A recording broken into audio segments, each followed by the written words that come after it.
and Anthony Show on XM 202, featuring Opie, Anthony, and James Norton. Ladies and gentlemen, introducing William Donahue, President of the Catholic League. We all screw up. You guys are obviously very talented fellas. I mean, you wouldn't have done so well before, and then you bounce back very quickly. So, I mean, you've got a great audience out there. So what am I going to do? Just sit around here and lambaste Opie and Anthony for the rest of my life? I don't go around holding grudges with people. You know, I move on. And, you know, I just wish you well. I just wish you well. Wish you well. Wish you well. Push the button! Can you hear me? No! Shut up! We're so excited to be back. Rabid radio retards. Wow, we're dummies. We're the only radio show that makes you want to hate us. We've been known to get our faces in the news. We're perverts. Stupid. We stink. We just love doing radio. This is a weird show. No one puts asses in the seat like Greg and Tony. Opie. I love the hitting and the fighting. Anthony. I'm a terrorist looking for other terrorists. James. I'm a speechless, worthless nothing. We all know that. I love women. I'm a slump, fat pig. And a crew of misfits. Hurricane Ben! Ben looks like a tall baby with hair like Chuck. Martini Steve! Steve is a piece of garbage. Perfectly enunciating boob that we paint him out to be. Right. E-Rock! Oh, please, going through a car wash with his mouth open. I bring nothing to the table. I don't care. Shut up. No. What's wrong, Aaron? My crotch is burning so bad. Sit down and put on your laughing hats. Just relax. Here comes the funny. Welcome to the Opie and Anthony. Shut up!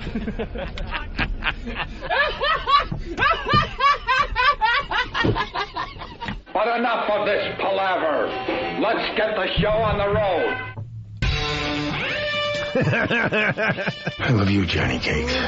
I love you, Johnny Cakes. He's a fag. Hi. Good morning. Good morning. Good morning. It's Friday. Is Friday. It's Friday. This is the Opie and Anthony Show. The One virus spreading across America. The phone number, 1-866-313-FREE. That's 1-866-313-FREE. Good morning, Anthony. good morning, Opie. Hello, Jimmy. Good morning, Jimmy. Hey, man. Jimmy's in a bad mood, so we're going to be overly excited and happy to try to get him out of his funk. He wasn't as friendly this morning when he came in. I said, hi, Jimmy, and he said, go F yourself. He went, he growled. Grrr. Yeah, he's disgusted. It's just a weird day. It's raining in New York. Yeah, we had one good day. That's nice. Club Soda Kenny got a flat tire on the way to work today. Threw off everyone's schedule because he's becoming like a personal assistant or something. I didn't know what to do with myself because Kenny's been picking me up at home, especially with the rain and stuff. Yeah. And all of a sudden he didn't show up when he was supposed to. And Uh-oh, did you get worried? I just sat on the couch like, oh no, what am I supposed to do? You just don't know what to do after you get used to doing things a certain way. All of a sudden it's like I have Down syndrome and I'm just waiting for my parents to help me out. I didn't know what to do. I'm not even kidding. I'm like,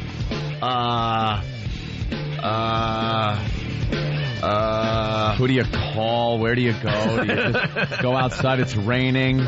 Try to get a cab in the rain, or wait for Kenny. So I got a cab in the rain. I got a flat tire. But I'm stupid because Club Soda Kenny has OCD. I mean, we're going to get into this little bit someday. I didn't know that, by the way. Oh my God! It finally hit me on the Boston trip, and he has to be at my place at 4:55 every morning. Exactly. Even though his email says I'll pick you up at 5, and he has to write that email every night at 9:55 p.m. Oh, do you really? Dude, it's ridiculous. It's gotten to the point where I see 4:55 on my clocks or whatever at home, and there goes the buzzer. I'm like, of course. You just know. And I just know he's just waiting outside the apartment with his freaking watch. Oh, it's 4:55, and then bam. It hasn't been 4:54. It hasn't been 4:56. Same Kenny time, same Kenny station. I'm a loyal and faithful companion. You very prompt, very predictable. You are a freak like the rest of us. He is completely OCD. See, I brought OCD to the show, and I realized that I'm I'm not as bad as like some of the other people around here. I'm punctual. No, 4:50 to the point. I one morning just yelled at him like, "Dude, stop with the 4:55. Mix it up a minute or two. Be late. Who cares? Be there at 5:01. It's not like we come here to show prep." You ever read his emails about like his itineraries are awful? Last time where we go? Chicago. Chicago, the itinerary I get in the email, he goes, Ken picks up Jim. He's writing as another person. He called himself Ken, like this was the hip, relaxed Kenny for the weekend. Ken. And he goes, one of the instructions picks Jim up at a certain time, goes to Newark Airport, park car, get out.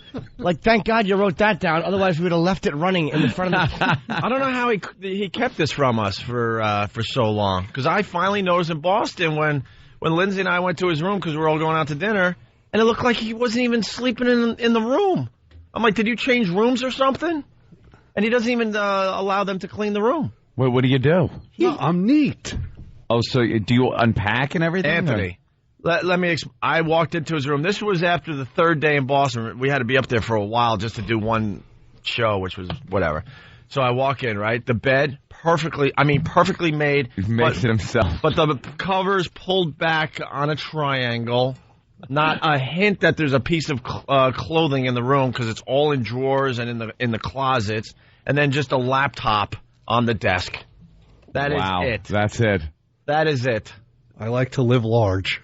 It's better to be made so neat you have to bounce a dollar bill off it. My hotel rooms wind up looking like the Who circa 1975 were in there. Exactly. It's just a mess. There's like 3 different room service trays that they tell me to bring down. Make sure you call up when you are done and we will remove the tray. It sounds like it's a convenience for you, but it's so they have more trays. Right. And I just keep calling and more.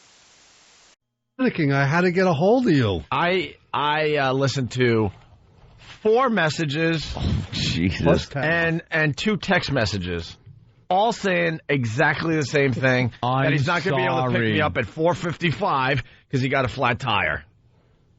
Wouldn't you? What? Why not just leave the message once? I needed to hear your voice, some reassurance. I was stuck on the New Jersey Turnpike in the darkness, in the rain. Oh, with scared. Trucks going by 80 miles an hour. I needed a little TLC. Or how about being responsible and getting up and allowing for the possibility there might be flat tires instead of sloughing off? Good point, Jimmy. Good point. You're right. You changed the tire yourself? No, I called roadside assistance. And they assisted. Yeah, because it was raining, you know. And then he runs in. Is everybody okay? I'm sorry I couldn't be here. Does anyone change their tire anymore? Is that what people do? Unless you have an older car. The last time I changed a tire was with the old jack. Now I couldn't tell you where my jack is, how it works, where the spare is, because they hide it on the cars now. Yeah. So you don't even know where it is. Well, I couldn't get it out. I thought about changing it. Yeah. And I found where it was. I attempted to get it out, and I couldn't. And then I remembered I had roadside assistance. That's why they put them like that, so you have to get roadside assistance. Right. Could you see a poor woman out there, or Kenny, trying to change their tire? Like some guys, if you man up, you know, I guess you could change your friggin' tire. It can't be that hard. Well, I had to change one on the road once with little Jimmy. Oh, that must have been a treat. I was sweating. I was filthy. I'll say. Did you help at all, Jimmy? Yeah, I made sure that there was no one bothering us. Yeah. I handed him tools. I did. I was like his 4-year-old son. Did you knock the lug nuts into the sewer grating and then say the F word and get in trouble by your dad? I did nothing but watch a man do a man's task. He's great at giving encouragement. Is that it? Yeah. You're doing twist that good. lug nut. Well, welcome to. He had problems twisting the lug nuts. I never would have got it. He had trouble. Yeah, the big moose. Yeah, they were on. You know, because the servicemen, they use that air gun. Yeah. They put them on way too tight on purpose. You That's think? how they get you. And then That's a campaign cry. Yeah, the new lug wrenches stink in cars. It's that offset little piece of tin. You need that big X one that's big. Get a lot of leverage on that thing. Get a foot on it and a hand. Exactly. But they're too big to fit in these little compartments that they put in the newer cars. You need the hooker killer. The old hooker killer. The old hooker killer. We came out to the garage to go to it was from one gig to another, and the tire was flat, and I'm like, ugh. So Kenny's like, just trying to get the lug nuts off, and the whole time I'm just trying to talk, because there's something embarrassing when a man is changing your tire and you're 37. Yeah, you should be able to do it yourself, and you're just being a woman standing there. And we both knew that he was helping me because he was working with me, but it wasn't that. It was we both knew that I couldn't do it. Yeah, it's sad. What I'm saying. No. At least the newer cars, or most of them, have now full-size spares that you can drive around on. Because we went through the donut years for a while, where it was just that thing, that rim with some rubber on it that said, do not exceed like 15 miles per hour for more than 10 minutes on this tire. Jimmy had a donut on his old Saturn. And we had to drive. Saturn has a donut. We had to drive Did like Jimmy 4 eat hours. it and then feel bad about himself? There you go. Thank you, Mr. Imus. Sorry to interrupt everybody, but behind Anthony's head is a huge flat-screen TV. Yeah. And Imus broadcasts his show on MSNBC, and one of our pals is on there, and he's wearing an Opie and Anthony Spread the Virus T-shirt this morning. Rob Bartlett doing Rob Bartlett doing his Brian Wilson impression, and he likes to wear an Opie and Anthony T-shirt when he does that, so very good. All right, Kenny, well, thanks. Good day to everyone. Good morning. Good morning. Good morning, Club Soda Kenny. All right, we're going to take our first break so we can maybe stay on schedule today. Because we really screwed that up yesterday. Yes. Paul McCartney's sick and tired of wife's constant nagging. We'll get into that. Can you believe it? I thought it was all a joke that she was the one ragging him. He's the Beatle. We'll get into it. We'll get into that. Also, happy anniversary to Anthony. Oh, wow. It's a big day in Anthony's life. I forgot. We'll get into that. Again. Britney Spears nearly drops kid. That's on the front page of the paper today. Front page again. Fiance dumps runaway bride. We'll get into that today. They're trying to dig up Jimmy Hoffa in Michigan. The Subway Series in New York starts today. Tyra in prison. That is got to be the highlight of the day, and I cannot wait to hear it. Old cigarette ads versus new cigarette ads. And Big A and Twitchel's doing the news. We wanted to rest a bit. Rest it? But wanted to throw them out a window. But stupid Twitchel's, I'm starting to think he's a smart one. He got MTV involved. So the MTV's coming to film Twitchel's for True Life. So we're like, we got to do the bit again. Involved, we got to do the bit again, so they film it for MTV. So we're going to do that as well today, okay? Here's how they'll word it up. He comes onto a popular radio show. Yeah. Oh, I'm sure. And then they'll blur everything out that has anything to do with us. Nothing worse than TV shows that show radio stations. They're all like, they did it for American Idol, and it's the same show every time. Hey, we got Taylor Hicks coming in today with their bad radio voices.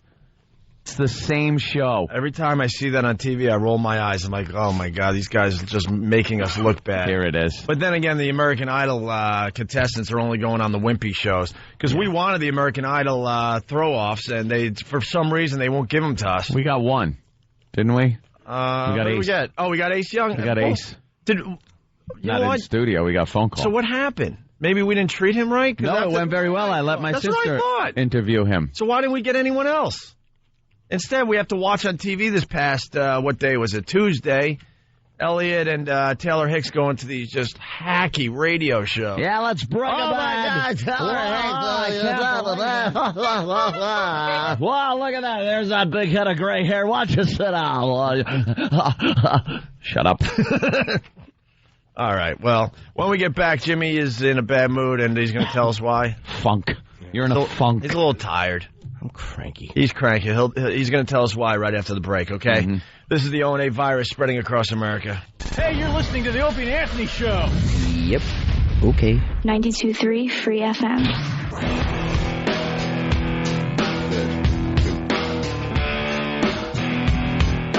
If you have anything for the show today, 1-866-313-FREE. Write that down, 1-866-313-FREE. Feeling better, Jimmy? You got your coffee, you got your cereal. Yeah, I finally ate a little bit. I feel better. I did the cereal all last night, like 3 hours. Tired. Jimmy's a little tired. I'm sleepy. I was I was at the cellar, and I went dropping stupid Bob Kelly off and we talk about massage places. And he goes, yeah, this place I used to go to a long time ago. So I'm like, yeah, why don't you show me where it is? Uh-oh. And he can't remember where it is because it's been years since he's been there. But he's like, I think it was that block. So we go down. He goes, that's not here anymore. I go, all right, I better go home. And he goes, let's go around the block again. I'm like, no, because if we go around the block again, I'm stopping. And he goes, let's just look. So of course, we see it. I'm parking. And I walk up to the door. I walk down the steps. And the way they do it at this place is it's a really big place. And the lady goes, hi, first time? I go, yeah. And she goes, okay. And then there's two other Asian girls dressed in white. It was like they were Clockwork Orange. All white pants and white T-shirts. Walk you to the back into a locker room. You get into a locker, put all your clothes in, you're naked. And I know there's a few guys walking around. And usually in these places, it's kind of, you don't see the other customers. Right, on the QT. It's kind of on the DL. Right. But I see other guys mingling in the locker room. So I put like this little paper-thin towel. I walk through a glass door. I see a line of 7 guys waiting to walk through this other door. Uh-oh. So I go, what is this? They go, that's the line for the washdown. I'm like, all right. So I'm standing in line in a towel. The washdown? 7 other men. What's the washdown? Well, they wash you down. It was just awful. I'm there with these guys, and we're all trying to make small talk as we're in towels. I love you, Johnny Cakes. Waiting to have people who just got off a slave ship service us for $80. Just stepped out of a cargo container. And what happened was there was a door that was closed in front of us, and somebody would go in, and you'd hear like this water getting sloshed around, and then you'd hear the door go like suction from another door that you couldn't see had opened. So like, you know, it's kind of scary. It's kind of like if you in a room with 2 doors, you open one, the suction will pull the other one closed a little bit more. So that was the sign that it was someone else's turn coming up. Oh. 25 minutes I'm in this line with a bunch of men in towels. I get into this little room. There's a big piece of rubber on like it looks like a doctor's office. Again, not a good sign. No. And it's wet, and there's a big tub of water and with a bucket in it. Where is this? Saigon? You get face first on this awful... I thought of you the whole time because it was like this was the same piece of rubber every other naked man had been laying on. No. Walk away. And there's water on it, of course, so I lay on it on my stomach, and she just puts soap on you, and she throws buckets of warm water on you. It like was you're like an animal. A car wash. It was like a car wash. It was a brushless car wash. And then you think it's going to be sexy and saucy. She's going to loofah you. Nothing. Just like a quick one. It really is just like a cleanup. And then you get your robe on. They give you a thin robe. But they want to make sure you don't have anything? They just want to make sure you're clean for the massage. Yeah. And they put an awful robe on you. You take your big locker key. Then you go back to the other door. Not as awful as the robe you're going to have to wear in a few years. You walk through the other door.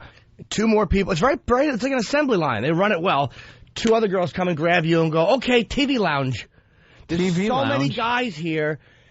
There's not enough tables. We all have to wait in a TV lounge. At one point, there were 11 of us at midnight waiting in a TV lounge. Do you make eye contact? It was so awful. We all had to laugh. Like, none of us could believe we just came here for a little relaxation. What type of guy is in here? Just like regular guys. Does it run the gamut? Yeah. Yeah? The only thing I'll say is you felt kind of comfortable because the place was clean and you felt like... no one's going to steal your stuff because it was like run like a real establishment. So there's 11 of us in this little room watching the Phoenix Suns game, and I finally just blurted out. I'm like, this place is awful. I'm like, it's just a bunch of men watching TV. Everybody chuckled, and one guy goes, yeah, in robes. So we all had like a laugh over that, and then we realized this is not funny. Nervous laugh. It's midnight. I have to get up at 5. All I want to do is get a handy. I want to just be relaxed and go home. Right. So I guess 20 minutes later, it's finally like the lady would come in and go next, and then whoever had been next would go into would go with the girl. And she'd introduce you to your massage girl. They all look exactly alike. And I know that's like stereotypical. Every one of these chicks is dressed exactly alike. They're all wearing white. They all have straight black hair. It's almost like they don't want you to be able to identify them. Right. Like if you're a cop. Yeah, exactly. And it was the girl in white with the straight black hair. Exactly. I believe she was Asian.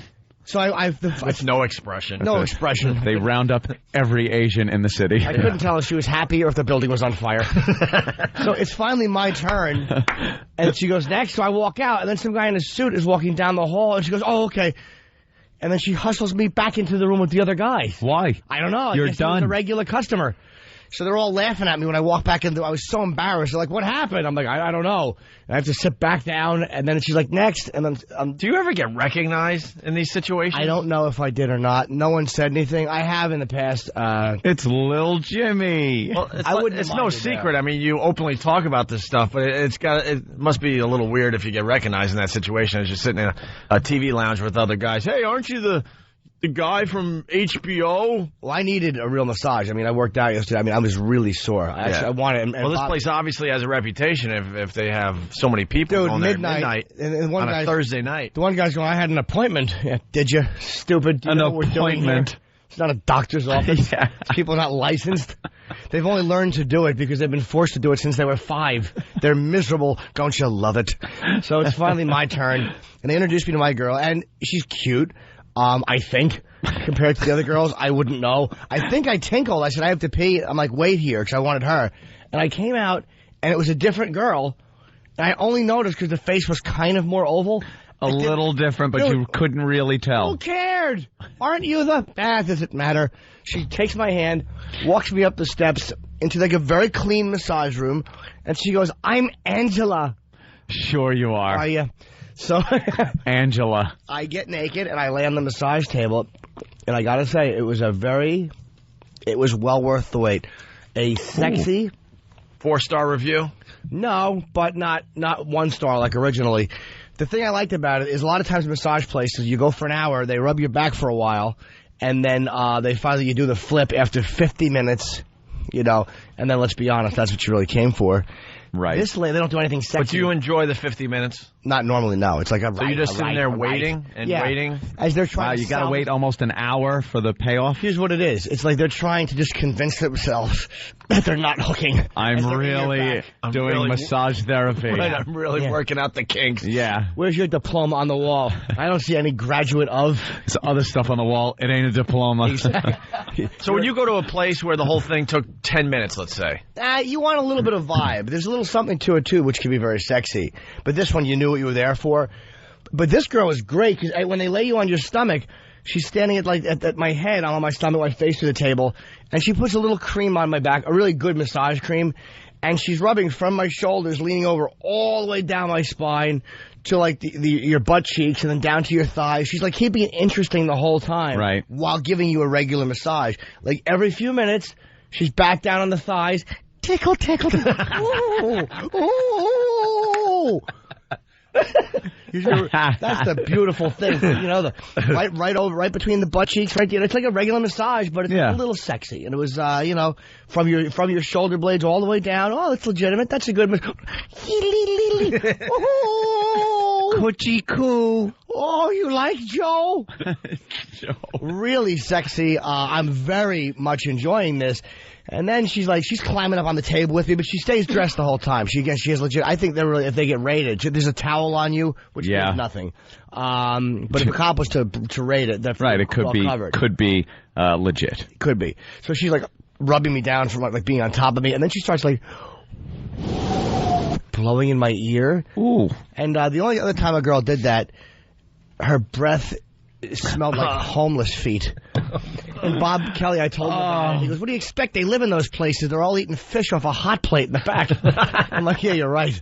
They got to shove the rice and fish heads down their throat as quick as possible. Yeah, before the next humiliation shows up. But this was actually really good, and her breath was very fresh. She had chewed gum, and then she rolls me over. She does the feet, and wow, was it a good one. Yeah. A really good one. Kissing my cheek a little bit, but then she starts talking, and it just kind of ruined it a little bit.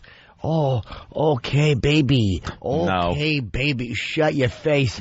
And as I'm finishing, she's going, okay. Who told you that was sexy? Okay. Just say okay. Yeah. Okay. Okay, baby. Men like okay. Remember, we had somebody on the show that will remain nameless that was talking about the massage parlor. Yeah. And when it got to that moment, remember? Yeah. The Asian massage therapist went, wee! She goes, wee! Yeah. Exactly why. I very rarely do. Wee! Opie. And then the nameless Adam Ferrara was really quite degraded at the whole thing. Look, I don't feel like blowing up anyone's spot. Okay. Because that was, I actually...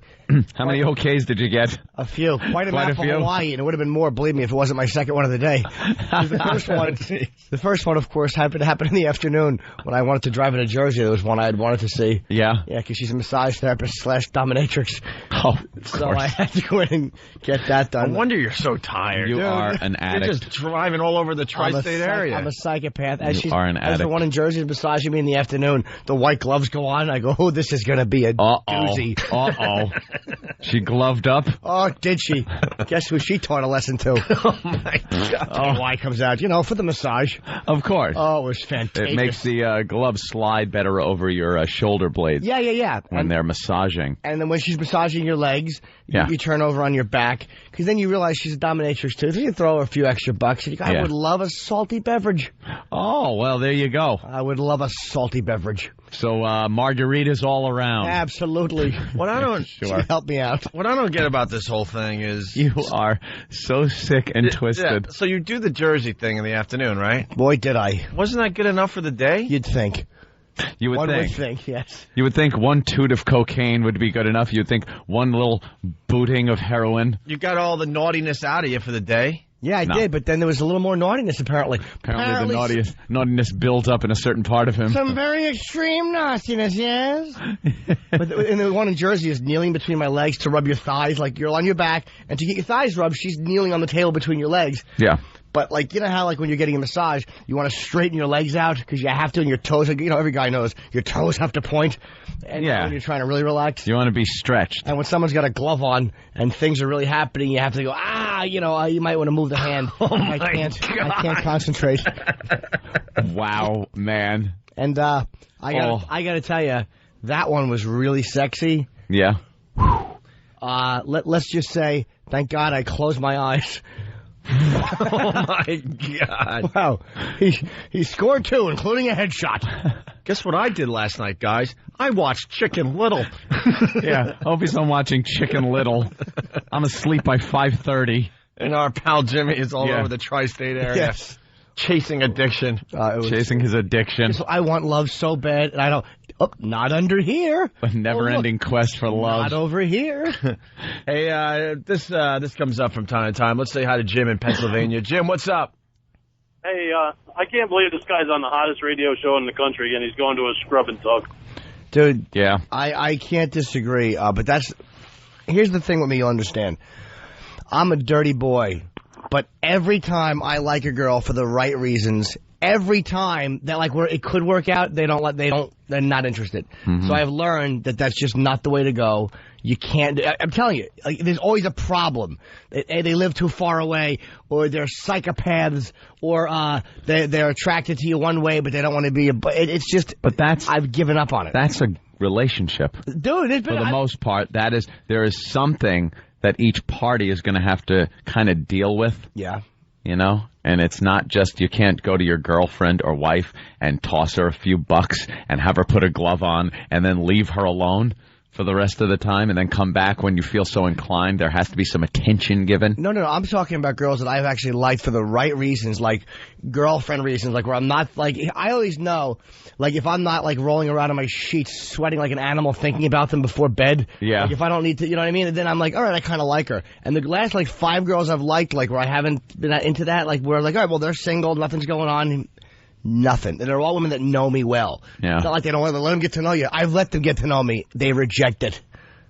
But you don't have the patience.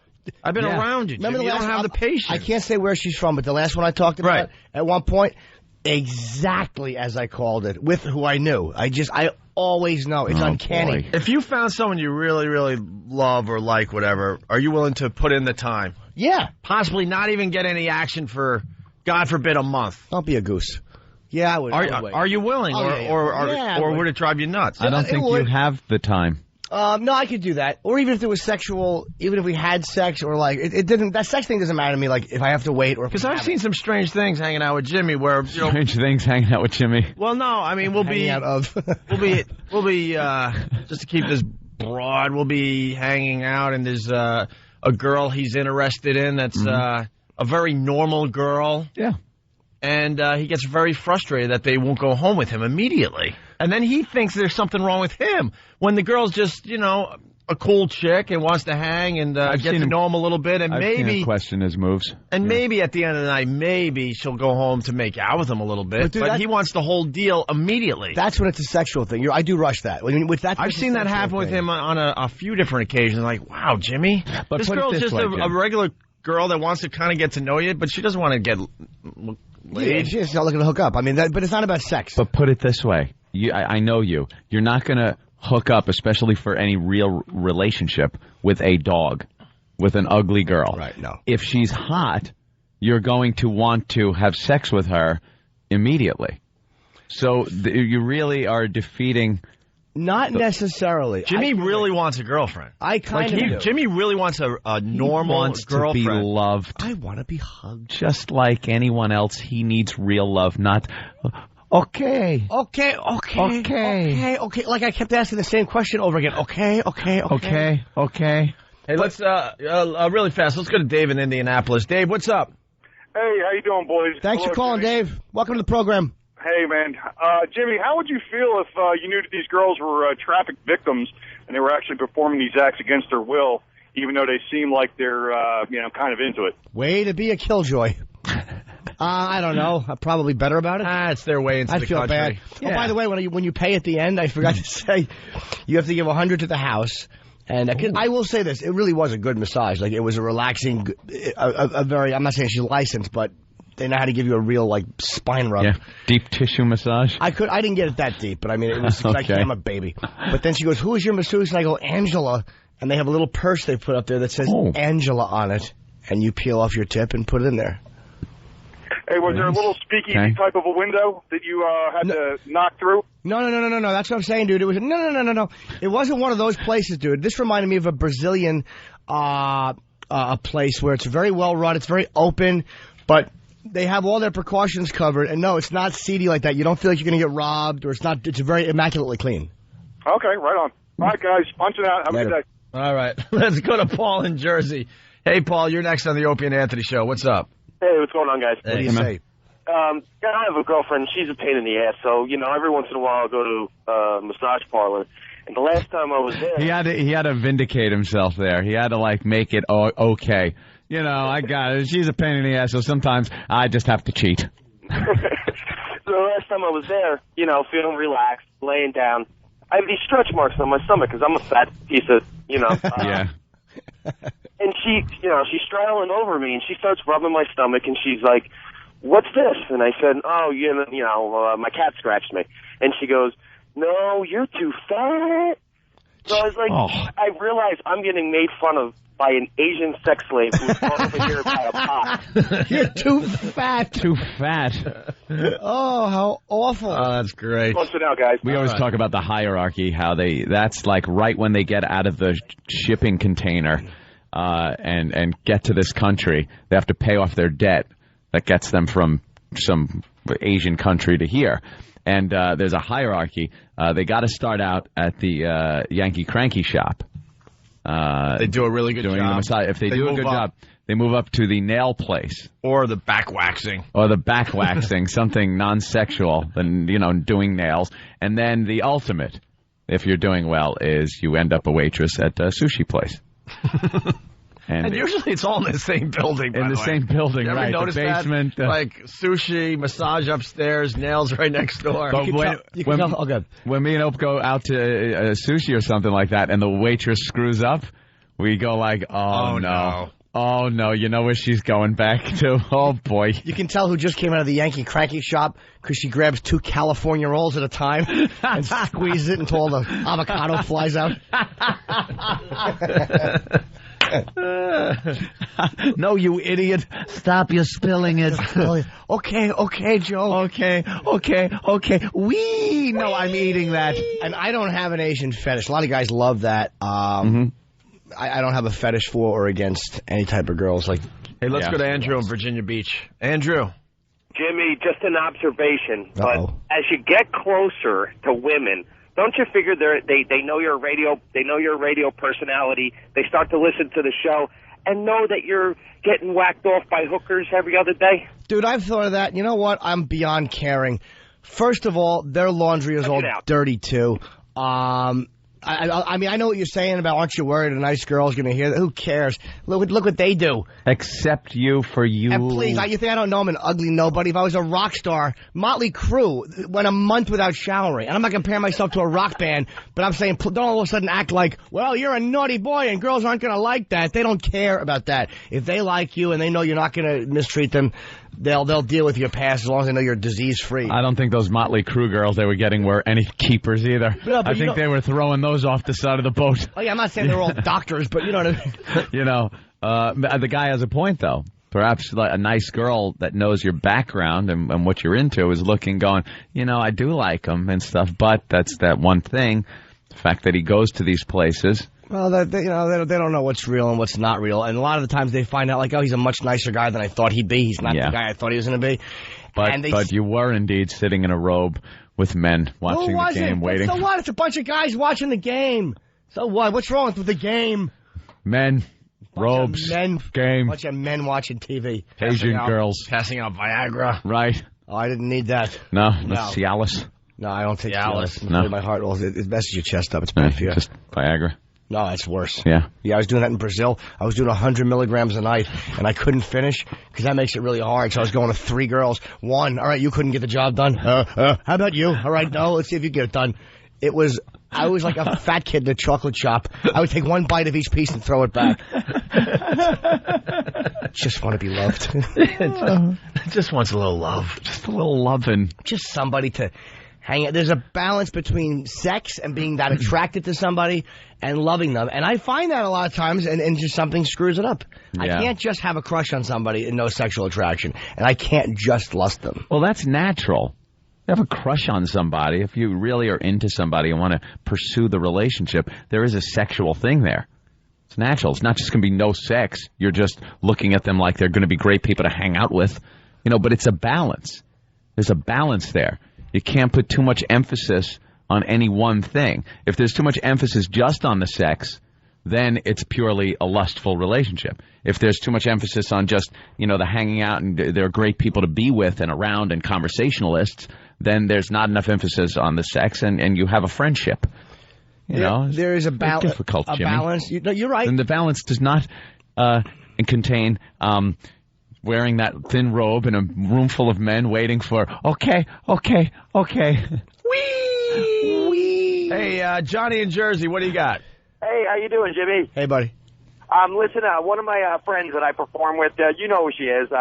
She tells me that when you guys go out, you got girls around you, and you're such a nice guy and everything. Why don't you hook up with one of them when you're on a show? What do you mean, like females that come to shows? Either that or the comedians. I mean, she's a good-looking girl. I think you know what I'm talking about. Trace. Well, just the first name, Tracy. Is she a comedian? Yeah, she's a comedian. She's from South, like in Texas. She has a boyfriend. She does. Yeah, I saw her the other night. We can say her name. She's a friend of mine. Her name is Tracy Jane. She's a good comedian. She's a good buddy of mine. She's a boyfriend, and there's a difference when you're friends with somebody, because Tracy and I have worked together before, but there's no sexual tension because she's my friend and she's a comic. I don't like playing other comedians, because it's just, you know, it's like there's something creepy about that. Like, and I've been around for a long time. She's newer. I just don't like to do. That's predatorial. Yeah. So to try to hit on somebody like. So you keep it completely just. Yeah, man. Because it's like, you know, she's nice and she's trying to make it like I am. It's like there's something kind of scumbagish about that. And I'm saying that after I've paid someone who's probably been sent over on a ship and is not enjoying it. But some guys are awful with other guys' girlfriends and stuff, where they come up and they're all flirty and like. Like, just, dude, shut up. And they're the ones that don't have the girlfriends, never have a girlfriend. They're just walking around like you said, predatorial, looking to scope out other guys' girlfriends. So they're all flirty and annoying and thinking they're making time. Yeah, no, this girl he's talking about has a boyfriend. It's easy when you're friends, though. Like, when you're friends, she says I'm a nice guy because she knows she's very safe with me. And it's like, but the last women that I've liked, and there's been women that I've been sexual with that I really liked, and it didn't work out. But I'm not as bummed out because at least I know they liked me. Do you understand? Yeah, if you hook up with somebody, you go out a couple times, and you wind up not dating, you're like, all right, at least that person liked me, and whatever circumstances, you can live with that. Aw. But you know how it is. I'm saying it's like They like me. Well, They liked everyone me. wants to be liked. Every guy does. Yeah. But when the last few strictly platonic female friends you've had that you've liked it's like, well, once women get to know you, they don't like you. So what are you doing? Why would you ever be nice? It's stupid. You're a sucker. It's true. All right, let's go to Scott in Philly. Scott, listening to us on a fine radio station called WISP. What's up, Scott? What's going on? Hey, guys, I'm also an XM listener. I wanted to point out that the fine CBS fans have never heard the Jimmy's mom, Dr. Phil call. Oh, God, we got to play this going into break. I completely forgot about that. Yeah. Hey, is there any buzz in Philly yet, Scott? Absolutely. I'm seeing more and more people in my job and other people talking about you guys. I got my boss listening to you. It's nice. really growing. I forget that. I'm sorry to interrupt you, Scott. I forget that a lot of people who would just listen to free radio in the morning, because XM, we got so used to people having subscriptions and we knew who you were because, you were regular callers. And you forget the difference between this and satellite is people tend to stumble on you more here. Right. Because every car has a radio. And they just flip through. And I see my buddy Tyler in acting class goes, I was listening to it the other day. And my first thing is you have XM. Oh, yeah, that's right. You can just turn it on. And you go, oh, you're that cheap bastard. And flip on it. I'm getting that. Pay for it. I'm getting a lot of that in New York. Oh, that's right. Oh, my God. We're on a commercial radio station here in New York now. Yeah, exactly. I heard the show this morning. Oh, you did. Yeah. Looking for music or something. They just happen to hear voices, so they stop. And yeah. Well, that's why we call it the O&A virus. It's slowly but surely spreading all over Philly, it sounds like. Hey, let's play this going into break. So, Jimmy, one of the most open people we've ever done radio with. It's unbelievable what he'll admit on this program.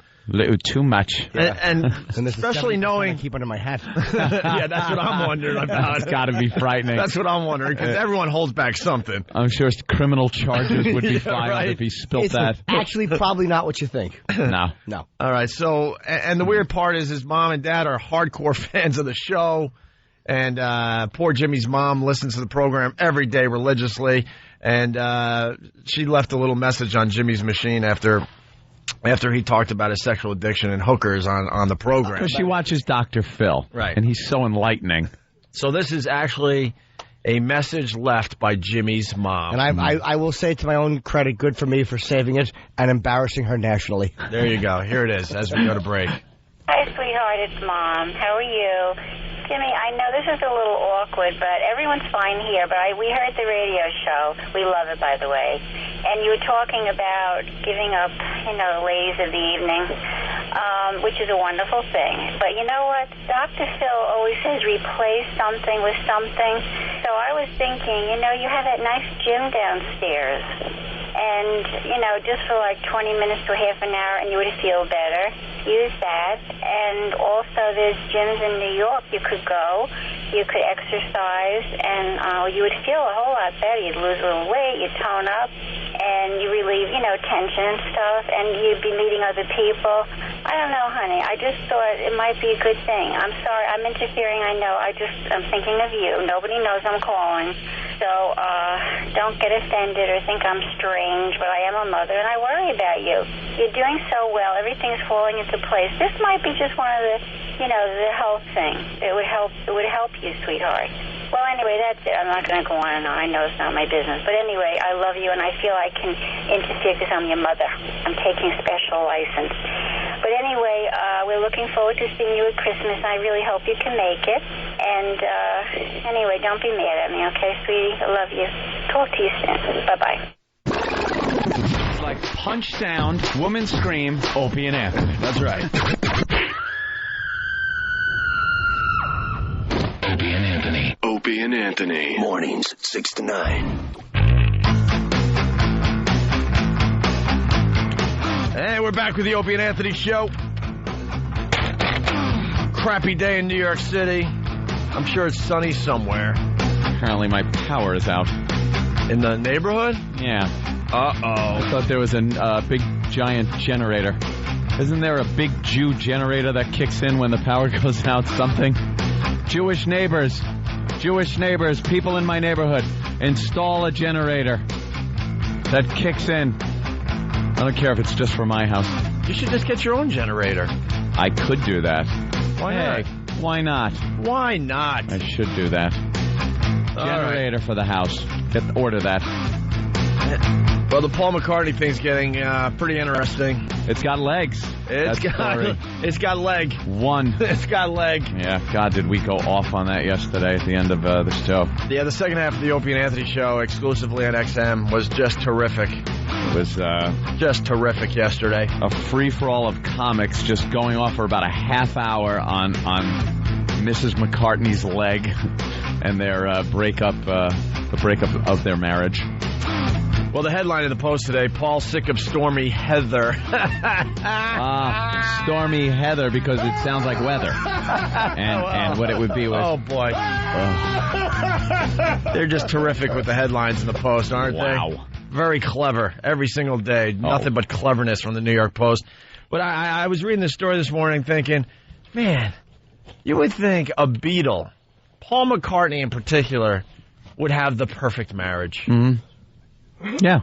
You would think someone like Paul McCartney wouldn't have to deal with a bad marriage, a nagging wife. Right.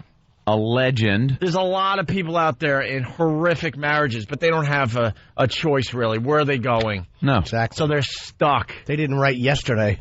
Yeah. They didn't write yesterday. You would think if you wrote yesterday, you would have the perfect marriage.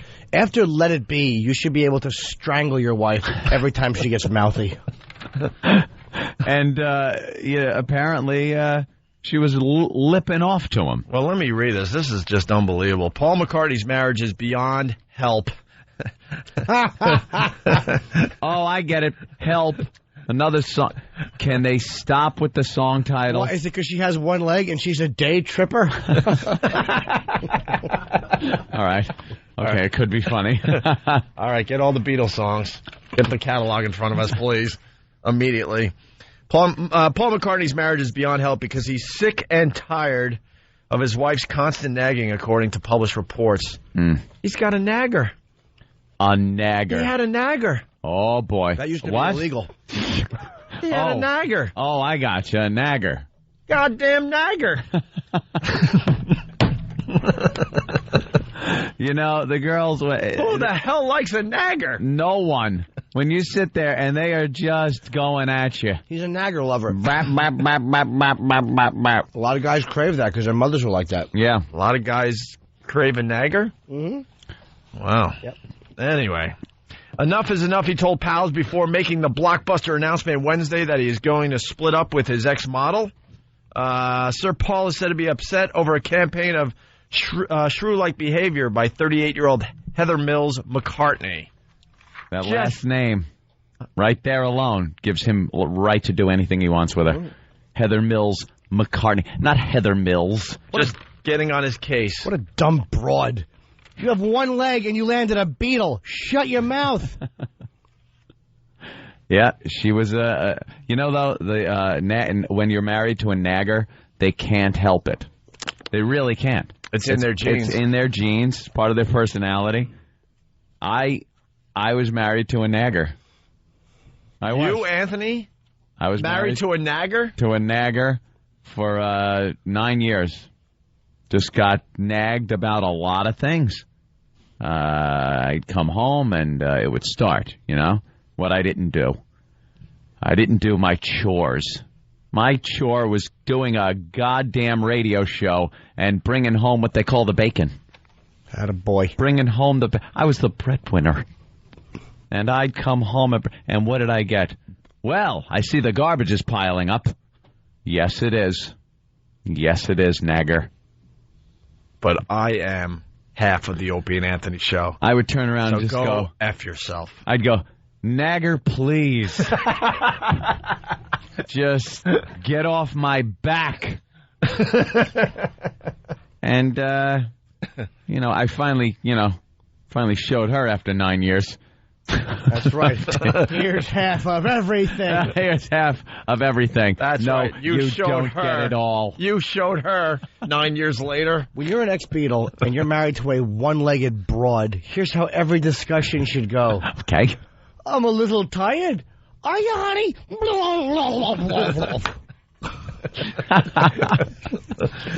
Oh, it's sunny out. Is it, honey? Tickle, tickle, tickle. Every conversation. I haven't showered in 3 weeks. You haven't, honey? Blah, blah, blah, blah, blah, blah,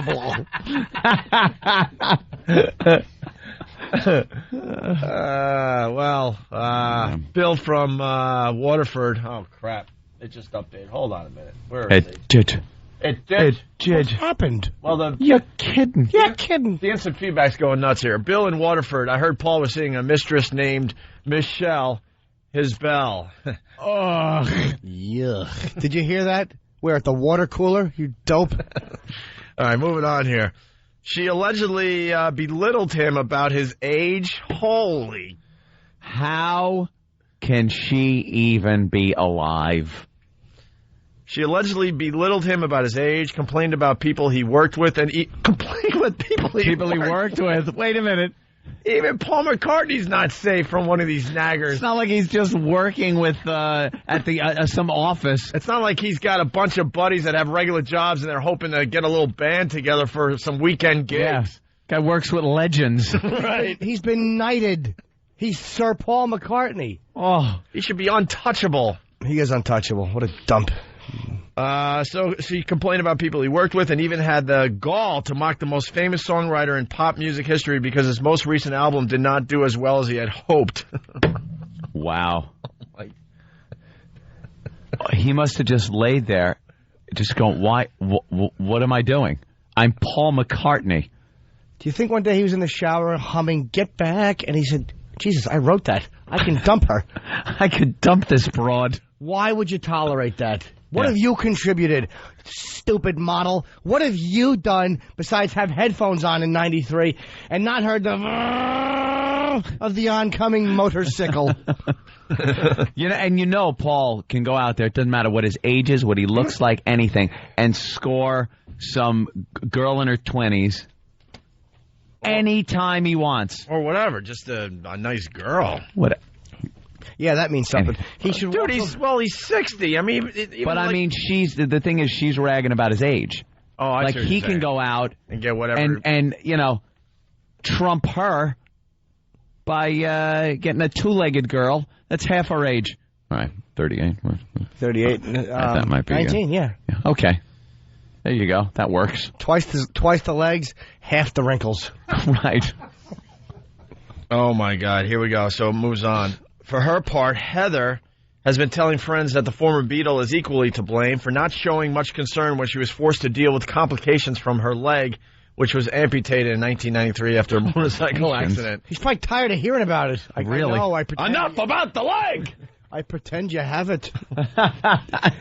He's always got an Afghan over her from the knees down. 100 they're at the beach. Put the You blanket look on. a little chilly, love. Perhaps a blanket. We're at the beach, Paul. Yes, and just put it on. I don't like being reminded. Put sand on it. Do you mind if I bury you today? I bet you she'd lay He there. just buries her the second they get to the beach. No, it's good fun, isn't it? Or she'd lay out there and he'd get some water and he'd like mold a sand extension so it looked like. And then he'd have sex with her. Like the one leg was just sand covered. And then in the winter, let's go outside and make a snow leg. Can you imagine how awful her snow angel must have looked? Oh, God. Stupid stump pushing snow all willy-nilly. Bunching it up in a place it shouldn't be. By the way, Bill from Waterford is fighting back. Jimmy, no, I didn't hear it near the water cooler. I heard it from Eleanor Rigby. All right. Bill's really letting me have it. And then Ron from Brooklyn, his wife goes to Home Depot for a pedicure.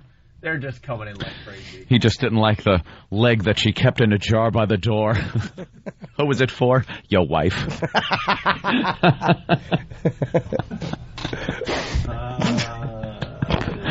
How do we get sucked into this stupid song bit? We just can't resist. Can't get away. Any type of wordplay that makes fun of her leg gone. Well, Bert from Philly, she belittled him. Keeps updating when I want to read. She belittled him, so he whittled her down a few notches. Whittle her down, right. There you go. Someone's going to have to keep track of the instant feedback. It's just updating way too fast to keep up. Get back your leg or you're gone.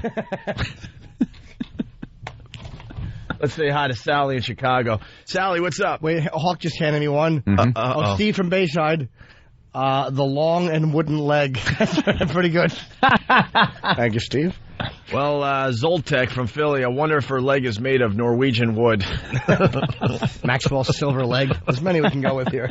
Sergeant Pepper, Lonely Legs Club Band. That one leg must just feel like a goose.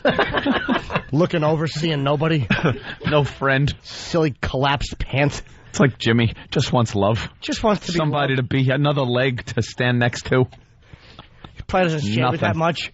No. The shaving must be so awkward. The one goes all the way down to the toes, the other one's like, I forgot. I have to. How does she do that? Because a lot of girls shave. They put the leg up on either the shower, the end of the shower, or the toilet. Something equally as sexy, and then they shave their leg. If she does that, she's on the floor. She probably shaves while she's on the bowl. That's called killing two birds with one stone. Neither of them attractive. Yes, nothing sexy. Killing two birds with one motorcycle. Let's go to Sally in Chicago. Sally. So they'd have a fight, and he'd keep waiting for the other shoe to drop, and then he wouldn't. Of course, and that ain't going to happen. Happiness is a wood leg. McCartney, a romantic heartthrob to millions and a famous animal lover, felt he was falsely accused of having a cold heart. Paul decided he had enough. He's someone who's had adulation and praise almost all his life, but he felt with Heather he could never do right. Can you believe that? Who is the veg? Who's the veggie? The vegetarian? Him. Is it him? Yeah, he's big on animal rights. And she... Linda McCartney, I think, got him. Yeah, Linda, and that helped her keep her healthy. Jesus Christ. You could have had a steak there, woman. But what was she into that? Probably on some level, I'm sure. Yeah, probably, yeah, sure. Because I know they get peeved watching people eat burgers and stuff. Any backstage things that happen, you can't have any meat back there at all. Kenny, have something to contribute? She's a big animal rights activist. Yeah. She's with Pete and everything. So's his daughter, Stella. Yeah. Another big Well, Stella didn't like Heather. Yeah. Is it true that motorcycle accident thing is just a cover-up that she caught her leg in a trap and had to chew it off, and that's why she's an animal rights activist? If Professor Anthony says so, it's got to be gospel. Got a mic in front of me. It must be true. Let's I don't blame his kids for hating Heather. Yeah, Stella McCartney does not like Heather. Good. Yeah, that said exactly that. Matt in Indiana. Yeah, if you're a Nagger lover, would you have humble fever? Car crash. Yeah. A little too far, and I don't understand what he's even talking about. We're talking about nagging wives and girlfriends like Heather Mills, and, I was in a relationship there for a few years. As a matter of fact, today would have been my wedding anniversary. How many years? What year would it have been? I was married in 1990. Supposed to be 16. It would have been 16 years. Happy anniversary. Happy anniversary. Yeah, I got left. Happy anniversary. Happy anniversary. Happy anniversary. And of course, the only reason I know that today would have been my anniversary is because the listeners reminded me, because they all know, because it ended up in the newspaper during my divorce proceeding, because I was on the stand. I was asked by none other than fat, bloated attorney Dominic Barbara, who my wife hired as her attorney. Anthony, can you tell me what date you were married? When was your wedding date? And I sat there like a deer in headlights, and I had to answer, I don't remember. I don't remember. I get it mixed up because I lived out in San Juan Capistrano, California for many years when I was growing up. And Swallows Day, big festival out there, the Fiesta de las Golondrinas. And the Swallows would come back to Capistrano. It's legend. Everyone knows about it. And that was March 19th. So I couldn't figure out if it was March 19th or May 19th. It was equally as important to me, my marriage and Swallows Day. Hey, look, if you associate your marriage with Swallows Day, it couldn't have been all bad.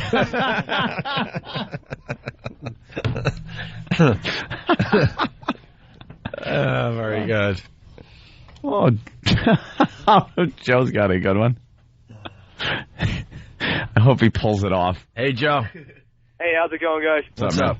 Paul knew it was time to let her go when he caught himself humming, Here comes the stump every time she walks in the room. Here comes the stump. Do do do do. It's so wrong. Dun, dun, dun, dun. Very good. Stump. So, there you have it. The latest on Paul McCartney. Yeah. We got cigarette ads. We got Tyra Banks going to prison. You want to take a break and get into the Tyra Banks stuff? Tyra's good, man. I like her. Oh, we can't get enough of Tyra Banks. She does a good show. Yeah. Because she makes it all about herself. I guess Tyra Banks, spent 3 hours in prison? Yeah. And now she's claiming she knows how it's like to be in prison. Than, you saw the show. We made Than watch the Tyra Banks show. Oh, that's not even a Paul McCartney song. But what? Is this true? That whenever Paul had to grab a wrench when she started singing "Footloose." Hey, that could get annoying. Hey, by the way, Axel in New York raises an excellent point. If Heather gets half of Paul's money, she's still only going to be Niagara rich. Wow. Yeah, of course. Mike from Kentucky. Shake it up, baby, now. Limp and shout. All right. Footloose. That's the one right there. Then, the Tyra show. Yeah, she decided to... She decided to put herself in prison for about... maybe an afternoon. Yeah, an afternoon, so she could know what it's like, the nitty-gritty dirt of the prison life. She actually said the point of her visit was to try to figure out why so many people were in prison. Yeah, that'll do it. Spending a little afternoon signing autographs with the guards. Well, we got some great clips from the Tyra Banks Goes to Prison show. Tyra is the worst. She tries to put herself in these situations for 10 minutes to really get to what these people feel like. And she breaks into tears. It's like very emotional and everything. And she puts herself in this position that is nothing like what people have to deal with. I saw the show. She couldn't wear her hair extensions. And she didn't have any makeup on. So she was very believable. Yeah. When she spent the afternoon in prison. And I think she was in a cell for a total of 15 minutes. 15 minutes. You guys don't like Tyra. She gets right into it. She stinks. She puts herself on the line. We'll get into the Tyra thing in just a bit. It's the One virus spreading across America. Opie and Anthony, these guys thrash hard. Come on. No. Opie and Anthony. Mornings, 6 to 9. The Opie and Anthony program on both CBS and XM satellite radio. Look at that. We're multifaceted. You might wonder why I'm talking, because Jimmy spent so much time in the bathroom that Opie had to then use it. It wasn't long. It was like a minute, but in the 30 seconds. It'd take a while to tinkle. How long are our breaks, though? 30 minutes. Yeah. Like every break we take, well, believe me, we hear it. We know how long they are from some people. Couldn't you have done that at the beginning of the commercial break and then? Oh, you should say that to Opie. I agree. But then we can all get our time in. Oh, it wasn't that long. No. He just walked in and he got an eyeful as he should have. Oh, did he? I hope so. Yeah, nothing as rude happens here as does at the other studio where we go in a corporate environment. It's like 5 stalls, about 3 urinals, big line of sinks. Here it's just an individual toilet and sink. You lock the door. I kind of like those, even in restaurants where you walk in, you know you're going to be alone. Yeah. I don't like that going and then having someone else walk in. Yeah, absolutely. And you got to make the little turn away. You don't want them peeking at you going, hey, buddy. Hey. At least I didn't have to look at his ass today. Well, that's the treat that we get over at Thanks, Jimmy, for sparing me that one. Jimmy will walk into the public bathroom at our other building, and it's a parade because we have such short time to use the facilities over there that it's a line of people walk. Jimmy's usually in the lead. He runs out of there and goes. But he will stand by the door with his pants down to his ankles, with his back end facing the door, touching his toes. And then we we walk in, and he's right there. It's like you almost walk right into him and assault him. It's every time. It's funny every time. Every time, hysterically funny. And disgusting at the same time. Hey, why don't we move on to the Tyra Banks thing? Because MTV's waiting to film Big A and Twitchell's for True Life. Actually, filming Twitchell's for True Life. Where's my sweatshirt? I'm sorry to interrupt you. Why? I think they're going to get a hold of Big A, though. That's what I'm thinking. And make a whole show. Yeah, they got Big A's going to have his new show on MTV. It's going to be called...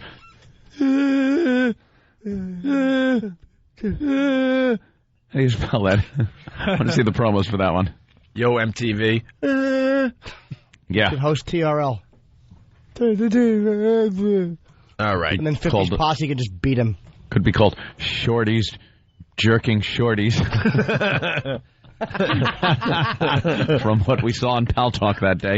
Yikes. All right. So we got Tyra Banks. She did a show on going to prison. And, of course, she has to make it about herself no matter what she's talking about. Everything she does is about herself. Always comes back to herself. She's the one that had to suffer. She's the one that's showing the misery. The person that is actually in this situation is secondary to Tyra. In any situation. Yeah, it always comes around to Tyra. Most important Tyra. So what do we got here, Than? The intro, her insightful intro? Yeah. It's called? This is when she really just blows the doors wide open. It's just like watching Geraldo. She's good, man. She's good. It's just like watching all those investigative reporters out there. Today, I am going to prison. And I wanted to do this because I was shocked to learn that the majority of women that have gone to prison are there because of their husbands or their boyfriends. Wait, I got locked down. Wait, hold on. She's sympathizing with these women. Yep. Absolutely. They're because of their husbands or boyfriends. Yeah, because they killed them or assaulted them in some way, shape, or form. I understand. Hey, some guys could be real bastards out there, you know? The woman gets a little lippy. Guy smacks her in the face a few times. Woman picks up a gun, shoots him. She ends up in a joint. That happens. But some of these women... They just wanted to kind of get away or get some insurance money or something. They're not all innocent in there.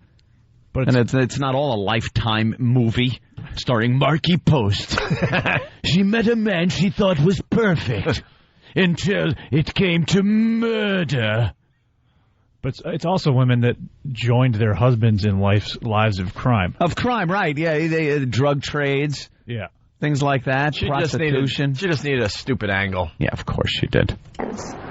I got locked down as an inmate at the California Institution for Women. And I got to tell you, it was one of the most shocking and eye-opening and terrifying experiences of my entire life.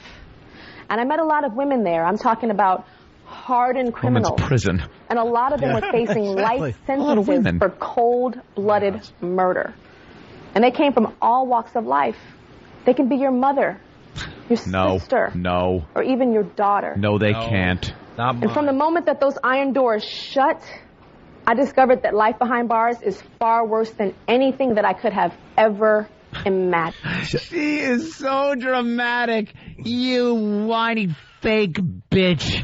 She gets the expose, man. Because a lot of people would think that prison is fun, but she gets right to it. It's worse than you can imagine. I always thought it was just a blast. She said one of the scariest things she's ever done. While she has a camera crew, probably personal security. Her assistant, personal assistant. You guys don't know. With a BlackBerry taking calls. You don't put yourself on the line like she does. Yeah, that must be it. Well, she said it's the worst thing she could ever imagine. She still has to imagine it because she didn't really go to prison.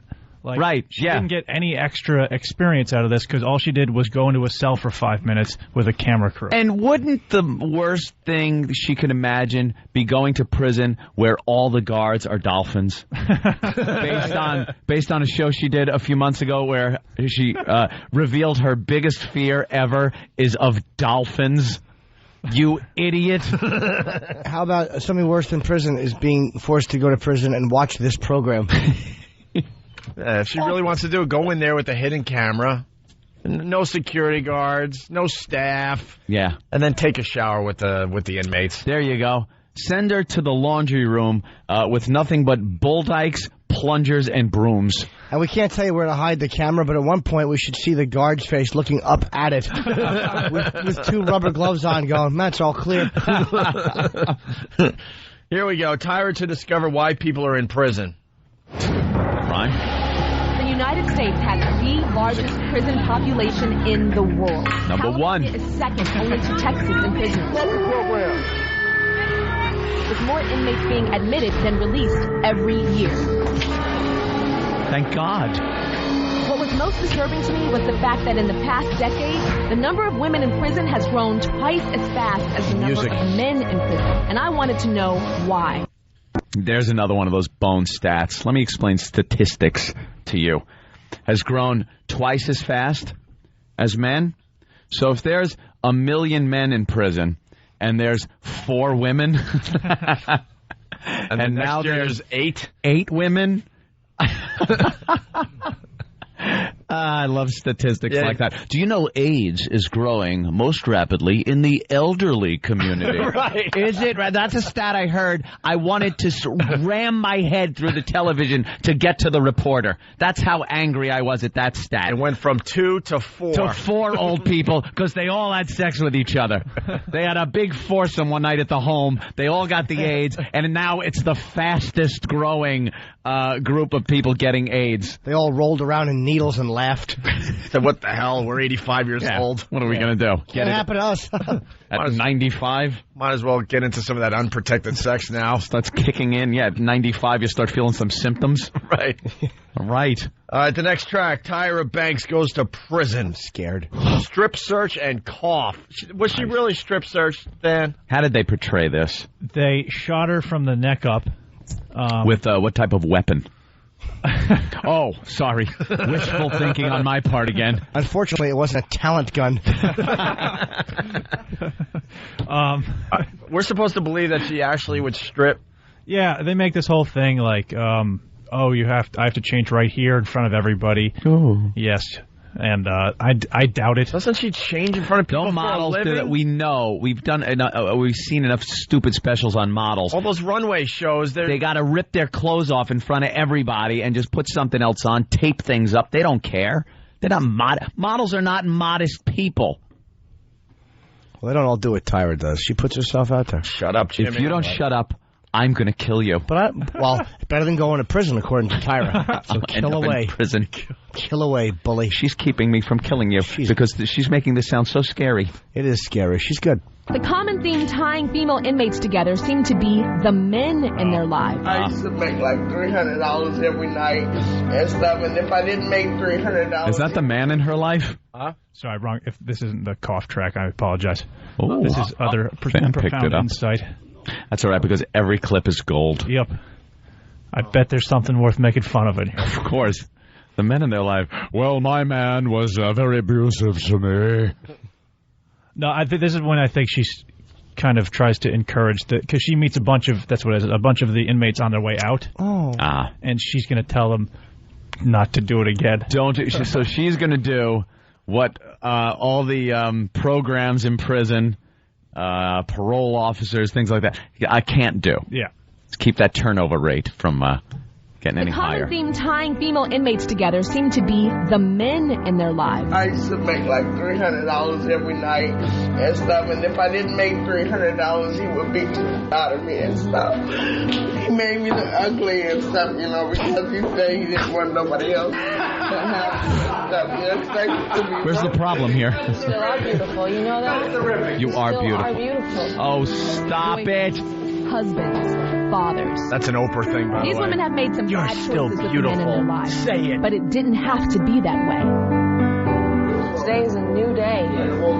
You're getting out, and your life is in your hands and in your control. I'm going to get it all back. It's not too late. I'm going to get it all back. Okay. Right. Give me a hug. I wanted to help them understand that no man is worth going to prison for. Right. No man. That's a hoe. Yeah. She was married to a pimp. That was a prostitute. Or they probably weren't even married. A prostitute? She was a prostitute. Yeah, but Tyra raised a good point, though. Oh, she did, Jimmy? Please explain. About today's a new day. Yeah. Because it's always good to let somebody know that You thought yesterday was bad. Well, guess what? Guess what? Here, check the calendar. Today, no.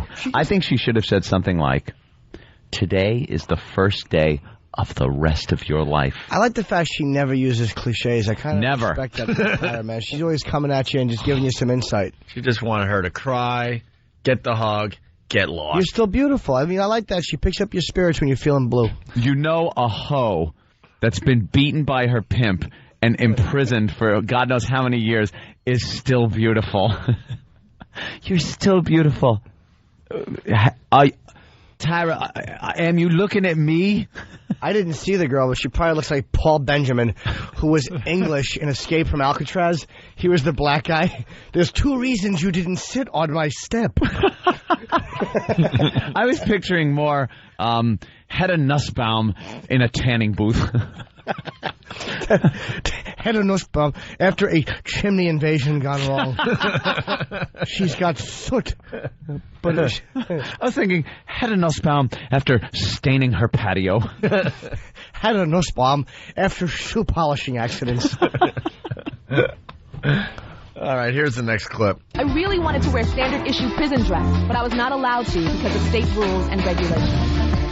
However, I was processed in every other way like any other prisoner. Yeah, like any other prisoner. Can I have your autograph, murderer? Okay, Ms. Banks, I need you to remove your jacket, put all your property up here on the counter, and do an unclothed body search. I change just right here? Yes. Music is. Did she give the dramatic look? I have to change right here? Yes, shocked and hurt a little. Put all your possessions here. Take out your wallet and your money and put that in the wheelbarrow. And then I think the next one should be the actual act of her stripping and coughing. Please tell me that when it was time for strip search, a Roman emperor wearing a big ring and a tub of lard. In the name of the Senate of the people of Rome. Up, Proculus. Well, here's more powerful insight. Yes. I felt violated. Did you? It felt too real to me. Okay, I need you to back up. Keep backing up. Need you to lift your arms. Need you to lift your breast. Lift your tongue. I need you to spread your legs. Okay, I need you to squat and cough 3 times. Squat and cough 3 times? Do it again. That should knock it loose. Okay, and squat. Wow. Okay, grab your buttocks area, spread your back foot down and open, and then cough. Okay, very good. Even though I was going through all the motions, I know I could not handle it if I was actually being in prison. Oh, shut up. She does really good voiceovers, though. She's a polished voiceover doer. I know. Do you know how many squat and coughs in that institution probably wind up with a wet splat with a balloon full of drugs? I don't know how that got in there. Honey. That ain't mine. Someone put it there.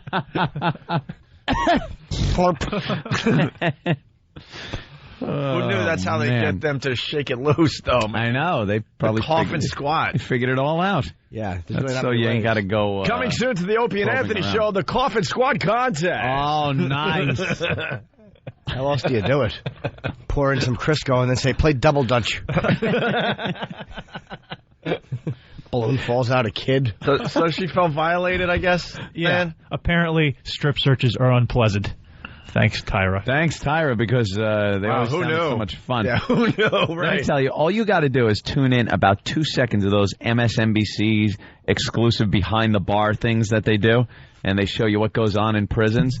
5 minutes of watching one of those. I watched Marathon one weekend. Oh, man. They are great. And they just show you, like, prisons in Kentucky and this one in Arizona, and it is the most horrifying thing, because that kind of gives you the feel of what prison's about. Not Tyra sitting there when asked to give over her possessions, pulling out mascara and lipstick and obviously not having to recover talent when she's done with the show.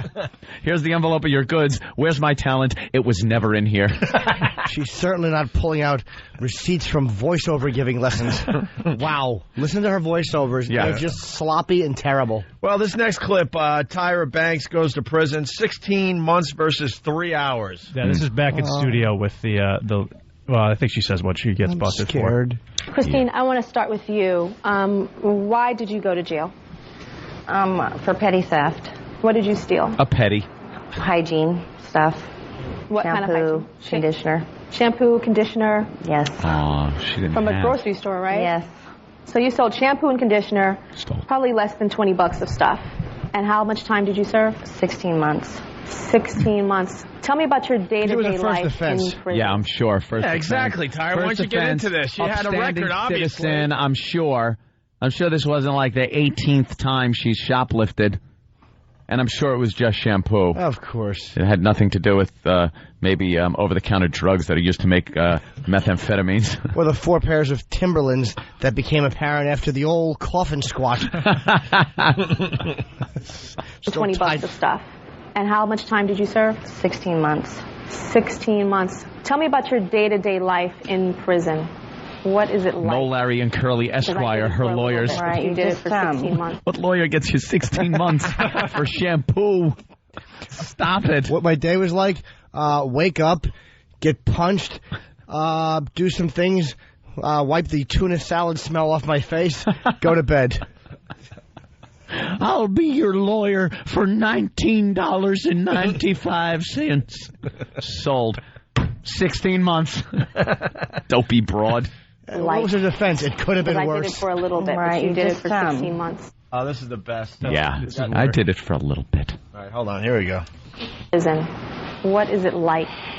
Because I did it for a little bit, Right, but you you did it just, for 16 months. You get on a routine, you know, you just do your day. You said that prison is hell. It is hell. Tell me why prison is hell. Because you're dealing with a lot of different people, a lot of different cultures. You don't have your freedom. Exactly. Everybody's telling you what to do. That's why New York is hell. The people and the different cultures. Thank you. Violence. Thanks for adding nothing to the prison discussion. Prison is hell. Isn't that kind of a thing that doesn't really take an explanation? She goes, tell me about prison is hell. It's a statement like, war is hell. All right. How is war hell? Well, shooting and bleeding and screaming and people dying. And it's like you just say it. It's a saying. It's like, tell me about the sun. Well, it's warm. It's warm. Hey, oof.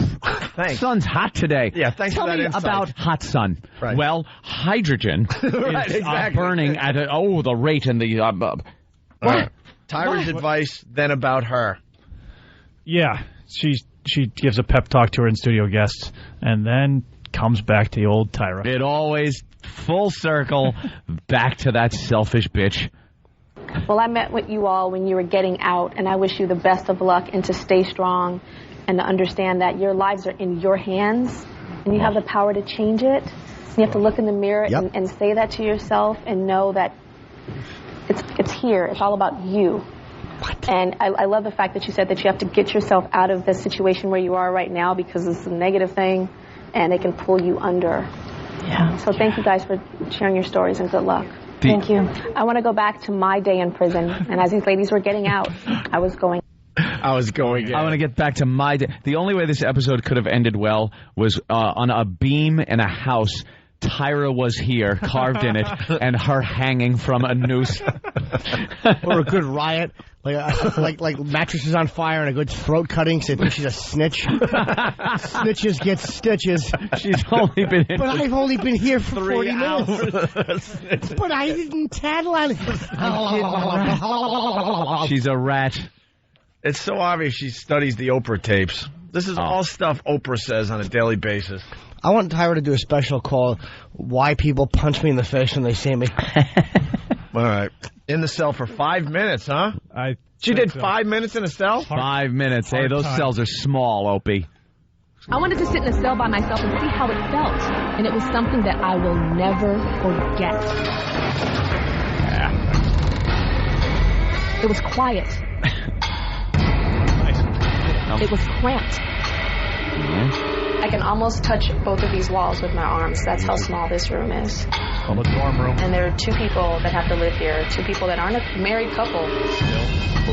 And they have to go to the bathroom in front of each other. Or on each other if they're good Life eggs. possessions are in this locker.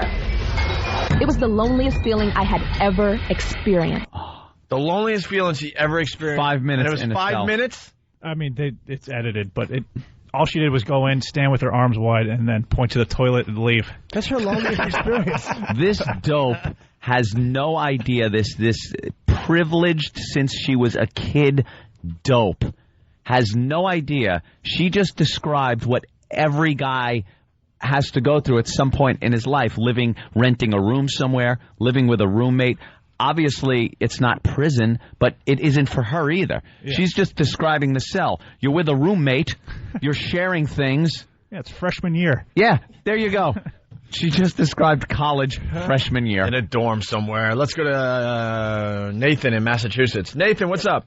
This is Nathan. I just wanted to say thank you guys so much because this is great. I hate TV just for this crap reason, you know.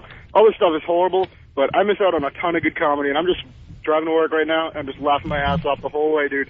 This stuff is gold. Thanks. Yeah, we love the Tyra audio, and yeah, this is just this is the same. There's 20 other shows that are like this that we just don't know the names of, but they're out there. Yeah, you know, it's just such crap on TV these days that passes off as educational, self-help. You know, Tyra is going to bail you out. She's the one that's going to help you. Just don't let the message be lost, sir, because Tyra does. Shut up, Jimmy. John in Arkansas, help me. She's good. Yeah, I just want to know, did Tyra, did she have to spend any time in the hole? Can you imagine? Tyra mouthed off. What we have here is failure to communicate. You hurt Wolf. Wolf's gonna hurt you. Puts her in that tin shack in the sun. Imagine her staff sets her up. Doesn't tell her. Transfers her to a maximum security prison somewhere. They just throw her in a hole. But I'm Tyra back. Shut up. Plant some coke on her. Take that blonde wig off, you self-hater. Yeah, there's coke under her wig. Want to see Tyra walk around in 6 months with big-headed nappy hair? But it just her giving advice to like change these people's lives sucks because her secret was not to be a hard worker. It was to be born ridiculously beautiful. Yeah. Yeah, that's great advice. Just be beautiful. Greg on Long Island, go ahead. Yeah, how you doing? Good. You know, that's why her cell is a little cramped. She might have had like the cameraman, the boom man. How is it lonely in there? It's not lonely. Be fanning her. Makeup artist. Yeah, with the director. She made a point, though, about how you have to look at yourself in the mirror and say, Shut up, Jimmy. My day. And that's, you know what? If you take that kind of advice, you're going to be okay. Even if you have 8 more years to go. You're in control. Yeah.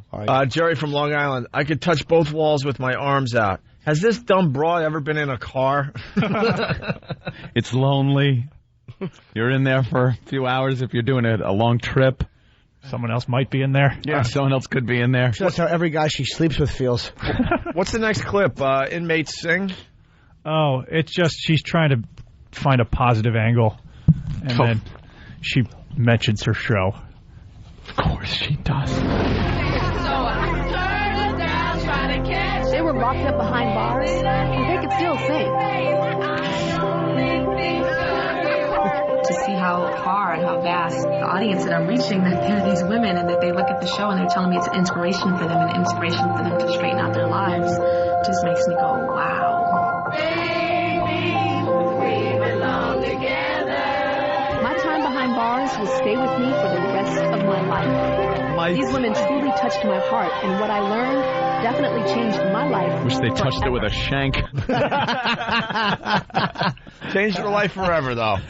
Or one girl walks by with a balloon full of gas, and the other one throws a match, and you burn those pretty looks right off. Now let's see what you do. Perpetually eyes wide open face. You see burn victims, they always look surprised. Like if they just walk into their own birthday party. For me? Oh, my God. Why? That is Why are you so inappropriate. surprised? Why, they always do. Inappropriate. Wide-eyed. John in Jersey. Did you ever notice that after every show, every event that she's done, she's never, ever going to forget it? Every single show. Everything is so important. Every episode. she does is so important that it will stay with her forever. Forever. When she got over the fear of the dolphins, she'll never forget. Never. How I got over my fear of dolphins. She has a memory like an elephant, as well as the voiceover ability. All right, we end with this final clip. What is this, Dan? More of Tyra's important work? Oh, yeah. It's next on Tyra. Some other important things she's going to accomplish on the show. All right. What makes Tyra's newest model search so different? Next time, Tyra's top male underwear model competition. Oh, okay. Sexy men from every corner of the country wearing next to nothing. With a Cirque du Soleil challenge. You almost broke your neck. Which hunk can be manly in lace? I've never worn that much makeup before in my life. Celebrity judges decide. We're taking this very seriously. Who will be Tyra's first top underwear model? Next all new Tyra. And it will stay with me for the rest of my life. She wants to be taken seriously, and Yeah. those two shows are back-to-back. That's the back-to-back prison show, and then men in their underwear. Yeah. Can we please get her on this show? We've tried, man. Impossible. We've tried. She ain't coming in. Has she heard? Huh? I'm sure she hates us. As a little tease, I have at home, I still need to go through with the Tyra Pranked show. You've been Tyra Pranked. Is that her catchphrase, like juiced? Yes. You've been juiced. Is she going to say that to the whole country, like this whole show is a joke? Yeah, look, who's been watching? You're all idiots. Yeah, no one is this awful. No one is this much of a self-centered pig who has a little mustache in this photo that we were handed. Yeah, a little. Apparently has a lot going on there. Oh my God! Shouldn't she be tying someone to the railroad tracks in 1910? Snidely Banks. Tyra Whiplash. Is that really her mustache, or has that been drawn on? No, that's real. That's real. That looks like real hair. How do you know, Danny? Did you take the picture? Yeah. How do you know, Dan? She's also got like a lot of like beard hair. She looks like the cover of Prince's Greatest Hits. It's from a high-res photo. I know it looks like crap on the... Can we get the high-res photo? Sure. All right. Why don't we take a break? We got MTV standing by. They want to film Twitchell's today for True Life. So I guess we're going to have Twitchell's and Big A do the news one more time before we rest that bit, okay? Rest it. We're gonna rest Bury it. We're gonna rest it the same way Pesci rested Maury. We're gonna Never thought he'd shut up. We're gonna put that bit in prison. Well, you know. Let's get some Danish for Bell. Never forget. All right, we'll be back. It's the O&A virus spreading across America. Opie, Anthony, Dance Party Weekend. Wait. The Opie and Anthony Show. Comedy gone too far. Opie and Anthony. Mornings, 6 to 9. Opie and Anthony.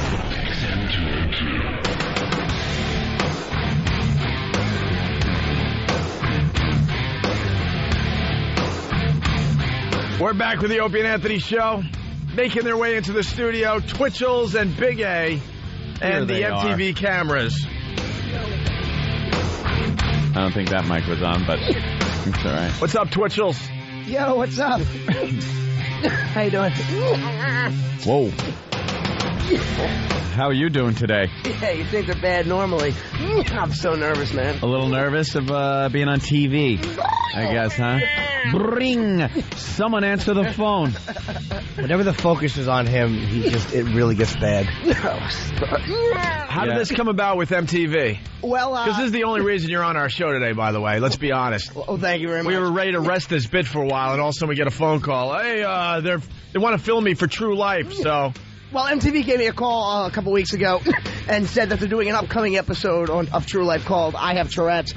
And they heard about me, and they gave me a call, and they were going to feature me in the episode. I'm really psyched about it, so I get to spread more awareness. Are they going to... Screw the awareness. I think you're... Holy crap, screw the awareness. I know, I think he's capitalizing on this whole thing by saying it's awareness. We were talking about you yesterday. Really? You're not on our show to spread awareness for Tourette's. You understand that, right? You're here to be exploited because you have Tourette's. Exactly. And it's a goddamn funny disease. That's all it is. No, that's the truth. That is the truth. To spread awareness. I pray that MTV doesn't take the serious angle on this. No one needs... And show how ridiculous you are. Is there going to be someone at the end going, "Hi, I'm Louis Santani, and I have Tourette's. Tourette's is a serious disease. We've had a lot of fun with this episode, but I hate when they ruin some funny disease show by throwing in the thing at the end. And you don't need awareness spread about Tourette's. If you're ever out and you hear someone going, bah, bah, you're pretty much aware that they have it. Pretty aware. Shut up, I'm trying to eat. It's one of the most obvious diseses ever, yes. Yeah, but so many people still don't know about it. Who doesn't know about it? People who have lucky lives. Everyone knows about Tourette's. People who are fortunate not enough to meet me. At least he has the small version. Imagine just having tour. Well, let's do this for MTV. Wow. Let's do this for MTV. It's a thinker. So, Twitchell's, what do you want everyone to know about Tourette's? I want people to know that I'm just a person, regardless of what people say about me, what they think. I am normal, just as normal as you and anybody else in this room. Well, you've made that apparent. He's made that blatantly obvious, hasn't he? Let me tell MTV something. You should be doing a true life feature on that mess over there. That's your star as he picks his nose. I'm introing him and he's picking his nose. He's got the camera on him. Let me pick my nose. Yeah, these two are. And screw trying to find Jimmy Hoffa. I say we dig up his backyard. These should be a new host of TRL. This is exactly who should host TRL, these two. Totally retarded losers. Yeah, they're like Martin and Lewis if their parents took thalidomide. I can't argue with that. So obviously you can't. Yeah. Can't argue with anybody. So Twitchell's, the MTV cameras have been following you around for what? Well, they just started today. They'll be following me around all weekend. What have they filmed so far? Well, they just started this morning. They filmed me coming in here, hanging out. You've been observing this. What has MTV done with Twitchell so far? Is Twitchell's acting all serious, like this is a real thing? And oh boy. Yeah, he's actually he is trying to be all serious about it, and no one's buying it, right? No, I'm not trying to be serious about it. That's why I'm here, because I don't take myself too seriously. Is there a segment, do they show you getting up in the morning and brushing your teeth and doing like ordinary things? That's exactly what they said when they called. They said, we want to get you doing things like just eating, doing what you do. Exactly. We want to see what it's like eating a pancake with Tourette's, doing things like that, normal everyday things. Screw that, fantasizing in the shower. Right. We want to see you making a phone noise and a black fish smashing into your gums. They should film you jerking off. That's the type of TV I want to see. Yeah, they're going to film me going to step arobics class. Hey, MTV camera guy, make sure you film his hands at one point. Yeah. He's a nervous wreck and his fingers move. Make sure you film them. He'll be self-conscious about it now, so it will happen even more. If MTV ever wants to do a show on dead hookers, you might want to get in touch with this guy and ask where the 55-gallon drums are on the side of the throughway. But Twitchell's, you're, of course, the star. Oh, no. With your Tourette's, and MTV's kind of taking an interest here. So what do you have planned? Anything special? I know they want you to just go about your life, but you got to do something a little extra than just, get up, brush your teeth, come here and go to bed. Well, actually, I'm going to a Phillies game tomorrow night. When they take on the Red Sox. Oh, that should be great for the person sitting next to you. Yeah. Isn't that a treat? Wonderful. Popcorn being thrown all over you. Someone yell for a hot dog. It's going to be fun because my neighbor's a Red Sox fan, and we're going together, and I'm a Phillies fan. It's going to get crazy. Yeah, it's going to. Are you going to slap your face for MTV? It hasn't been, that tick hasn't been bothering me right now. Have you been jumping? Yeah. What about the jump? Yeah. Jump? Why don't you explain that to MTV right now? Well, I have, as well as Tourette syndrome, I have OCD, obsessive compulsive disorder, and whenever I hear the word jump, I have the compulsion to do so. Jump. Jump. Jump, jump, wow, that's a good jump song. Jump. Jump. Jump. Don't make them jump. We don't want them to jump. All right, stop jumping. Don't jump. Don't jump anymore. Don't jump. Don't jump. Don't jump. You are a twitching, jumping mess. Jump, jump all over the place. I get so happy when I see your face. Me and my friends get together. Jump, you freak!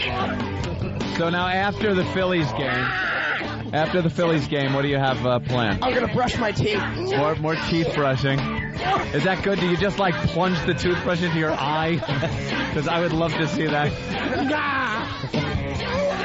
Why are you jumping? You shouldn't be jumping. I love the support. And then what about? You're a stand-up comic, so are you going to have the cameras follow you down? Yeah, I have a show comedy. tonight. Yeah, actually, I have a show tonight in Glassboro, New Jersey. They're coming down. It's at the Round Boy Room. Is that what it's called? Yeah. Yeah, come see me at the... How do you spell that, man? I want to look it up.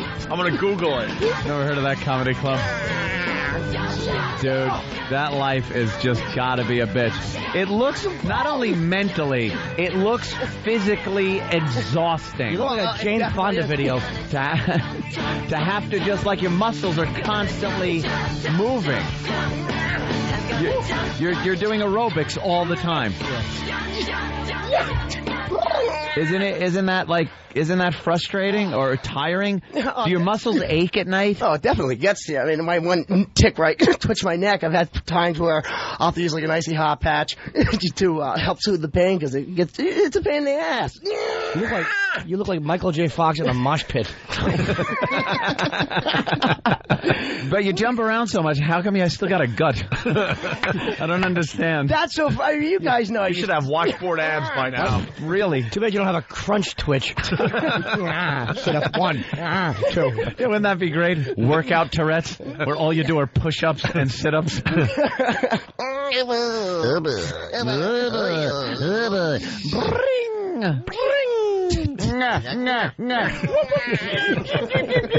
Why you?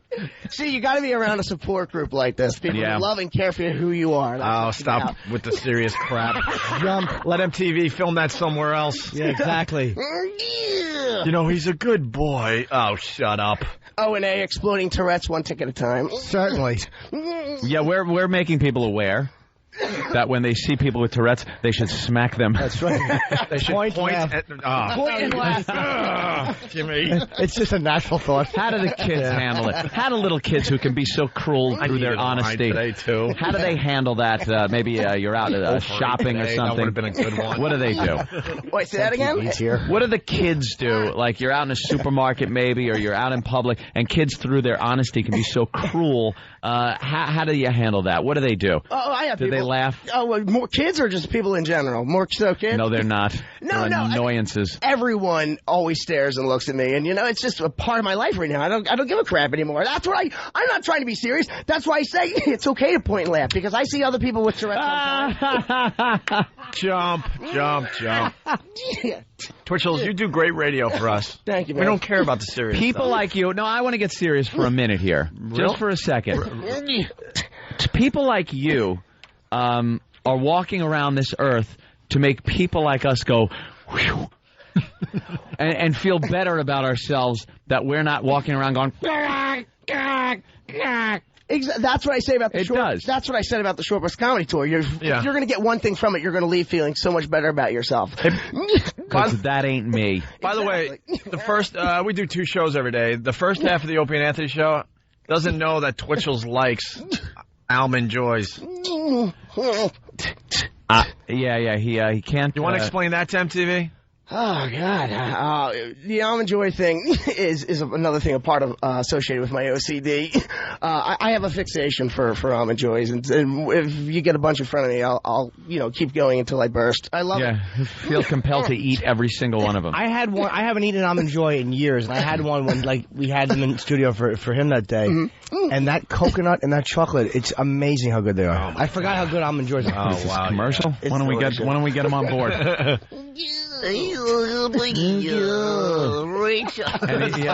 Rachel, you've come back. And he's got a shirt on. This is what cool looks like. Really? Is it? And we must be nerds. I know I left you wide open for that. Yeah. All right. Well, their big segment on our show is the news. They love doing the news together because this idiot can't spit out a word, and wait till he gets to any word that starts with an ST. Right. Any ST word, he really freezes up on. I think Big A's got his TV shirt on today, too. He certainly does. Did you dress because you knew you were going to be on TV today there, Big A? Yeah, of course, yeah. Oh, definitely. He dressed in his best digs, and the hair looks good. Anytime he thinks he's going to be on TV, he dresses nice. So whether it's MTV or an Amber Alert, anything like that, he'll dress in his nice clothes. What are you doing over there? Dancing? Wow. Jump. You should try to break dance or something. Well, that's what I said. I said it'd be funny to go to one of We the should bring back break dancing. All right, you want to do the news with Big A and Twitchels? That's the only time I'm accepted, when I'm dancing down at the disco. You didn't call me, Tony. All right, here it is. The week in review, kind of, or news of the day, whatever. A little of everything with Big A and Twitchels. Good morning, everyone. It's time for the news with Twitchels and Big A. I'm Louis Twitchell Santani. And I'm Big A.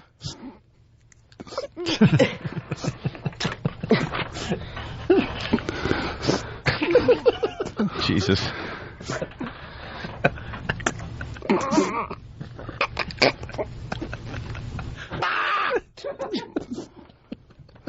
Starting with our top Jesus, you can breathe. story, Chief of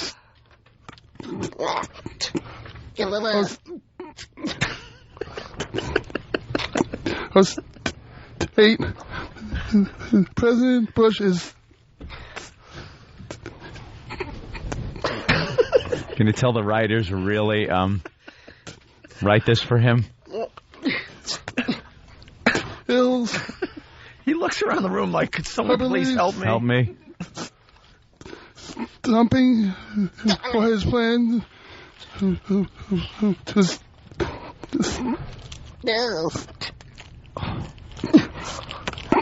Yeah, don't look around for help. The only thing that would help you is the same thing that helped R. Bud Dwyer. This is one lousy paragraph. He's been at it a minute and a half. Wow.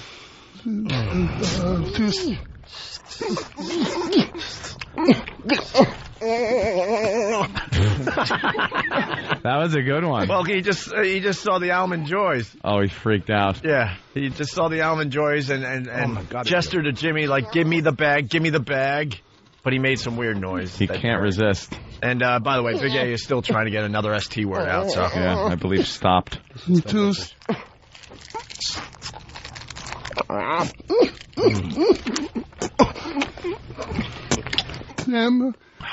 flow of immigrants jumping into the U.S.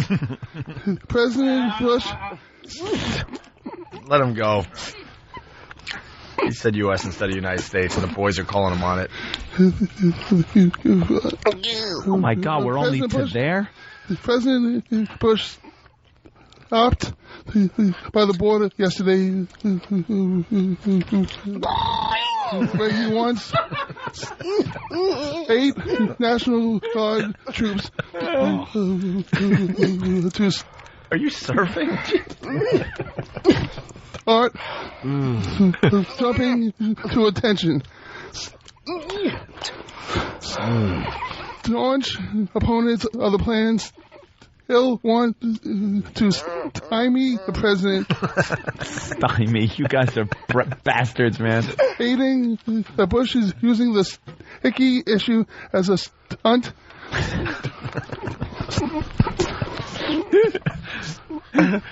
Steering attention away from his humbling poll statistics. Oh, my God, man. Well done. That was the first story? Yes. You are a wreck. Delicious. Very good. All right, Twitchell. The defense for one of the 3 Duke University lacrosse players charged with jumping an exotic dancer at an off-campus team party asked the judge Thursday for access to a cell phone that the woman carried that night. In addition, the defense for sophomore flying out of his mouth. In addition, the defense for the sophomore Reed Seligman, 20 of Essex Fells, New Jersey, said... He said no, that, he huh? didn't. He'd sound like an idiot. Did he really go? That's exactly what he said. Said? He wants to jumpstart the trial so he can return to school. He argued that Seligman had established, quote, quote.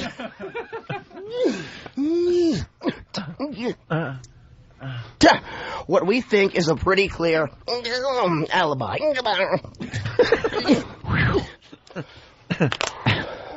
Oh, no. Oh, boy. Back to this. Put them forward. You move them out of the way. You put them where you can get them.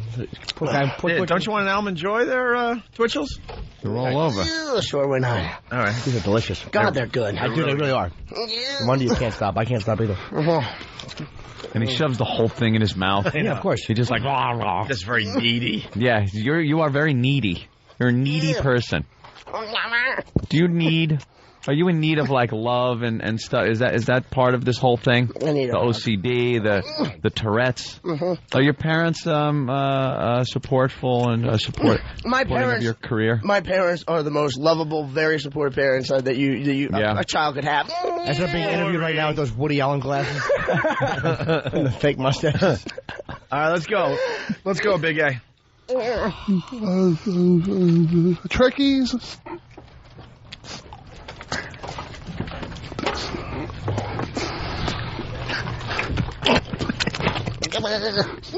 Oh, boy. Caught. Go bidding. Auction's over by the time you're done with this story. Christie's. Everything has been sold. Sold. Right. He has to buy the mop that the guy's cleaning up with. Meanwhile, Twitchell's bid on everything because he was sitting in the room. Do I hear 300? Right. Sold for $48,000. No. 50. I don't have that kind of... 5. All right, buy a phaser and shoot yourself.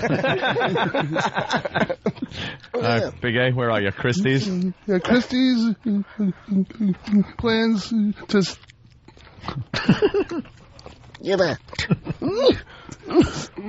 stage the first official studio auction of Star Trek memorabilia this fall. Among the stuff Trekkies would jump at the chance to own as a model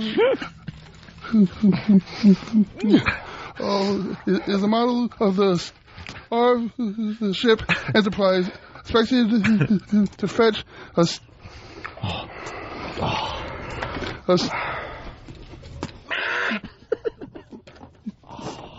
steep price of $15,000. Christie's will also auction props, weapons, and a set of dressings for Star Trek fans who can't stomach the staggering prices of more popular items up for stake. You are a mess. You look like something that beams back when the transporter malfunctions. You know, and they just go, beam it into space. Yeah. Just beam it back into space. Right. Thomas, we got something back on this end. It doesn't look like it did when it left.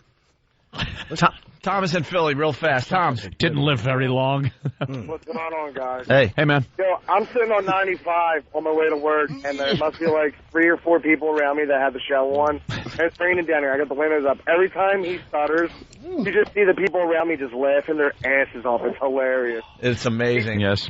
People like them are put on this earth for us to laugh at. Have its own traffic, like his traffic show on like Fox or something. There you go. All right, thanks, Thomas. Hey, we better take a break. So yeah, Twitchell's, there's plenty of almond joys in front of you to enjoy. Enjoy them. They're delicious. Taking full advantage of that. Yeah, how many have you had so far? 7. 7? Yeah, sugar shouldn't do much to get you moving either. No. Nice sugar rush. You want some Red Bulls and cocaine? By the way, we're going to have Big A do our live read this hour for StubHub. Oh, no. StubHub! The news should have taken 3 minutes tops, 5 minutes tops. We have to break it into 2 sections today. So when we get back, we'll continue with the news with Twitchell's and Big A. It's the ONA virus spreading across America. Ladies and gentlemen, it's the Opie and Anthony Show. Radio to the power of rock.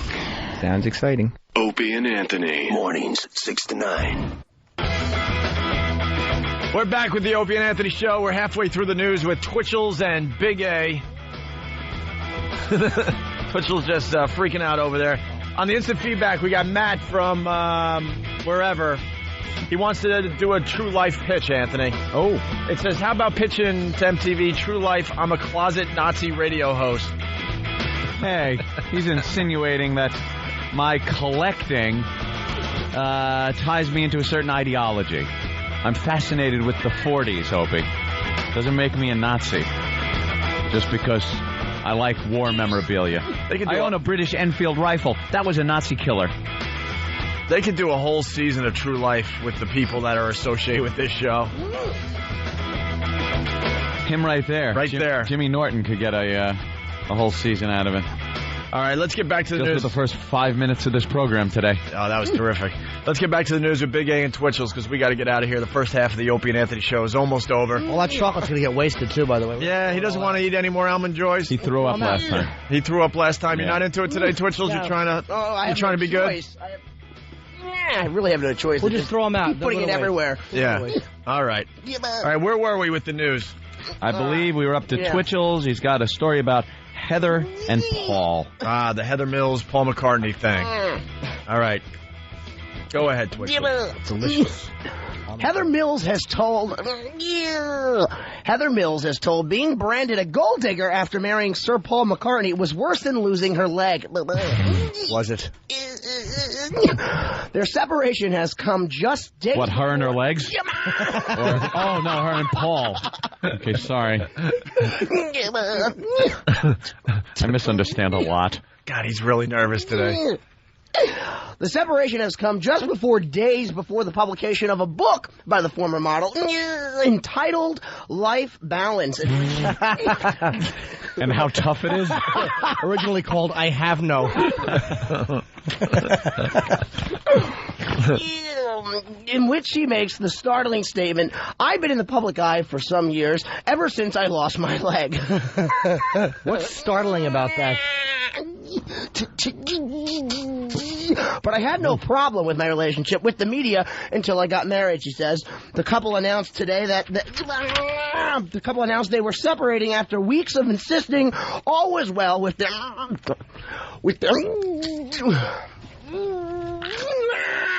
marriage. Yeah, that word does that to me too, believe me. That's the only time Anthony has Tourette's. Yeah, I know. I get Tourette's when I hear that word. I can't say it, and money flies out of my pocket. Happy anniversary, by the way. Thank you. Okay. Happy day for me, too. Don't waste those Almond Joys. They're delicious. All right, let's go. Miss Mills could receive up to $100 million in a settlement, although the couple are more likely to come to a private agreement for about $20 million. A bag of shells.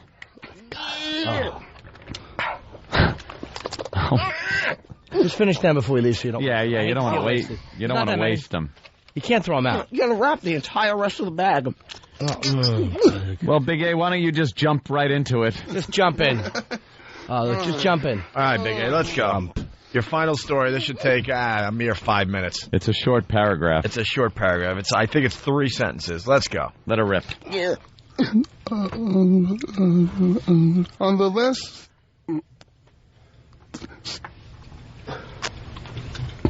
on the last Park side of things. A stupid stunt. The performer. Oh, stunt. Oh, stunt. Okay, I thought we had to get dumped out of for a second there. Performer jumped off the steep.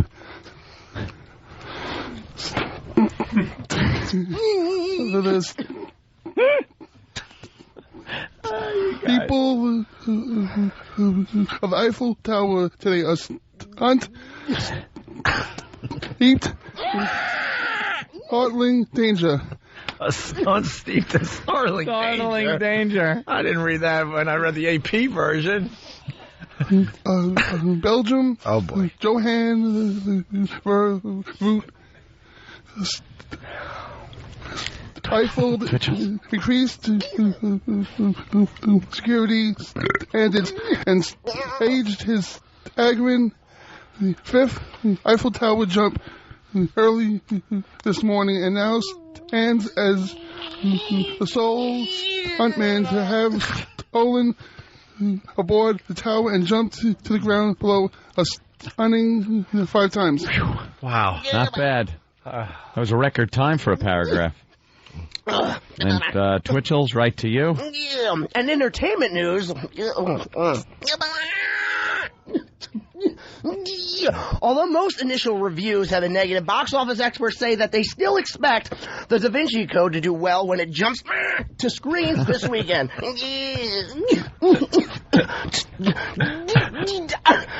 The experts say the religious-themed thriller can expect to haul in between $50 million and $80 million when it opens domestically Friday. More than enough to compensate for the laughter, jeers, and sneers it received when shown to critics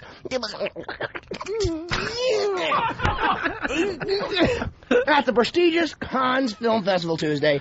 I'm Louis Twitchell Santani. And I'm Big Ace. Stay tuned for more handouts. Orbeez now stop staring at me and start your day. There it is. Wow. Big A and Twitchell's doing the news. Before we even move on, I got to thank Than and Danny. They did an unbelievable job rewriting the stories today. They rewrite the news. A stunt steeped in startling danger. Yeah. Jumped off the steep steeple of the Eiffel Tower. You guy really jump? These chocolates are so good, man. I want MTV to be very honest with us. How much of this footage are you going to use? 30 seconds tops? You never know. So far, this is all that they filmed for the show so far. All Opie and Anthony. That's all you need. Brushing the teeth. O&A. Did they show you eating the chocolates? Did you explain what the chocolates are, how good they are? I didn't explain the story. I'll explain it later. Yeah, you should about how you couldn't have them. Imagine throwing those away. Whole bag of them wasted, man. Yeah, it would be a very bad waste. I just have a feeling, nothing against you, Twitchels, but I have a feeling he's going to get back with the tape. They're going to get a load of him and want to question him on why they froze Han in carbonite. Let's throw those away. Ew. Don't throw them away.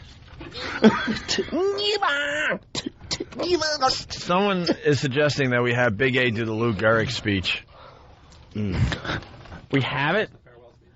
The farewell speech from Lou Gehrig? How long is it? All right, here. I mean in days, not in pages. Yeah, hand him the Lou Gehrig speech. We'll end the show today with Big A doing the Lou Gehrig farewell speech. Do we have echo? How do we do the echo? Wow, I think we do. How do we do that echo? Where's Tim? I need Tim really fast. Yeah, we need stadium-type echo. I know we could do echo on this board here. I just don't know how to do it yet. Oh. And do we have like a low, very low rumbling of a crowd in the background, maybe? That'd be great. Wow, theater of the mind. You know how to do it, Ben? Oh, here Hit it is. this thing? Hello. That's not that echo. Big A, talk. Hello? Yes? There's no echo. Very smooth. Oh, Jimmy's got the echo. Do I? Yeah. Yeah, why do you have the Jimmy. echo? I don't know. Jimmy! I don't like Give me it. my echo back! Hey, thanks for coming home with me, miss. I've never been with a girl this big. Jimmy, I want the Echo. I have Echo. We all want Echo now. Eat some candy. Candy is good. Almond Joy is going to waste. You're like his conscience. What's that? I am his conscience. Yeah. We're going to throw them away. Hey. Where's my Echo? Hey. I took it back. I want my Echo. And I gave it to Now, Anthony. I have it, Jimmy. Ha ha ha ha. You shan't have Echo. It's mine. I want Echo. You now sound stupid. Hey, what? Nah. Why do you take everybody's Echo? He gives and takes. You're like the Lord. All right, Big A, do you have Echo? Do I have Echo? No. He's the only one that doesn't have Echo. What did I do wrong? Try again. It wasn't you, it was God. Try again. Go. Do I have Echo now? Yes. Yes, you have Echo. Yes. All right, go ahead. The Lou Gehrig farewell speech as we end the Opie and Anthony show. The first half of the Opie and Anthony show will continue on XM exclusively in a few minutes here. Go ahead, Big A. Fans, for the past 2 weeks, you have been reading but the bad break I got. A misprint. It's supposed to be breath. Oh, Lou Gehrig's speech. Sorry. I read it as bad. Sorry, continue. Yet, today I consider myself the luckiest man on the face of this earth. Earth. I have been in ballparks for 17 years and have never received anything but kindness and encouragement from you fans. Looking at these grand men. That's what Jimmy was saying last night at the massage parlor. Look at these grand men. Which of you wouldn't consider the highlight of his career just to associate with them for even one day?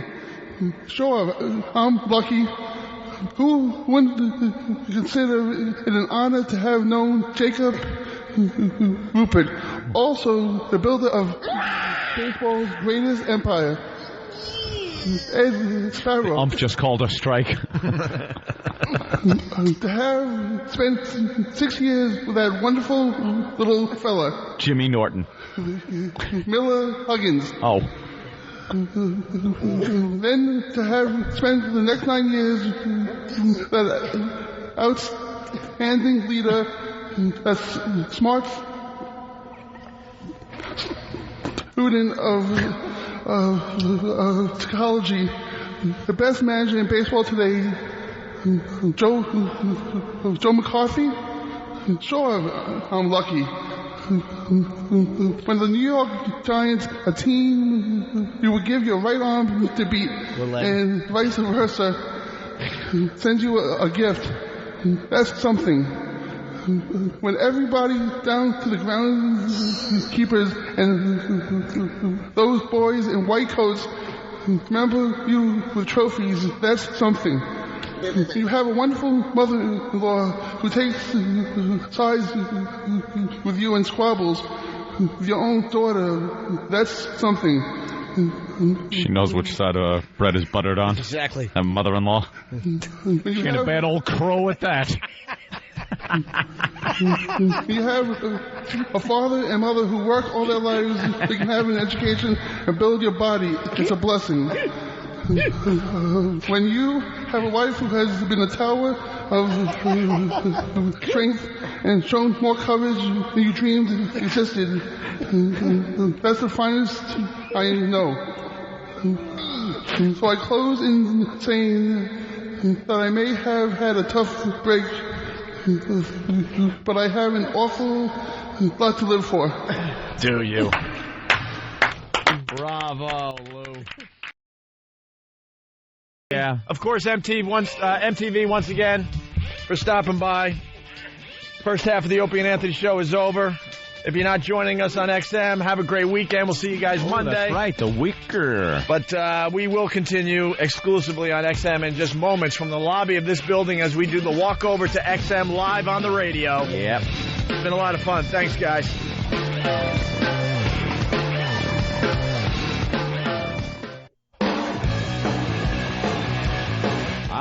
We're in the lobby, getting ready to do the walkover to XM Satellite Radio. What's wrong, Jimmy?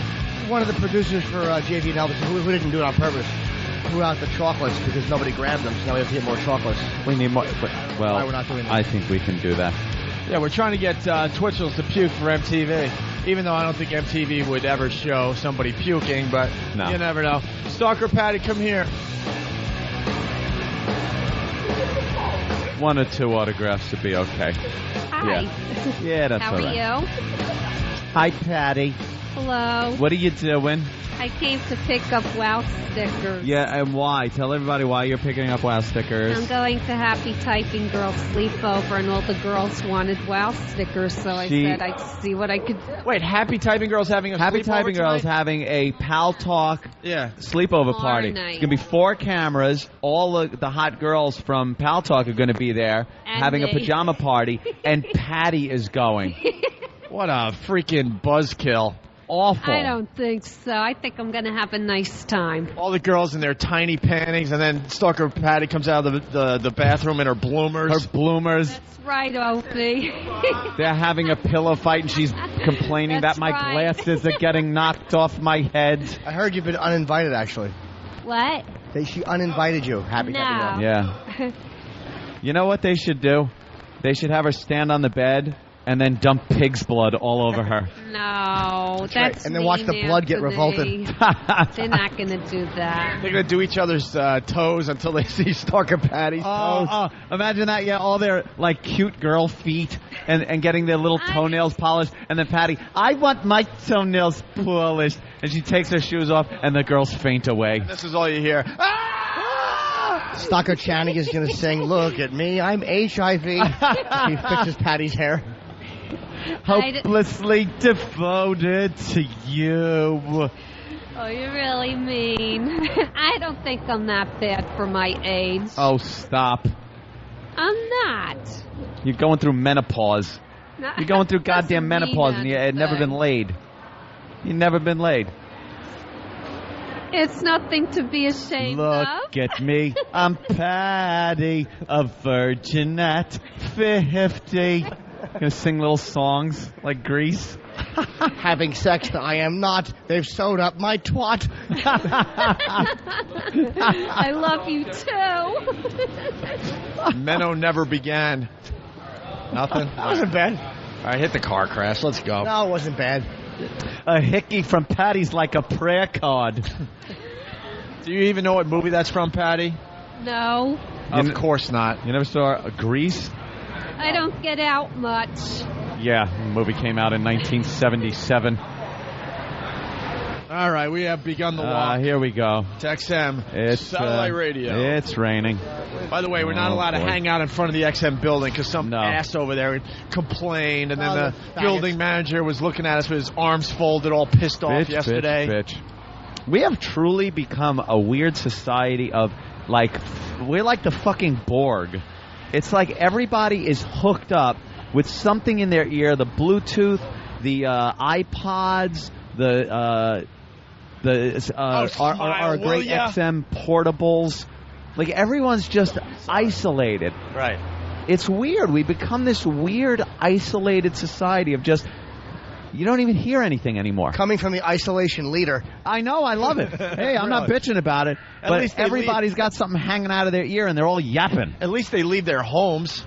Yeah. Oh, smile, will ya? That's what we should do. Nothing. It's a miserable day. No one should be Smile. smiling. That's all we're going to do because these people are just walking by us miserable. Then again, that's what we do. Yeah, we're kind of walking the other way miserable. Hey, we have a nice crowd today, by the way. only difference. Considering that it's a crappy day here in New York City. Oh, Yeah. wait, we could say shitty. Yeah, we can. Oh, Yeah. smile. All right. Let's play the smile game. It's raining. We have no umbrellas. Nah, we never do. Twitchell is way back there with some ladies and the MTV guy. Man, what are you laughing at? Just Twitchell's. He's a fucking disaster. Why is E-Rock on the other side of the road over there? Thank you, sir. I don't know. This guy just gave me a shirt. I was ass raped by who's Pinocchio nose. Is that umbrella big enough? Ooh. Jesus. There's a sergeant walking down there. Oh, smile already, will ya? Exactly. You don't even know we're yelling right at him. I know. She could be coming from a funeral. What, Patty? Oh, Patty has to talk. I have to go make the coffee now. Make the coffee. Have to go to work. Don't scald yourself. That would break my fucking heart. So, have a good day. All right, Great Patty. show. Congratulations. All right, go. Jesus. Bye. Have fun at the sleepover with all the hot chicks. I will. Way to bring the average down. Really? Right? It's going to be all those hot chicks in their pajamas, their little PJs. A bunch of 10s and Patty, so it averages out to 2.5. She's a bell curve in the wrong direction. Exactly. Just little boy shorts and little midriff tops, and Patty in pantaloons. Big frilly. Twitchell's, you all right? I'm just so nervous. Why are you so nervous? As if my Tourette's weren't a, good enough reason for people to stare. You got all these cameras and people yelling the J word. The J word? Jump, jump.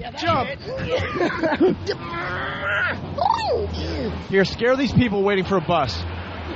Oh, we should get them on the bus. Yeah, send them away. I don't know where it's going. We'll have them interview people. It's going down to Clinton via 57th and 11th. You want me to get on the bus? You have a Metro card?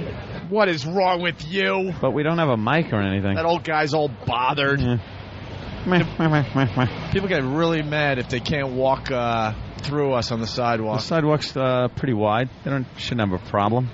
All right, let's continue to XM. What? What, Kenny? These ugly people that just walked by. No reason for ugliness today. There's makeup. Oh, Jesus Christ. You got that lady. You got a lady really giving us a really nasty look. Someone go talk to her. Where? The one in the yellow sweater. Please go talk to her. She is so pissed off. Why? Just go talk to her. What's the matter? Is there a problem, ma'am? Of course. Did she get in? She walked away. Is there a problem, ma'am? Yeah, you in the yellow sweater. Ugh. She's a nice dumper, though. She's hideous. What did we do to her? I don't know. She's just mad at the world. When we're hurling insults, people don't know if they're hitting them or not, so it could be... Oh, it was because of the ugly comment. She's still looking at us. She wants to come back here so bad and confront us. Hey, ugly! Confront her. Oh, my God. Confront us, I mean. The guy waved. Stupid. Guy waves like we don't judge men. Yes, we do. All right. Hunky or dreamy? What happened? What happened? What happened? Hi, what's in the CVS bag? What's in the CVS bag? Depends on everyone's way. Hopefully it's a tampon and AZT. She's got a heck of a weekend. All right, let's continue to XM. We'll go back. What a lousy day again. We got like a couple of days here in New York of good weather, and now it's all depressing again.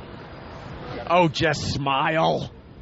No one smiles. No one has fun in this city. Let's all wear shirts that say "Smile, you cunt." Mine's in the wash. Oh, we better stop right here. We don't want to piss off. Don't. Yeah. We don't want to get too close to the front of the building. Perish that thought. Here comes a new group of people. Here's an upwardly mobile businessman. Hello, sir. And he doesn't want to speak. Here's a criminal. And people going into the building we're not supposed to even acknowledge or talk to. All right, there you go. All right, we got nothing going on. Everyone's going into the building. Why don't we start the second half of the O&A program? Right. Yeah, let's do that. Nothing thrilling on the walk today. All right. Hi, miss. From Florida. Hi, you want to say hello to them? Where are they? What? Florida people. Hello. They came from Oh, hi. walk. Say hello, Florida people. I was actually the Lion Man in the Assault to the Media contest from Alabama. Oh, the Lion guy. Nice. I remember Lion Man. Good You're job. like famous as far as the show goes. Heroes. All right. Come here, fella. Thank you, Jimmy. What's your name? Abby? Are you sure? Yeah. What's your name? Kirby? Kirby. And what two things do you girls do together? Nothing. Oh, it sounded like something. Was it back in college? Oh. Wow. Who was looking? Come here. Come here, Abby. Girls all like... all right. They love little Jimmy, don't they? No, it's a photo op. It's like girls love Jimmy. It's like if you found a pile of Stegosaurus shit, you'd stand next to it for a picture, but you wouldn't fuck it. How warm is it? Thank you. Yes. Thanks for following us today, guys. We appreciate it. We'll see you on Monday. The second half of the Opie and Anthony show starts in... Abby was hot. In a few moments.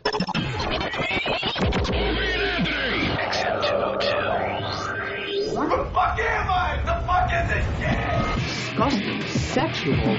Parents say it is not for kids. Pornography in the workplace being played on TV screens, drawings. They ransacked and took off with the family car. People making nasty comments about women. Virus spreading in our area. Find out where. Racial language and racist attacks. Push the button! I'm a black ninja, fuckface! All right, we remember. Shut up. We smoke pot with Snoop Doggy Dogg on a daily basis. You're talking out your ass. There's going to be some action today. I'm going to crap myself. Oh, what a log you're going to have. Holy shit. The Opie and Anthony Show. Holy shit, Yahoo, indeed. Oh. With Opie. I have psychosis. Anthony. I'm a xenophobic asshole. Jim Norton. I don't have the chops to do this. And a bunch of zeros. Good old Ben. Steve really is love. Perfectly enunciating boob. Sorry, Steve. E-Rock! I bring nothing to the table. They love when Hawk fucks up. Shut up. But more importantly, we see Derek's balls. You just relax. Here comes the funny. Problem, Hawk? My crotch is burning so bad. Shut up! But enough of this palaver. Let's get the show on the road.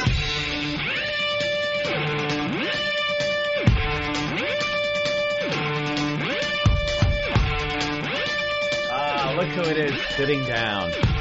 I just saw Jimmy. I just saw Jimmy and Opie going to the bathroom together, stealing a moment, stealing away a moment. Hi, welcome. This is part deluxe of the Opie and Anthony Show, live from our XM facility, right after our thrilling walk. That walk stunk. Everyone was just pissed off. It's raining out here in New York. It's just depressing. We had like one nice sunny day, and then it turns to a bucket of shit again. And everybody just walks around and is miserable. They don't want to talk. They're doing that hustle and bustle that New York is known for. That awful, just straight-faced walk with their Borg instruments in their ear. Everyone's got that blue light. Do you need the light? Do you need the red or blue flashing light just because it looks cool? I want It's like an old movie with an old computer system that has lights all over it. I'm just saying, those fucking the Bluetooth things, do they need the light? They're all lit up like they're so high-tech, like they want it to look futuristic, that you have this Uhura thing sticking out of your ear, and you need a light on it. It's like the movie when they have an explosive on the bottom of a car with a switch, and it always needs a light to let you know that it's on. Well, I think the Bluetooth light is just to let you know that it's on. Thank you. It's stupid. It's pretty. Enough with the lights. Do you know what I was thinking, too? When you made a comment that, are you eating Twitchell's candy? Oh. What's wrong with you? Not away. Stop it. When you called me Miller Huggins before? Yes. Thank you, Kenny. I know what you want to be. What? I'm Miller Huggable. I thought you just wanted to be Jimmy Huggins. Yeah, that walk sucked today. You're huggable. I mean, I meant to get this picture online. Or was Jimmy that Jimmy wearing with the pink Yankee hat? Yankee hat. When you were up in Boston, Sonny Ferrelli gave me this fine picture when he was at F.H. Riley's. Nothing says manly like a pink Yankee hat. That's right. He went to F.H. Riley's for his anniversary, and he gave me this picture of Jimmy in a pink Yankee cap. Let's get that online. Let's scan that in. Talk amongst yourselves for a moment. I have to get Pal Talk up. Yes, you do. Up and running, as they say, online. Eric is showing this to... Is it online, Eric, the camera? All right. Yes, that one is online, so... I'm still... that waiting. walk sucked today, huh? No, I said that when you guys were jerking each other off in the bathroom. I said that the walk was a little lackluster today. Well, I think weather-wise, it stinks. People are doing that fast walk to get to wherever they are. They don't want to be interfered with. It's not one of those nice days. Girls aren't wearing things a little revealing that we could comment on. No one smiles, I know. No one smiles. I'm sure you said some of this, but no one smiles. Yeah. They all have, like you said, an iPod or some kind of device they're in their communicating. Ear. So important. What happened years ago? What did we do years ago when you just walked to work or down the sidewalk? You couldn't listen to anything, really.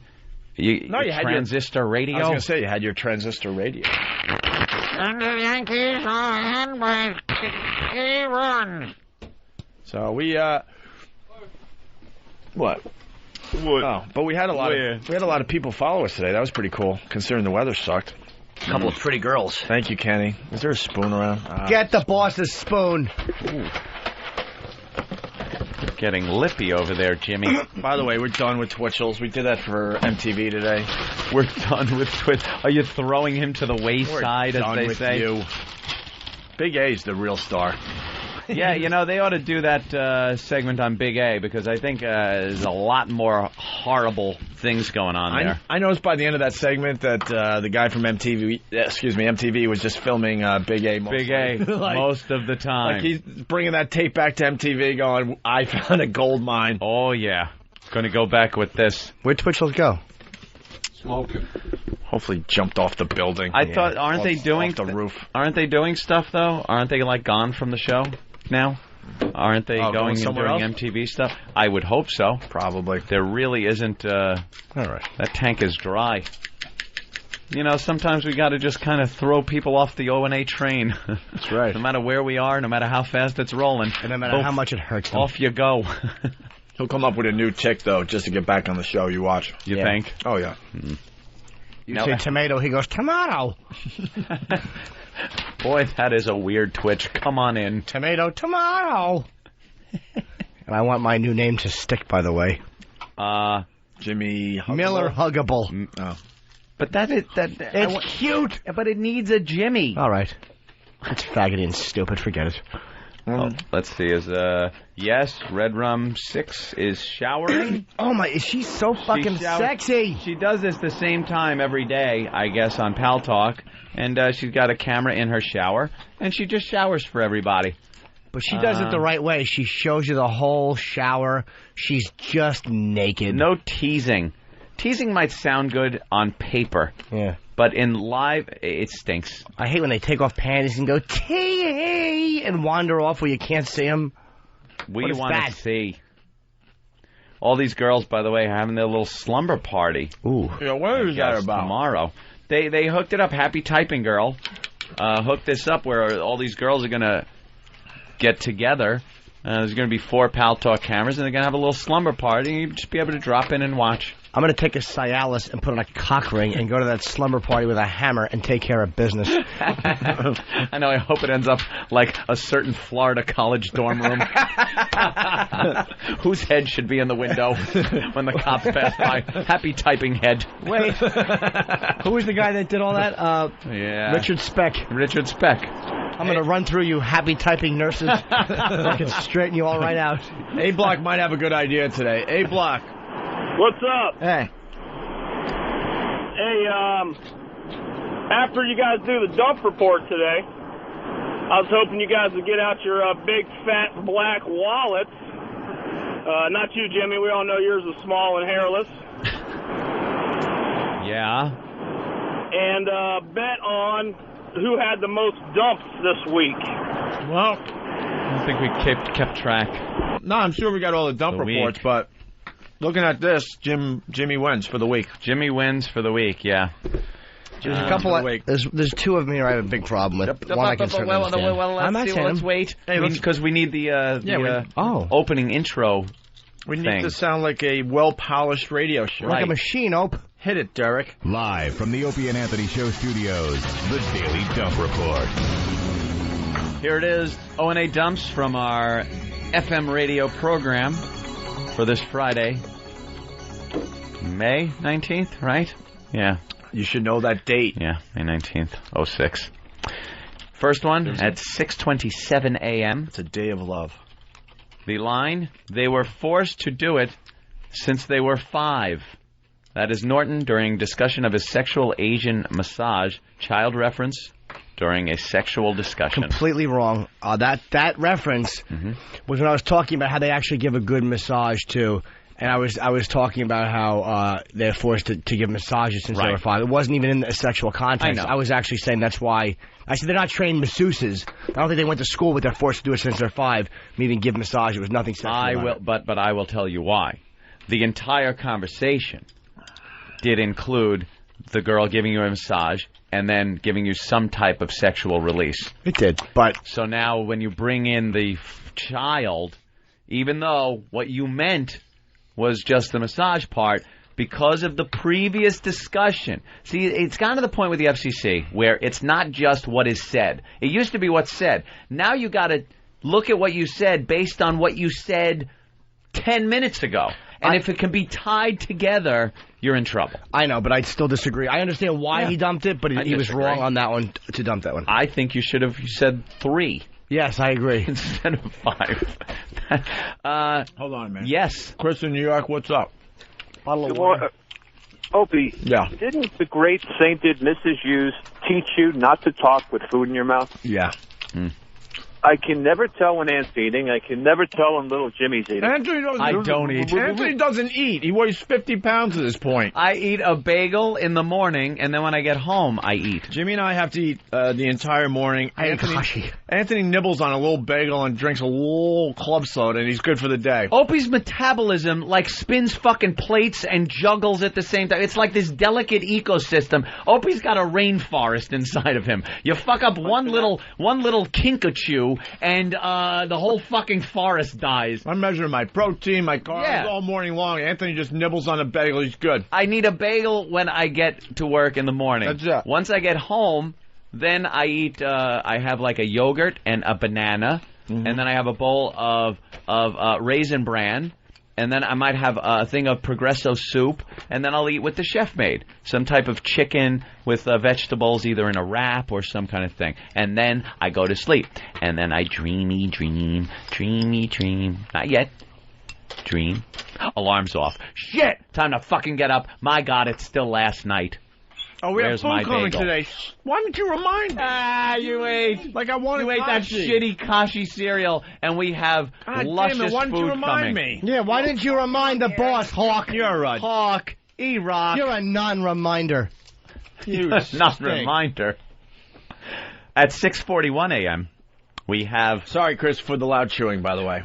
Hey, when's that food coming, Eric? 10:30. We're leaving at 11 today. Why is it so late? So you tell Mr. Food Guy to get his ass over here pronto. I want to address John in New York. Let's get to John. What do you say, John? Even before we finish with the dump sheet. What has Ben got, though? Funny scene in the men's room. Twitchel's in there taking a dump.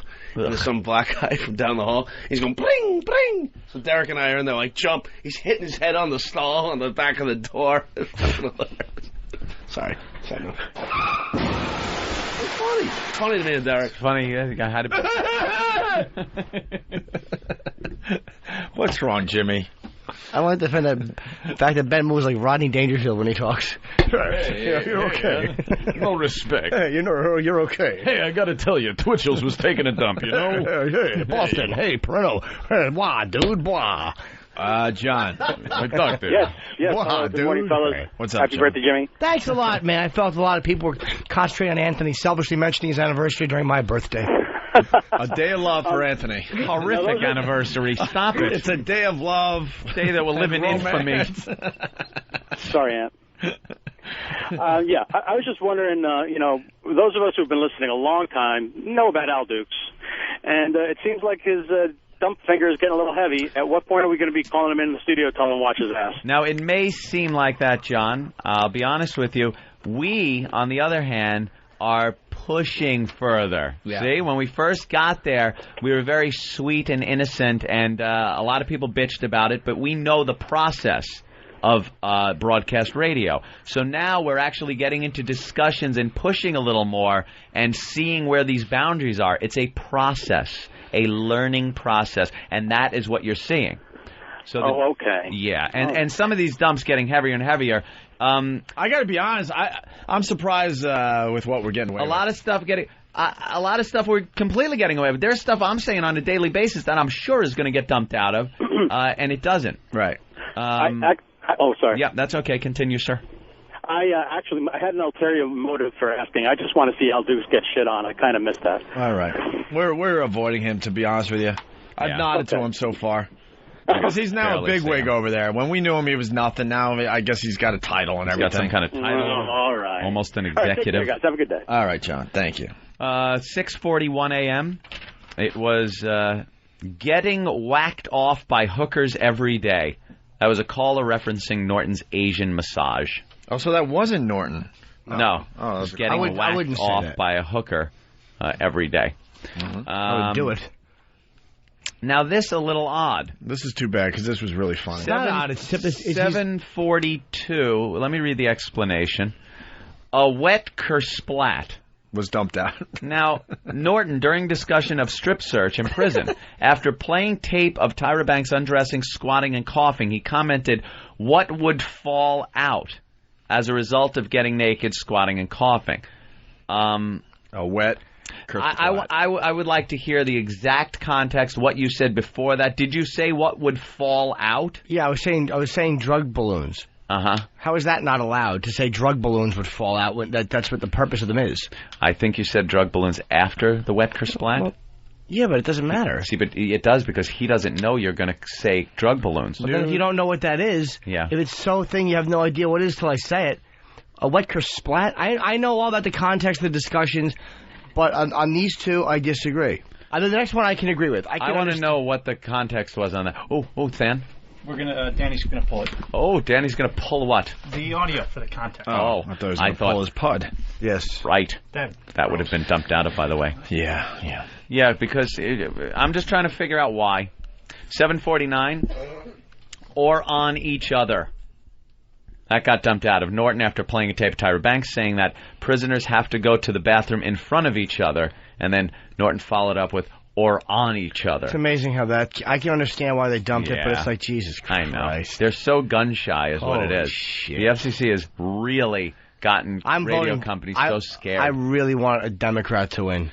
Yeah, but a lot of people will point out that the FCC, the one that gave us the hardest time, was appointed by Bill Clinton. Understandable, but I also believe it was a Democrat that was in there. He didn't give us a hard time when Clinton was there. It was shit rolls downhill.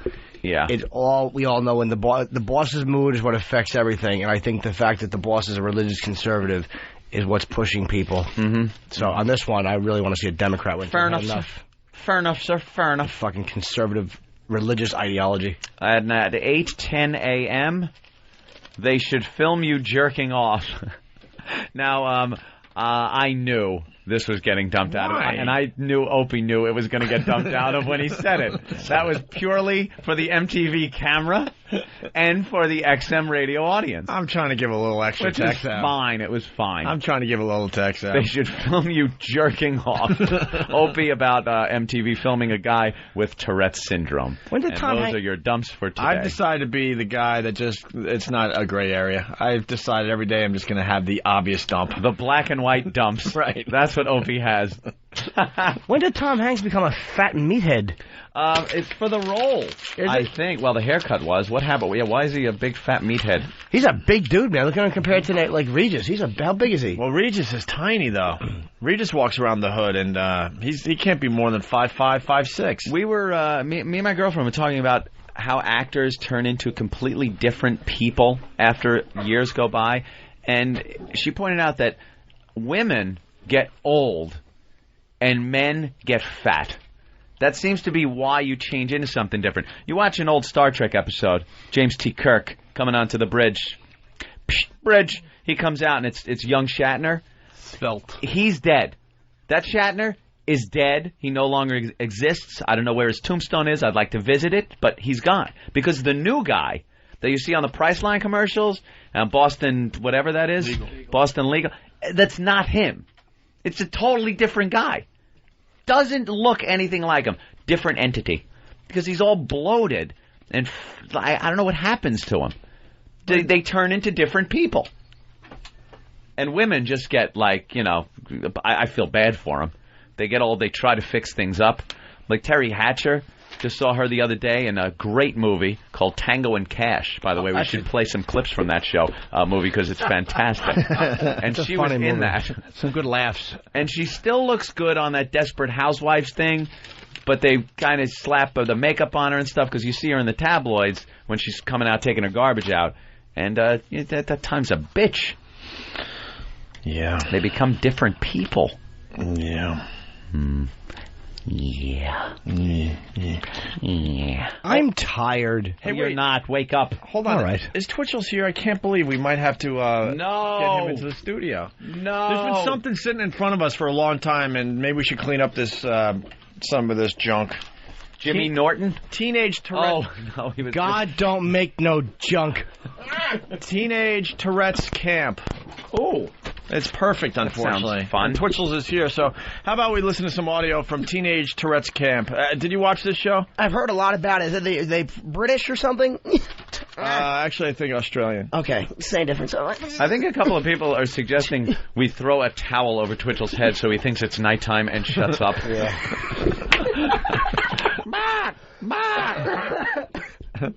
You. I'm Louis Ring. Ring. Feels like Daffy Duck on acid. I love that something on something joke. Yes. That sounded like a joke on shit. All right, we'll do the Teenage Tourette's Camp next as we Why is Big A not in here with a chair? Why is he out there alone like he's been his whole awful life? Yeah, bring Big A in. Let him sit in the bring corner. that gigantic monstrosity in here. He deserves it today. Bring that embarrassment in here. All right. Hi, Big A. Sorry to make you wait outside. Relax. We're going to get you a thimble for your cock. You're the true star of this, too, so, man, we should treat you better. Thimble for your cock. Get him a That's chair. just plain cruel. Somebody get Big A a chair or there's going to be problems. God, Big A really cleaned up for MTV today. I know he did. He fucking fixed his hair. I think you're going to get your own show, my friend. I got to be honest with you. I think they were really interested in what you were doing. He scrubbed his face. He's clean shaven. I don't remember the last time we've seen him clean shaven. He exfoliated. That's what it looks like, right? Got a facial or something. Where's your MTV cameraman? I think he just left. He's going back to my area tonight. He's going to follow me around the show tonight. He has to get back. What do we got? The clip in context that Aaron wanted.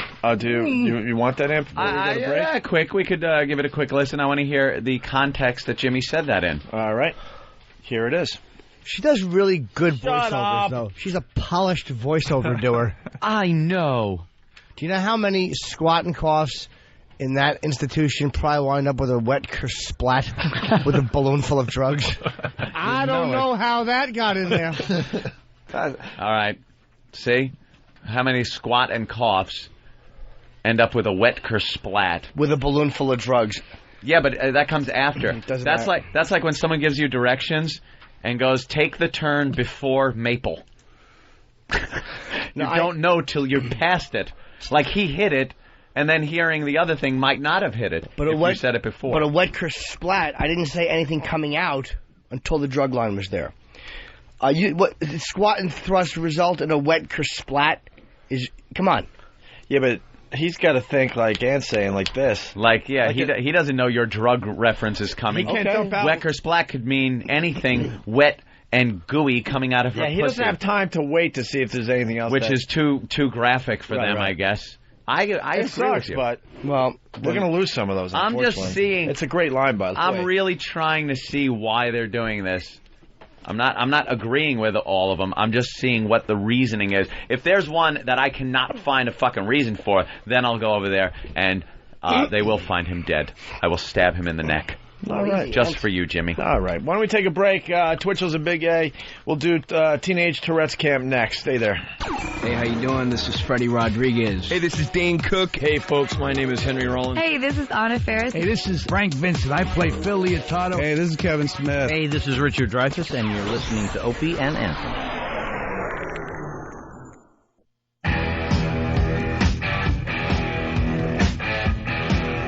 Dirty deeds and they're done dirt cheap. Dirty deeds and they're done dirt cheap. Coming soon to the Opie and Anthony program, Jimmy Day. Jimmy Day. Jimmy Day coming soon to the Opie and Anthony program. That's right. I agreed to it when I thought it was Jimmy Gay. No! Oh, it's Jimmy Day? Oh, that's different. It's going to be Jimmy all day long on 202. Jimmy Day coming to the Opie and Anthony program. Jimmy Day. Boy, am I sick of looking at that one already. Tell me about it. Wait, is it this one? Oh. Yes, of course it is. I'm not saying. Wait, or this one? That one. No. This one? This one? No. This one? No. This one? No. This one? No. This one? One over. Yes. Oh. She just, it's like, all right with you already. We get it. You're cute. No. Fuck yourself. No, I don't know. This one? All right with it. Would you be honest? I'm not even looking at it. Is it this one? No. This one? No. This one? No. This one? Not at all. You're not... Which one are you sick of looking at? Sound right there. Ugh. Right, we know. You're lovely. Yeah, I see her. Fucking need a bag of shit. Holy... Fucking stuck-up jizz bag. Oh, my God. Wow. It's not nice, Jimmy. It's just supposed to be fun. It's just a fun thing. All right, Tourette's camp. We don't know much about this. Yes, we Neither do I. It stinks. Oh, It's a great place for a napalm test. Well, we got clips from Teenage Tourette's Camp. Oh, napalm. place where the bus driver wants to shoot himself every day. Imagine having to drive a load of these guys. It's like driving a bee's nest over a bumpy road. 99 on the 40 broken bottles of beer on the floor. You clumsy, twitching idiots.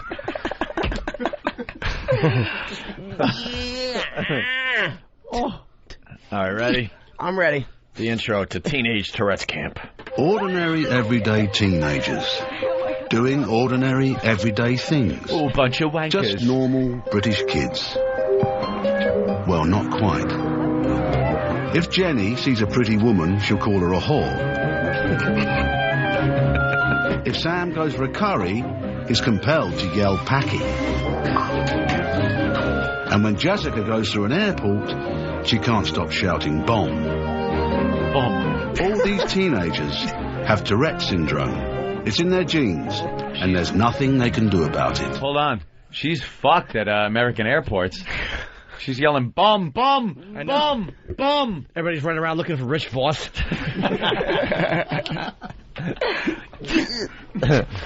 Let's say hi to Mike. Mike, what's going on today? Hey, what's up, guys? How you doing? Hey, good. Hey, Mike. You fancy people are on Hannity and Combs tonight. We but, are? I didn't know what time.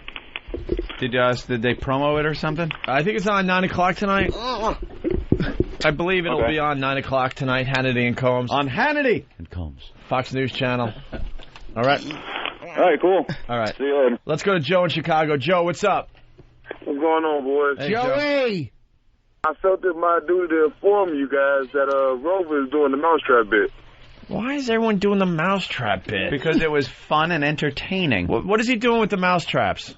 What their whole little spin is that some mousetraps will have money amounts on the bottom, some will have strip for one of the little interns. There's a little twist on it. See, it's such a fine line. Motherfucker. So some have money on the bottom.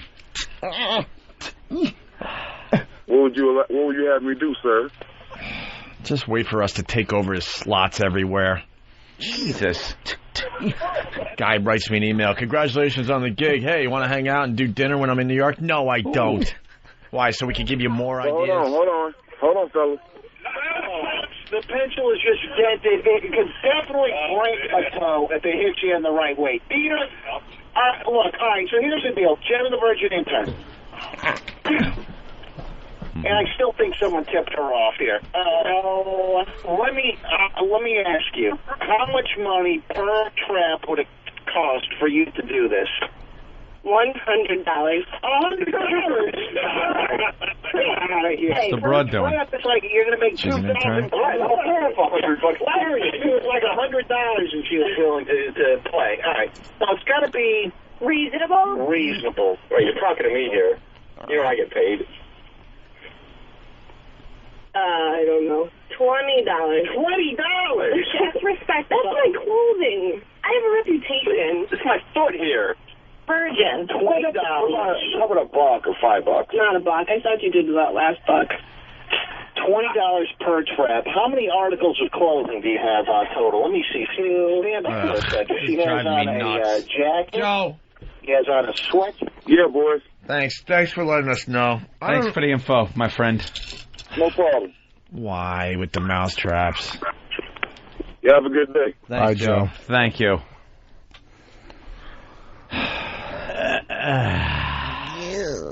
Yeah. Exactly, Twitchels. Exactly. Mrs. Carmichael.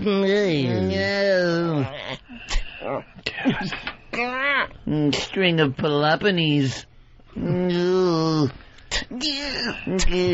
Why? Why does he have to go there? Why? Just wait a while at least.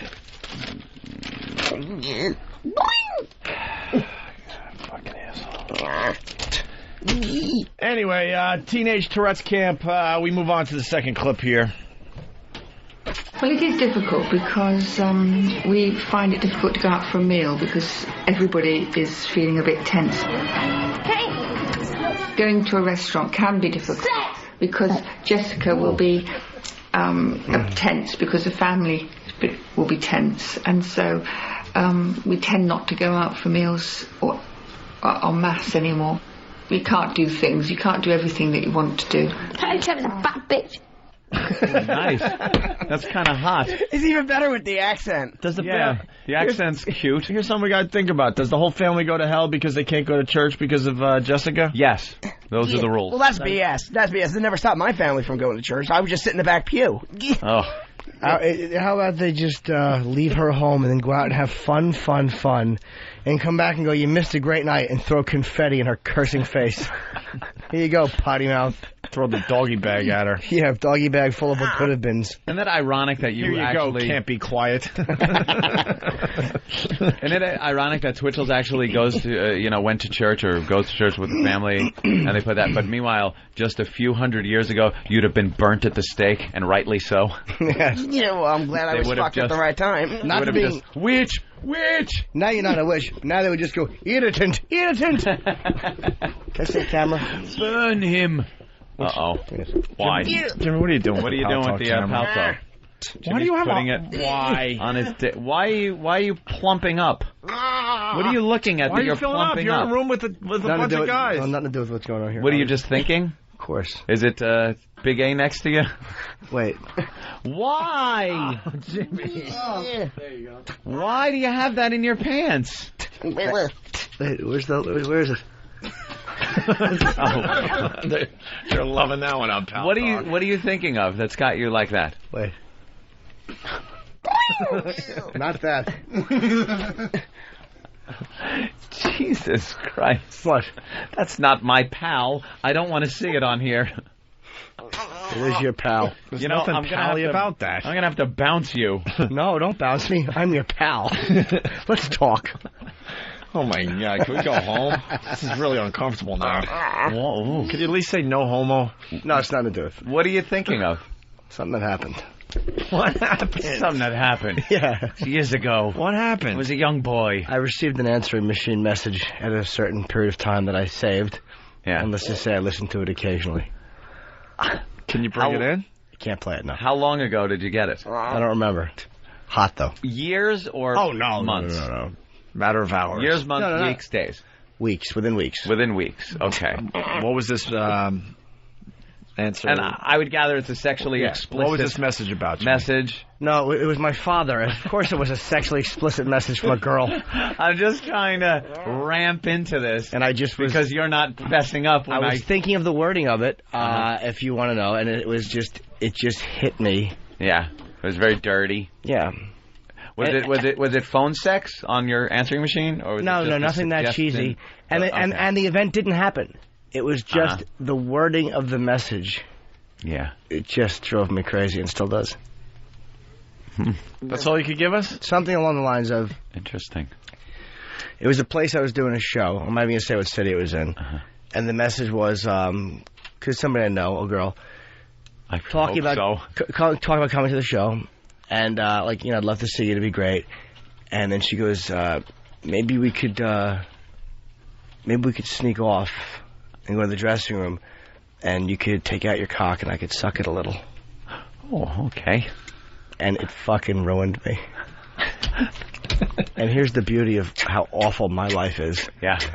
I didn't get the message until 4 o'clock in the morning after the show. Oh, it's like World War II with the Japanese diplomat and the bombing of Pearl Harbor. You didn't get the message. Why wasn't this put through priority? Well, first of all, my Verizon phone is it's a box of cock meat. That should send you out on a shooting spree. That fucking phone stinks. But it doesn't vibrate when it should. I hate those fucking flat screen phones. I'm gonna get rid of it. It's a $500 phone. I figured that I buy a phone every 3 years. I never buy phones. Yeah. And I wanted a good one. Stan has the same phone. The volume stinks. Those flat screen push buttons eat my asshole. Nah, you push it and the fucking thing doesn't push. You need a real button on a phone with buttons. You need a button. Like that. The Razor stinks. You need a The Razor button. does stink. Everyone bought into the Razor thing, and they stink. Cut your wrist with it. Let's say hi to Jeremy in Cleveland. Wow. Jeremy. Hey, what's up, boys? Hey, Jeremy. Yeah, listen, I tried to call Rover and, kind of let him politely know that you guys are getting ripped off by him. And the phone screener told me that he wouldn't put anything that mentions O and A through.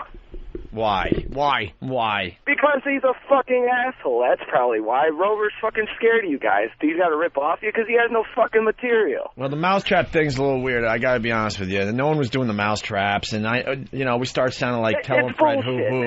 He was hearing. I have a little message for Rover. The company is paying very, very, very close attention to what you're doing in Chicago.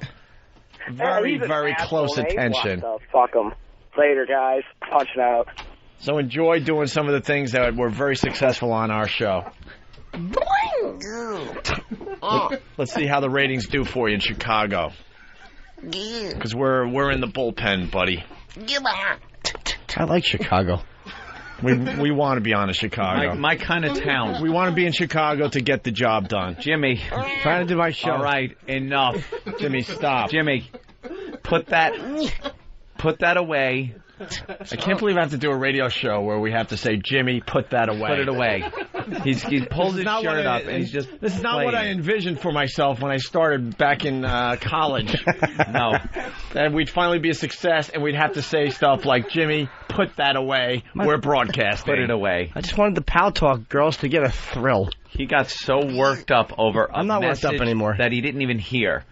He was thinking of the message. Well, I heard the message yesterday. I saved it. Yeah, of course you I'll did. play it for you. All right, let's play. We'll sit in a room together. Getting back to Teenage Tourette's camp. Jessica, more Jessica. And also we found that she didn't listen, and at one time we thought perhaps she was deaf, so we had tests done on that, but obviously she wasn't deaf. Well, when I see people, I sometimes say what I'm thinking about them, but I don't mean it, kind of thing. Nigger, like that kind of, but I'm not racist. She's my subconscious. I just can't help it, and I feel really guilty afterwards. Is she driving down the expressway? Yeah. I think she's commuting home. She tries to cover up her Tourette's by saying that she says things that she doesn't mean. Yeah. Meanwhile, when she sees a fat person, she uncontrollably starts yelling "fatty."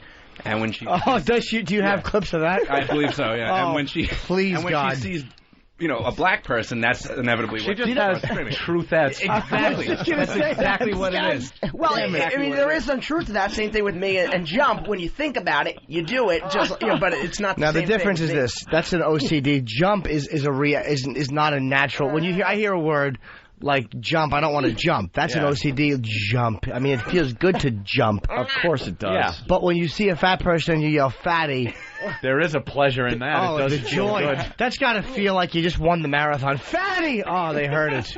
Let's go to Angela in New York. Angela. Yeah. Welcome aboard. Hey, thank you. I love you guys. I'm so happy you're back on the radio. We don't I give talked a to you shit. when before you got booted off. Thank that you. was pathetic. You should never have gotten booted off. Yes, Angela. And so you what do were you... talking- We know we're you were great. talking We about just the help the C-word. show. Do you remember that? Do you remember that? What? You were talking about the C word, and I called up and said... No. Because no, it was the P word. That was about 5 years ago, right? That's right. Yeah. Yes. Yeah, I remember that. What C word? The other word for the P word. The fuck? Well, just say it. We're on satellite. What the Can I say it? Yes. Yes, just say it. I can say pussy. Oh, my God, no. We thought you were going to say something else. You're going to get us in trouble. Oh, You no. cunt. You used to say it on the air. Yeah, fucking A, we did. Fill in the blank. You are a... Wait a minute. Do I have the right show? You can't say that. We can't say what? No, you can say it, and I'm glad you did. What? Cunt? And what is the derivation of the word dago? Dago? Yeah. It's a derogatory term for an Italian bitch. It's kind of like Wego. But where does it come from? What is dago? I missed it, unfortunately. I'll hear it on the replay. Damn it. I'm trying to make something out of this mess on the phone, and I missed a good Jimmy line. Angela, how are you listening to us right now? I'm listening on the radio. On what radio? I'm listening on K-Rock. What's going on? Have I gone into another realm of reality? You're insane. In order to hear us right now. Did you guys know you're on K-Rock right now? No, we're not. I'm enjoying the show. You're in New York. That makes one. Yeah. And you're listening to 92.3 WFNY. Is that? Oh, it's not K-Rock anymore. No. Ah. So you're listening to that, and you're hearing us saying the word cunt. And what were we talking about just before you called? Oh, you were talking about the derivation of ethnic slurs, and then and you were talking to Mary Cheney, and You cunt! That's JV and Elvis. You're We're on listening after to JV and Elvis. But how did you call us? That's Anthony and Elvis? Yeah, Anthony and Elvis. Holy confused fucking waste of a vagina.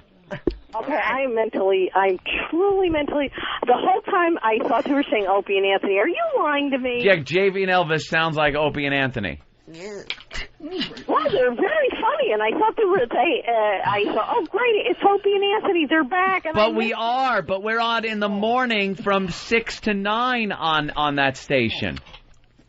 Don't you listen to promos and stuff? Can I tell you something? And we're on right now on XM satellite radio. Well, the two guys on that channel are calling each other Opie and Anthony. No, they're not. No, there's you probably heard a promo for our show that went into their show, and you, in your stupidness, because you own a cunt instead of a penis, you thought that you were then listening to Opie and Anthony. Responsible. I have a cunt and beef curry. How did you get this? How did you get this number that you just? You know what? I went to your website because I wanted to call in to put in what I thought maybe. This is why we're glad we're back to regular radio. By the way. Yeah. We get the nuts again. Exactly. This call never would have come through. The pleasure of this woman, Angela. Yeah. Very, very stupid woman. For hours going, I felt like I was listening to old friends. You are a very stupid woman. Nah, hey, don't be so hard. Where do you live, Ange? I am stupid. I am. I went to special schools my whole life. No, you're not. Where do you live, dear? I went to retard school. Where do you live, dear? What? Where do you live? Stupid. All right. You're not that stupid. Did we dump out of that? Yes. I got it. Don't give your fucking address on the air. Are you pretty? I obviously... Oh, did you say... Oh, no one's going to come here. Shut up. Just shut up. I hit it.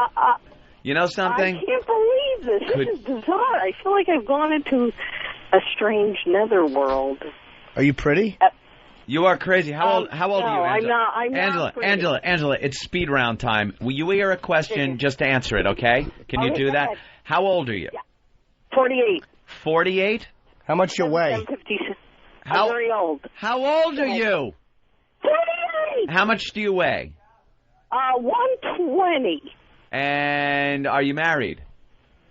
I lived with the boyfriend 25 years. You were married, but your husband left you.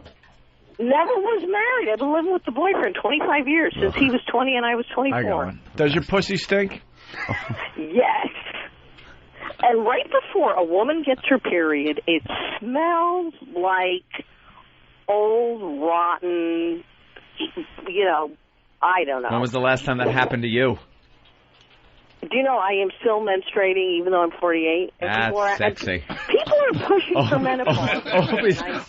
Opie just took a big mouthful of cherry-like yogurt right when she said that. So much for my little mid-morning snack. Mouthful that he gagged on. Enjoy your coppery treat, Ope. Holy shit. Hey, wait. That's funny. Do you shave it? And it was clumpy, too, because it had real fruit in it. Sally Hansen depilitarizer on it. What's that?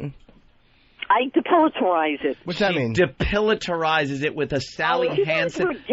That is a depilitarizer is some kind of machine that yanks the hair out by the roots. Yes, it is. You dumb bitch. It's a stinky cream. You put it on your twat. What do you use, like Nair? Do you have big lips? Some of them are. How many kids you got? I have no kids. Wow. Do you have I have big no clit? kids. When was the last time you had an orgasm? Self-induced. I am constantly playing with myself. Why don't you play? Why don't you play with yourself right now? Yeah, I bet that's sexy. Why don't you play with yourself right now? Where are you? Oh, stop it! Who are you guys? Where Opie and Anthony? You dopes. You dope. Where are those dopes? No, you dopes. Where are you right now? I'm home. You're home. Are you alone? No, the boyfriend's in bed. All right, where are you in the house? I'm painting all night. I'm sitting in front of my computer looking at. She's been finger painting. What? Hey, do you have pictures of yourself online? Yes, I do. I have a website. All right, don't give it out yet. All right, listen. We're going to want to see this. Wait, what is your website? And you better type fast. It's AngelaMuto.com. How do you spell that? AngelaMuto.com. All right. I know you guys are going to be like, bleh. No. Well. Is that it? Yeah, I'm used to it. Yeah. Oh, son of a bitch. What happened? I'm getting nothing. Why? What are you talking about? You're getting because our listeners are hitting it. You're going to get 8,000 hits. I hope you have to pay bandwidth charges at the end of the month. You picture, resumes, review. Don't. Okay, I don't. Pictures. I've been on the Howard Stern show. Service unavailable. Oh, you have. Have me in your studio. She's a radio whore then. You're a radio whore? I'm really not. I am not a radio whore at all. Not at all. No. Now all the pictures are coming up. No, I'm not. All right, but listen. he's had me on just, Why? as different characters. Who cares? As different characters? What do you mean by that? Yeah. What does that mean? Yeah. Because I don't know. He just had me. Oh, when they do like they have three people in and you have to guess which one is the real, meth whore or who really had sex with the dog. Right, whatever. Yeah. Yeah, and I've done that. You've done that, and then you've played different characters on his show. Well, that was the way I agreed to do it. That I would go in when they asked me, "Would you come in?" Oh, and will you come in and let somebody sniff your crotch to see if you ate meat in the last 3 weeks? Oh, okay. Oh, that's terrific. But I went in as characters. I didn't go in as myself. Are we done with Angela? Yes. So done. Angela, you going to play with yourself today? Live on the show? No, I wouldn't do that. No. Well, call back when you will. Exactly. Let's go to Chris in Ohio. The only good part of you. Yo, guys. Yeah. Still menstruating at your age. You want to be I just wanted ashamed. to say, Sorry, didn't mean to talk on the show. Go ahead, sir. Didn't mean to interrupt your call. I didn't Let the think magic start. Your comment about finger painting got nearly the laugh it deserved. I have to agree with that. Was a very good line. It was a very good line. She was babbling, though, the whole time. Thank you. I got one in today. All right, let's go back to Teenage Tourette's Camp. I don't like to make fun of people with Tourette's. Well, this is Sam. Sam's the next teenager we meet here. I'm an intern. They don't know what color I am. Faggot me. Faggot me. I'm related to royalty. Yeah, exactly. And Thomas Jefferson. Lawrence of Arabia. Since when did I become a parrot? Not you. It's not always about you. Not always about you. Douchebag. Although Sam was born with the Tourette gene, he's only struggled with the symptoms for the last 3 years. Shit, whistles! Whistler! Whistle! Whistler! Stupid English curses. I woke up on my 13th birthday and started shouting. Bollocks! All times, your 13th birthday. Turned into a teenager, and then you got this shouting thing. And I didn't know what it was, because I couldn't control it, and I was like, what's going on? And my mum and dad just thought I was messing around. You're a bunch of whisttlers. Whistler! Legless whore! Go digging fucking beetle fucker! Motorcycle kicker! Look both ways before you cross the street, Whistler. Stumpy cocksucker! Peg leg. End of the footprints poem.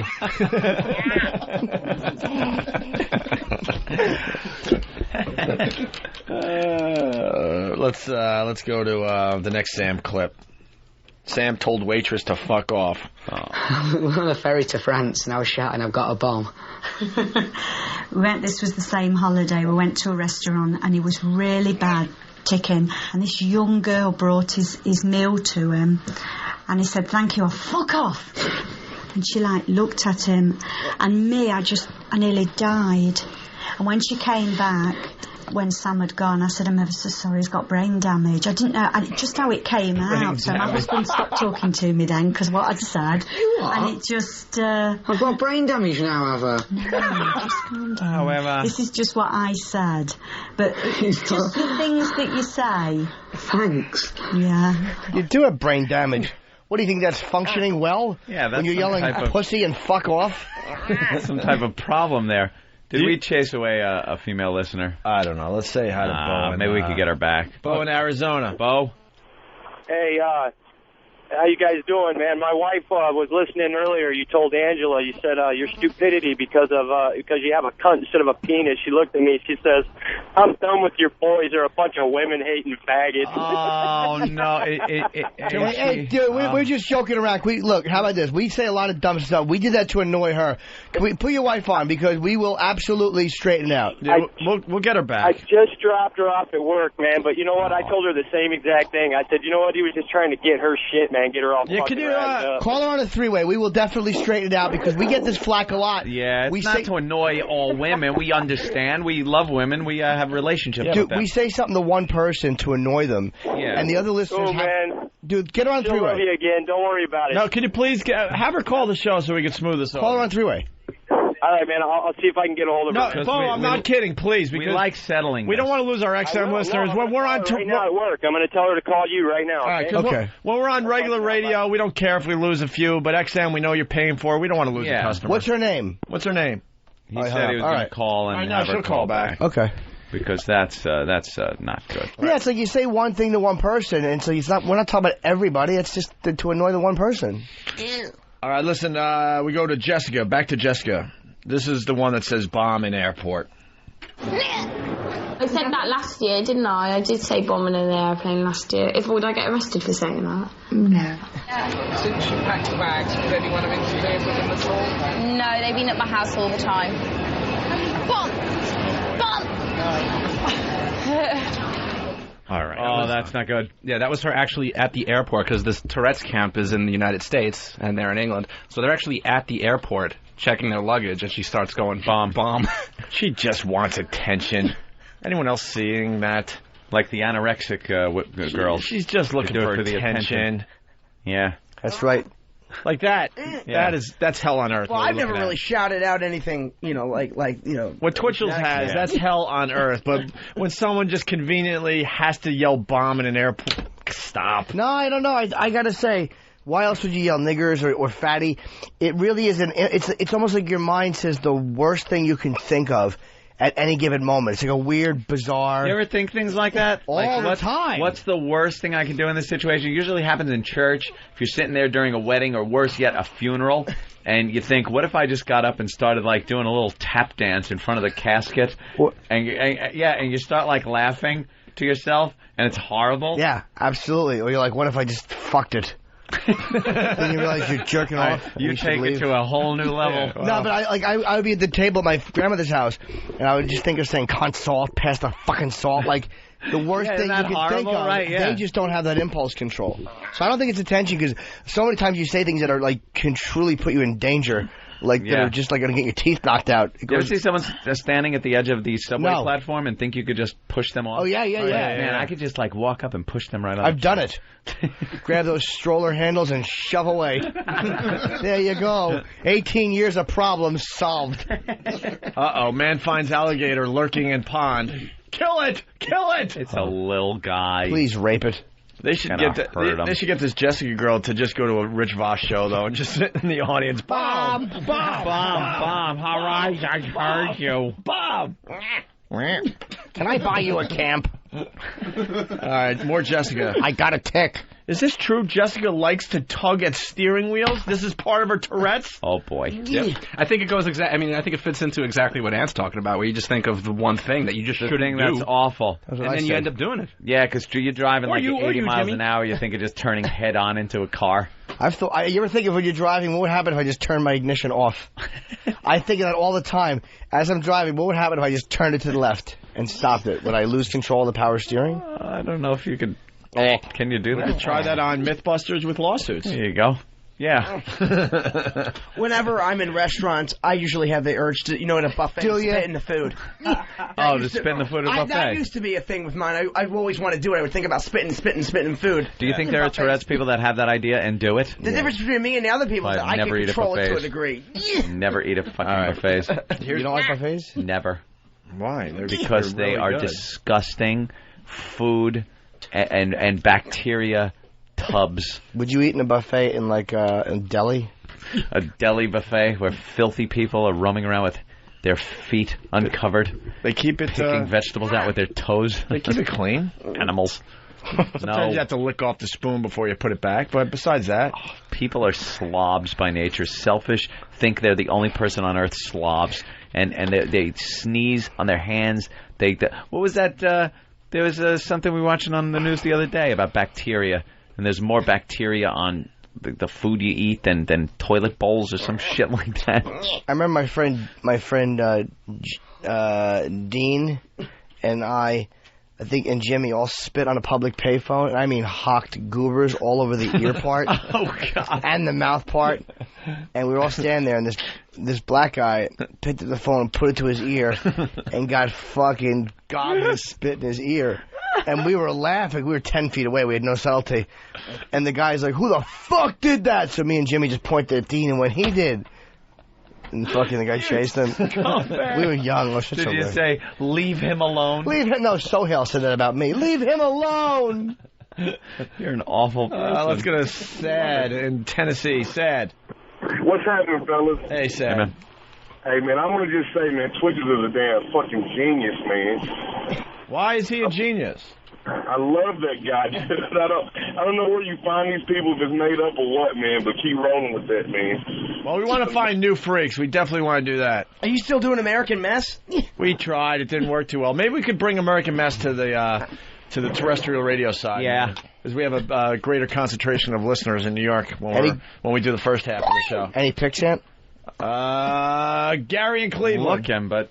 Hey, Gar. Anthony, I think you said it, Anthony. When I was younger, I used to sit in church, and I just sit there and go, fuck you, Jesus. Fuck you, Jesus. I felt horrible. Yeah, you feel horrible. You try to get it out of your head, and then you just can't.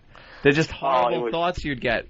I had to say I thought I was such a wacko. But it wasn't even like church all the time. It was, my sister used to do these little recitals. She was in like ballet, and she'd do that, and we'd have to go to these recitals. So she'd be on stage with a bunch of other, their little girls, and they're doing their little recital. And I would think, what would happen if I ran up on the stage and just started punching the girls in the face? Like one by one, just bam, bam, punching them in the face. What would be the chain of events? What would happen before if someone would stop me? And like if I did this right now, it would ruin my career or it would ruin my life. Right, here it is. In a moment, you can just wreck everything, and you have complete free will to do it. I would say words that sound like the words. Go shucks. Because I like the fuck sound. I think I had a mild Tourette's when I was growing up. Yeah.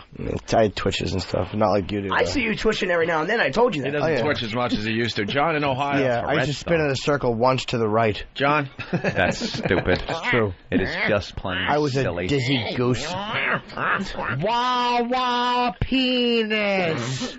John in Ohio. Yeah, this is Don. Hey, Jimmy, I wanted to tell you what happens when you turn the key off going down the road, man. The steering wheel, not only do you lose your power steering, but the steering wheel locks. I know, it does lock, right? I don't believe you can do that unless the car is in park. Yeah, you can turn the key off with it in gear. I don't think you can. I don't think you can. Oh, stop it! No, you can't. What's wrong with you? Somebody try this then. Go to a parking lot. No, parking lot where it's safe. No, they're driving right now. Just try it. No. Do it. Do it. No, do it in a parking lot. Go to a parking lot where it's safe. Do it. Maybe if you own a 52 Rambler. Maybe then I would say you can do that. But in any newer car with any safety feature whatsoever, you don't think they'd build that fucking feature in that accidentally you shut your ignition off and everything locks up on you? Stop it. You can't turn the key. Try it. All right. You can't. All right, John. Let's get back to Tourette's camp. I know. Thank you. Huh? I could see. What, was Hawk bugging you? No, he's not. I'll take care of Hawk right now. So Jessica likes to tug at steering wheels. Let's listen to this clip. She has compulsions. For example, the worst one is opening car doors when the car's running.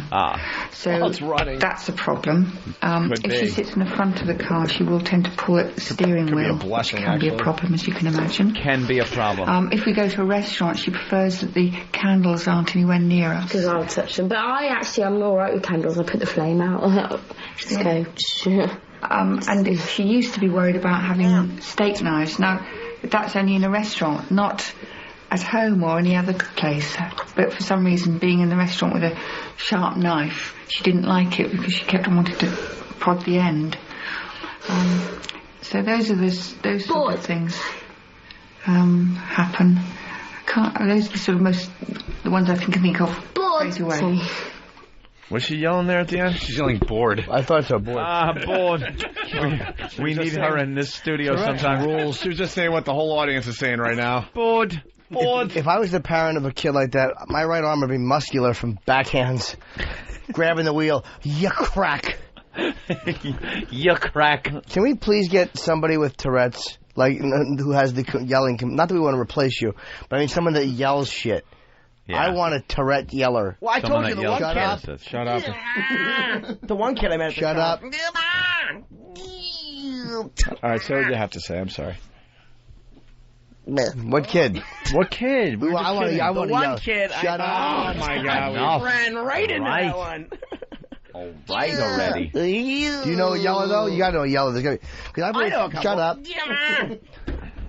Wow, we found a new one. No, he can do it. He doesn't care. If you have to stop your sentence, you got to say something, right? Say that again? If you're in the middle of saying something and someone tells you to stop, you have to do a noise, right? Not necessarily. Blur. Blur. All right, here we go. That feels good. Oh, play the Blur. Lots of ticks coming up in this next Teenage Tourette's audio. Try that. It feels good. Blur. Blur. All right, come on. Let's go. I can't stop.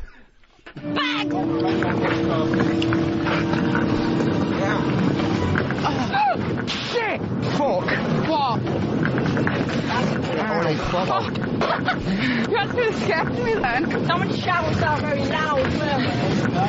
Fuck off, you nigger. Shit. Dig it! Bag!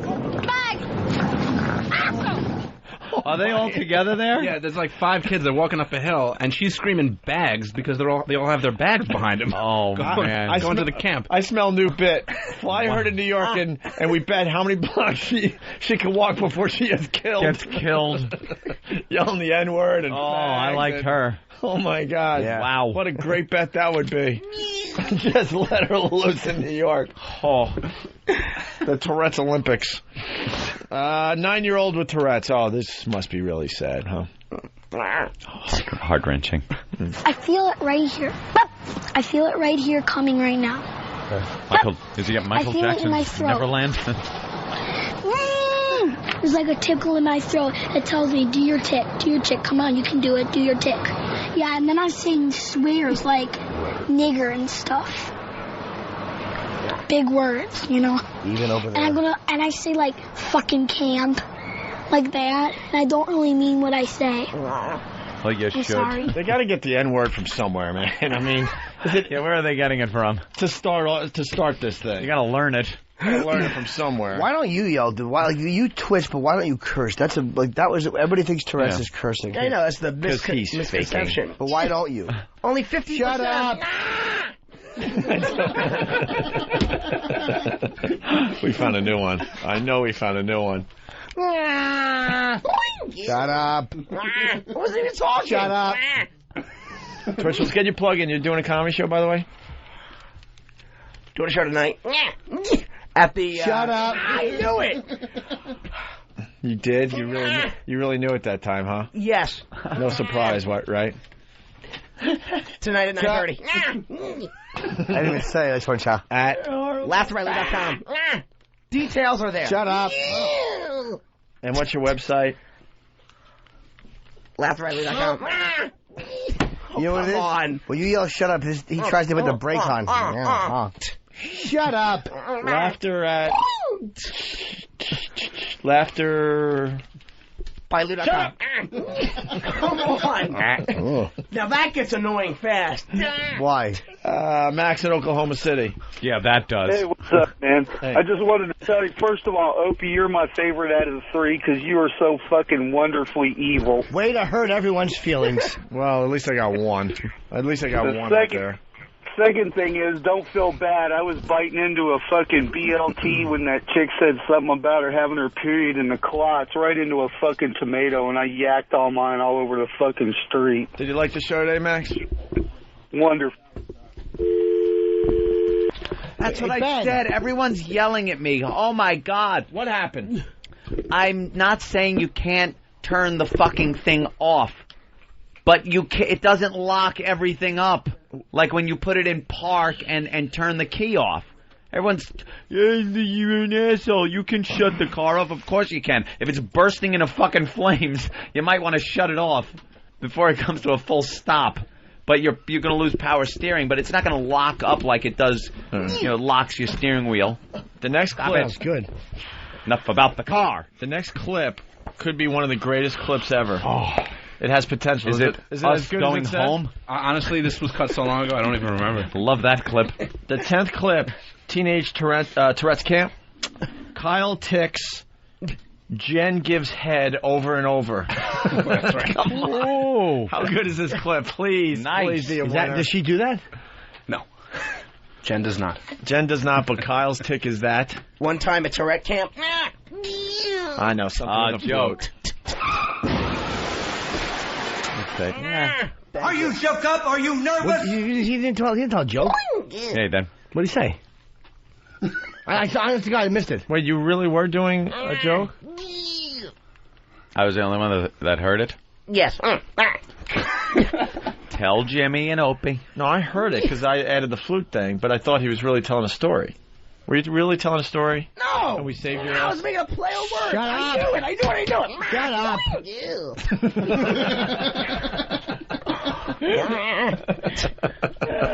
Crap. God, you know it every time. It's amazing. It's like you're in our brains. 15-year-old Kyle has very strong vocal tics.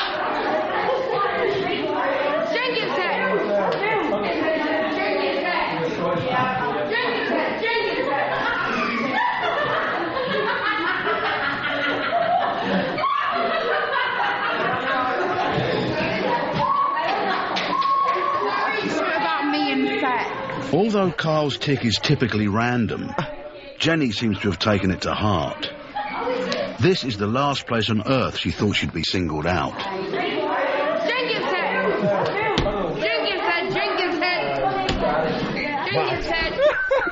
My new tick is Jen's a good egg. Jen's a good egg. Wow. I'm going to have to ruin it for you, because that's also the same Jen that the other one calls Fatty over and over again. Well, that's just stating the obvious, then. She has to. Otherwise, Jen has no friends. Jen has no friends. Wow. Can we bring Jen Gives Head to the streets of New York? Head.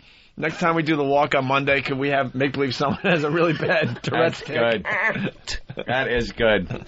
Jen Gives Head, wow. Jen Gives Head. More than half of all Tourettes also show signs of obsessive-compulsive behaviour. Keep going, buddy, keep going. That's not good. I'm going to fall and I'm freaking out totally. Michelle has an obsession with creams. She loves to smear on any given surface. Jenny has urges to touch hot things, like irons and flames. Here you go, man. Thanks. And Sam has obsessive thoughts about anything that might bring about his untimely death. Yeah. What happens if you did split and fall? You have this thing on. That's what this is for. All right, what's the matter, Dana? Oh. Okay. Even when you're up on that platform, you're attached to it, so if you fall, you would just hang there. Oh, my God. Wow, what was that kid's deal? He's scared to die, so Yeah, that was the Whistler's kid, and he just keeps thinking of the worst possible thing that could possibly happen in any given situation. So, you know, if he's in a safe. Yeah, so if he's in a plane, he's wondering about safety, how good the seatbelts are, if the flotation device is going to work. And that chick with the creams, that was probably more disturbing if you saw the visual. Yeah. Because she just globs probably like an entire tube of lotion into her hand and starts rubbing it on her and other people. What an idiot. So how about this if you're the parents? Don't give her cream. Hey, they just... Give her gas and tell her it's cream.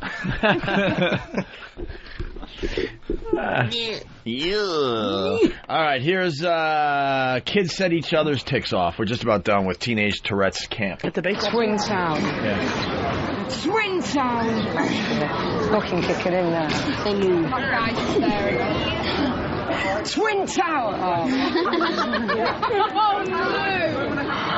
That is the worst thing to share. Oh, God.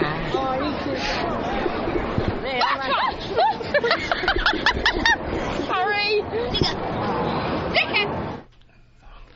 Now, in that one, there was actually some black people walking by as she's yelling what she was yelling, and then you got the other kid saying Twin Towers because it's you know they're in America for the first time. Oh, that's wonderful. That's a good one to have in New York.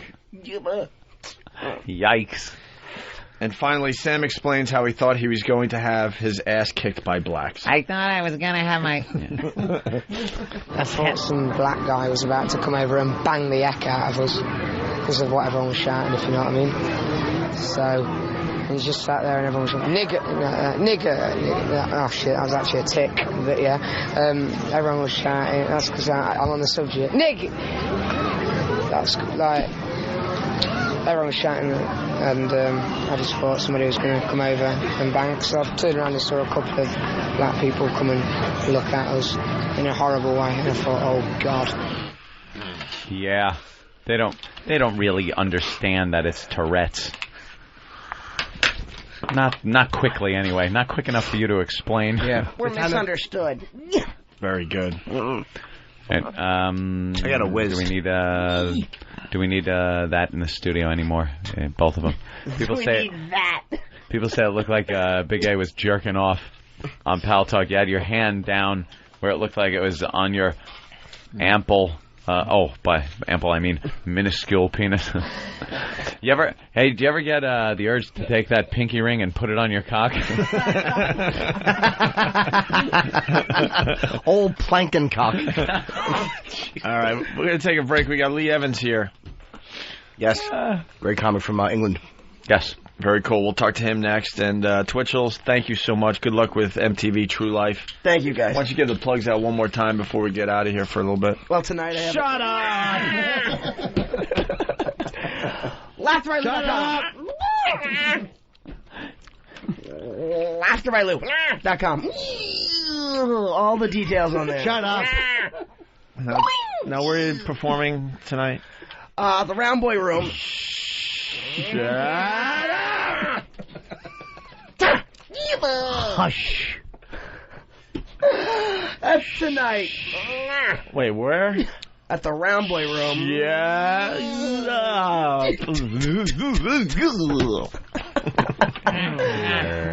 Oh, God. You sound ridiculous. All right, try it again. It's tonight. Shut up. Yeah. 9:30. In Glass. Shut up! Ben gives head. Ben gives head. Ben's big head. Ben's big head. Benny would just twitch. Big A, you going to the slumber party tonight with the girls? It's tomorrow night. Oh, tomorrow night? Shut up. Actually, I'll be in Baltimore. I'm going to the Preakness.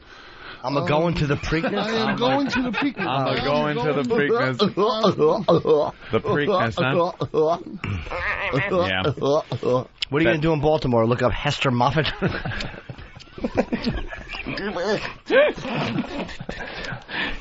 You're going to, what do you're into horse racing?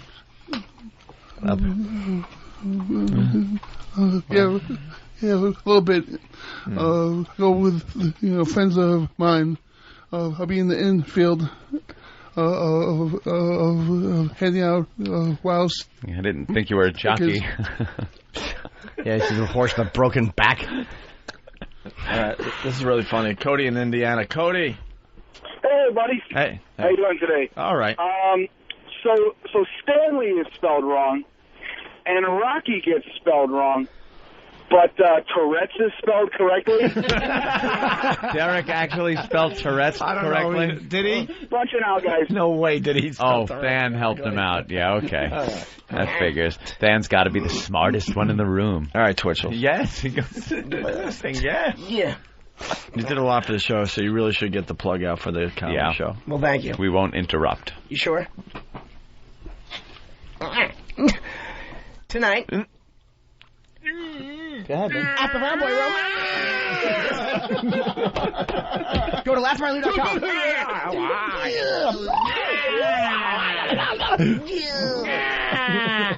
You promised.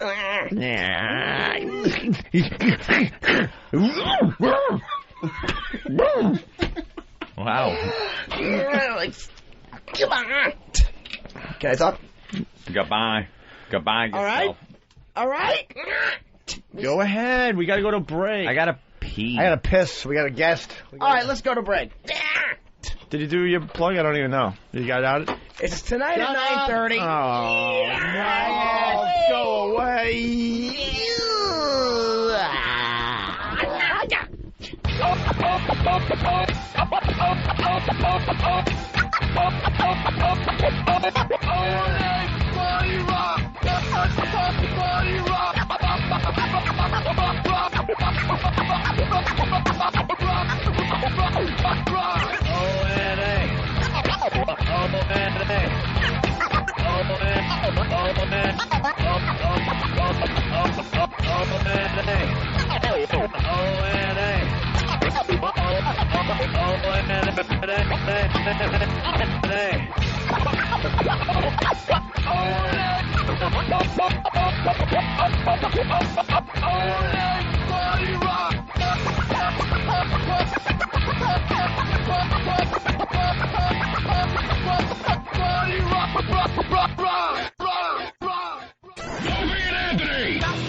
You're checking out the Opie and Anthony Show. We're going to be on Hannity and Combs tonight, Fox News Channel, I think, 9 o'clock Eastern Time.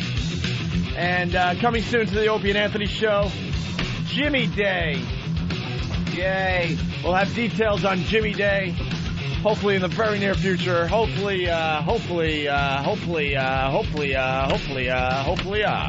by early next week. Let's go to Jason in Texas. Jason, what's up today? Hey, what's going on, Owen? Hey, Jason. Hello. Hey, I just wanted to let Anthony know he's always down on himself about not being funny. And I wanted to follow up with that other caller. Anthony, you are the funniest motherfucker on that show. Your Dr. Smith impression fucking kills. I agree with everything you say except me getting down on myself for not being funny. Exactly. I know I'm hysterical. I get down on myself for not being funny. That's right. And we get down on Ope for the same reason. Hey, Jason. All right, dude. Fun it out, man. Wait, Jason, you don't have to laugh that hard. I mean, come on. Give me a little bit of a break here. No, Anthony, you rock, dude. Thank you, my friend. Jason from Texas. Let's get Lee Evans in here. Lee Evans. Lee Evans is promoting a thing. I forgot he was in something about Murray. Oh, yeah. Hey, yeah. Hello. Unnoticed, bro. Hello, sir. I know you. All right, What's up, man? Thanks for We had your... Don't mind us eating. We had Billy Connolly in here like last week. He killed for us. He was hilarious. He's nice, Billy, isn't he? We like Billy. Want some sandwich? No, sir, I'm a bit nervous if you want me to be honest. No. I can't imagine you would be nervous. Lee Evans live. Lee Evans, same planet, different world at the 37 Arts Theater. Help him with the headphones, for Christ's sake. 450 West 37th Street from May 19th. That's today. Happy anniversary, by the way, Anthony. Oh, through June 3rd. Keep bringing that shit up. Isn't that wonderful? Just waiting for you just to rant. Through June 3rd. For tickets and info, call the box office 212-560-8912. It says here you released a DVD live at Wembley. You did a gig at Wembley Stadium? Mm-hmm. How many people? 2. We played the booth next door. Hold on, food guy is out of here. Oh, hey, we can use the name, right? But, no, I don't know how many, sir. I think there was about 10,000, but they were all family. Wow. They all came down. Food guy's leaving. Good. Do we have to plug food guy? Yeah. What's the name of this swill?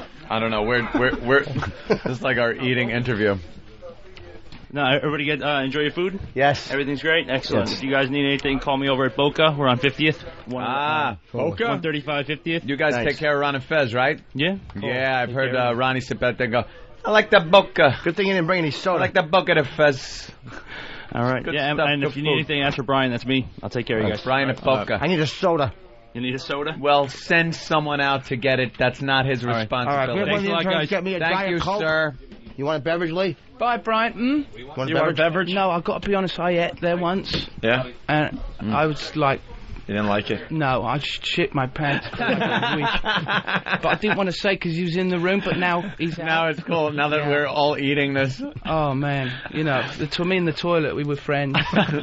What's with the camera for? Is this like... You're really nervous? We really want to be on television. Oh, do you? So we do radio, but we fake that we're on television. That camera's not even rolling? There's no tape We like in to it look or anything. important, like we might be doing something. Because look how ridiculously big it is. You can do the same thing with a palm quarter these days, but then we wouldn't feel like television. That's like on his shoulder like it's 1983. That camera right there is on you, though. That's Pal Talk. It's where people talk in these chat rooms on video. Oh, it is? And you can see it on Anthony's screen over there. Oh, the my girls. Lord. Yeah, we got girls. Sometimes they'll and show then their we got tits. It's lovely. Us Oh, and my you. God. And Seriously? Yeah. Yeah. Actually on the camera? Yeah, at live right now as we speak. Pick one out, like maybe. Oh, no, this is like porn. Would any girl please flash a breast? Well, no, Lee is a very... have Lee point to one of the girls. Which one you want? This one. He's pointing to himself. Yeah. No, this is porn. I'm not allowed. I'm from a religious cult. And I'm not allowed to do this sort of thing. I have to go and see my guide now. A religious cult? Yeah, he's going to tell me that I've done wrong. I didn't think they were that strict. Oh, they're very strict. Look at my shirt. Yeah, it looks ripped. He tore me to pieces. Yeah. That's a shirt that looks ripped. I know, but it's actually made like that's that. actually an extra. You pay extra for the for the lion kind of. They put you in a room with to make it look like you were mauled. Yeah. But wow, you point on a screen and does their mum and dad know that they're doing this? I don't think so. My They Lord. could hear you talking. Also, they like you say, "Hey, show us your tits," and they'll do it. No, keep your clothes on. Keep them on. Certainly. Hey, this whole thing with Paul McCartney there and his new soon-to-be ex-wife, is that big news over there in England? Yes, it is. That's like on the level of like, I think it's what here? Big everywhere. Yeah. Like Britney dropping her baby big? Yes, Is that, Britney, because yeah. that seems to be like big news here for some fucking reason. It's on the cover of the Daily News. Oh, man. People understand there's a war on. Well, there was a woman also in England that had her baby stolen from the bottom of her bed just as I left. It wasn't me. Are you admitting? No. But I kind of thought they should leave the umbilical cord on, because then it would sort of solve that problem. Why cut it?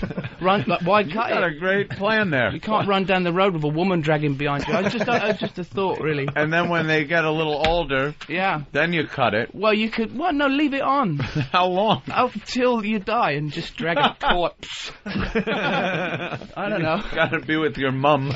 This is my mum. You're 35 years old, dragging her to job interviews. Yeah, but her mother would be there. It'd just be a string of old ladies. String of yeah, just like wow. You're trying to fuck the one good-looking one on the end. Yeah, it's like a charm bracelet of old people. 4,000 people attached to it. We all got to get on the bus. That's horrible. Yeah. But it would open up like a clothing line just for the I just want to say something. One of those ladies on that screen is my wife. Oh, wow. Yeah. Which And, one? That's nice. I hope it's one of the cute ones. Yes, it is. Not the one Opie points out as ugly. But we don't identify who it is. Okay. So they never know. They feel good. It's like at the firing squad where one guy gets a magazine with no bullets in it, so you can always have that element of a doubt. The girls, we go see, like her right there. She's ugly. Oh, but they all just ruined the whole life. No, but she doesn't know that it's her. Because there are so many girls up on the screen that they all go, it can't be me. Like that one I'd sleep with, that one I'd sleep with, and that one I'd kick in the mouth if she spoke to me. She looks like she's already been kicked in the mouth. Did she speak to you one time? You know there are girls that absolutely know we're not talking about them. Yeah. But then you know there's girls that go, are they talking about me? And then there's some girls that go, oh, I just know they're talking about me. I know it's me. Why don't we just say it? No, don't say it. Don't be hurtful. Please. Because they're here sharing. I think the internet is all porn anyway. I mean, you only have to log on just to get your email, and it just comes up, cock extension vibe, and you think it's like the search engines have got Tourette's. Yeah. You know, because anything you type in, it relate back to porn. Cabbages. See the guy with loads of carrots up his ass. It's always, it's always, and it comes up on your screen. You can't get rid of it. We've talked about that before, where you actually have, believe it or not, a legitimate thing to look up on the internet. Yeah. And 10 minutes later, at most, it'd be up. You're on porn, and you have no idea what you were looking up, or why, or how. Like, and it was something very important. Yeah. Here's an example. Dude, get Google. Type in cunt catchers. I bet something comes up. I bet something really innocent comes up, like cabbages or gorilla wrap. Well, the Urban Dictionary comes up. That'll be it.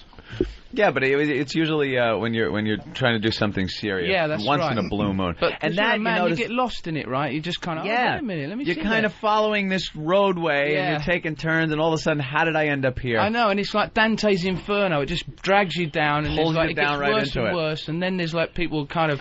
You know, there's like feces involved. You know, and you're like, where did I get it? I was looking up like a word. And then some Asian girl is standing behind a man in a bridal gown, shitting in her face. There you go. Yeah. And I'm not even making that up. Yeah. That's when you look up hot images.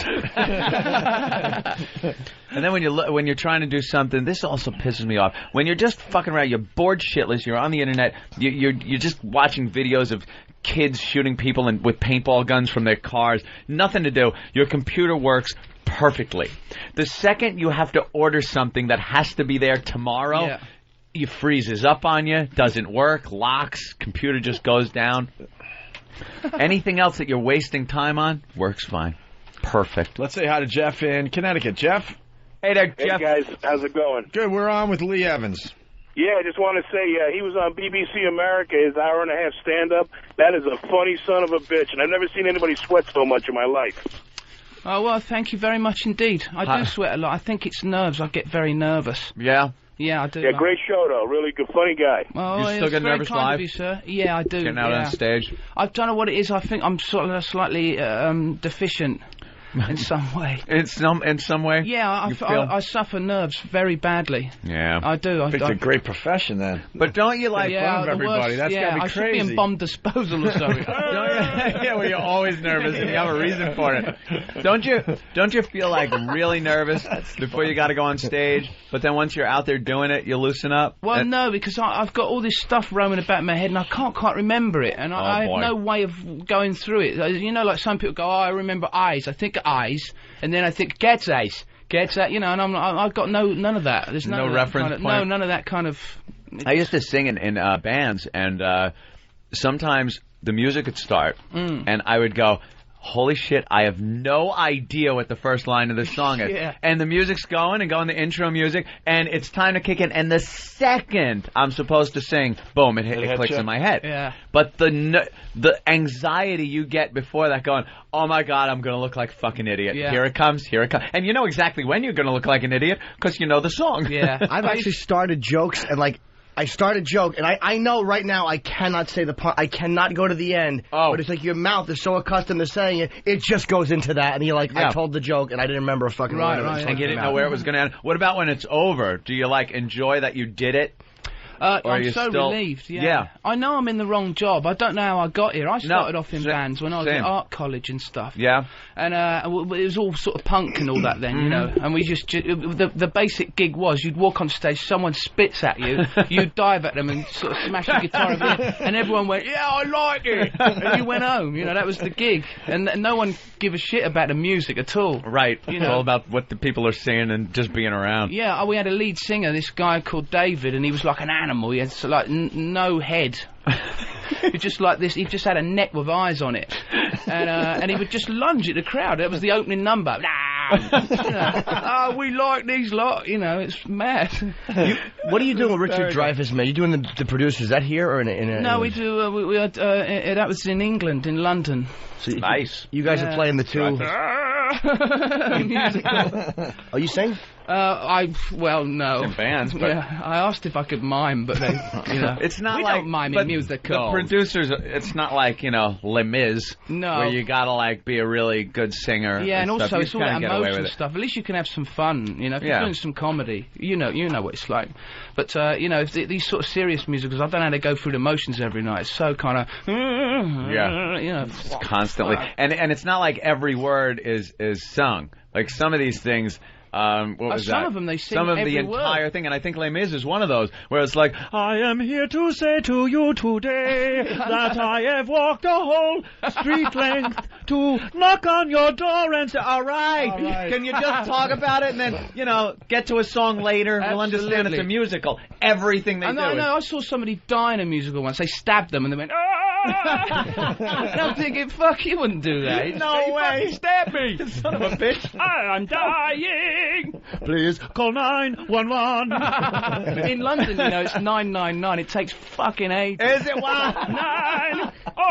9. It should absolutely be 111. I don't know who come up with the 999. It's like the longest fucking thing. There's like some guy dying of a heart attack. 9. 9. Yeah, it's like that, At least you got the 9, then the 11. Yeah. You get the long one out of the way at first. Yeah, somebody went, you're 9, still alive. That's too long. We should do the 11.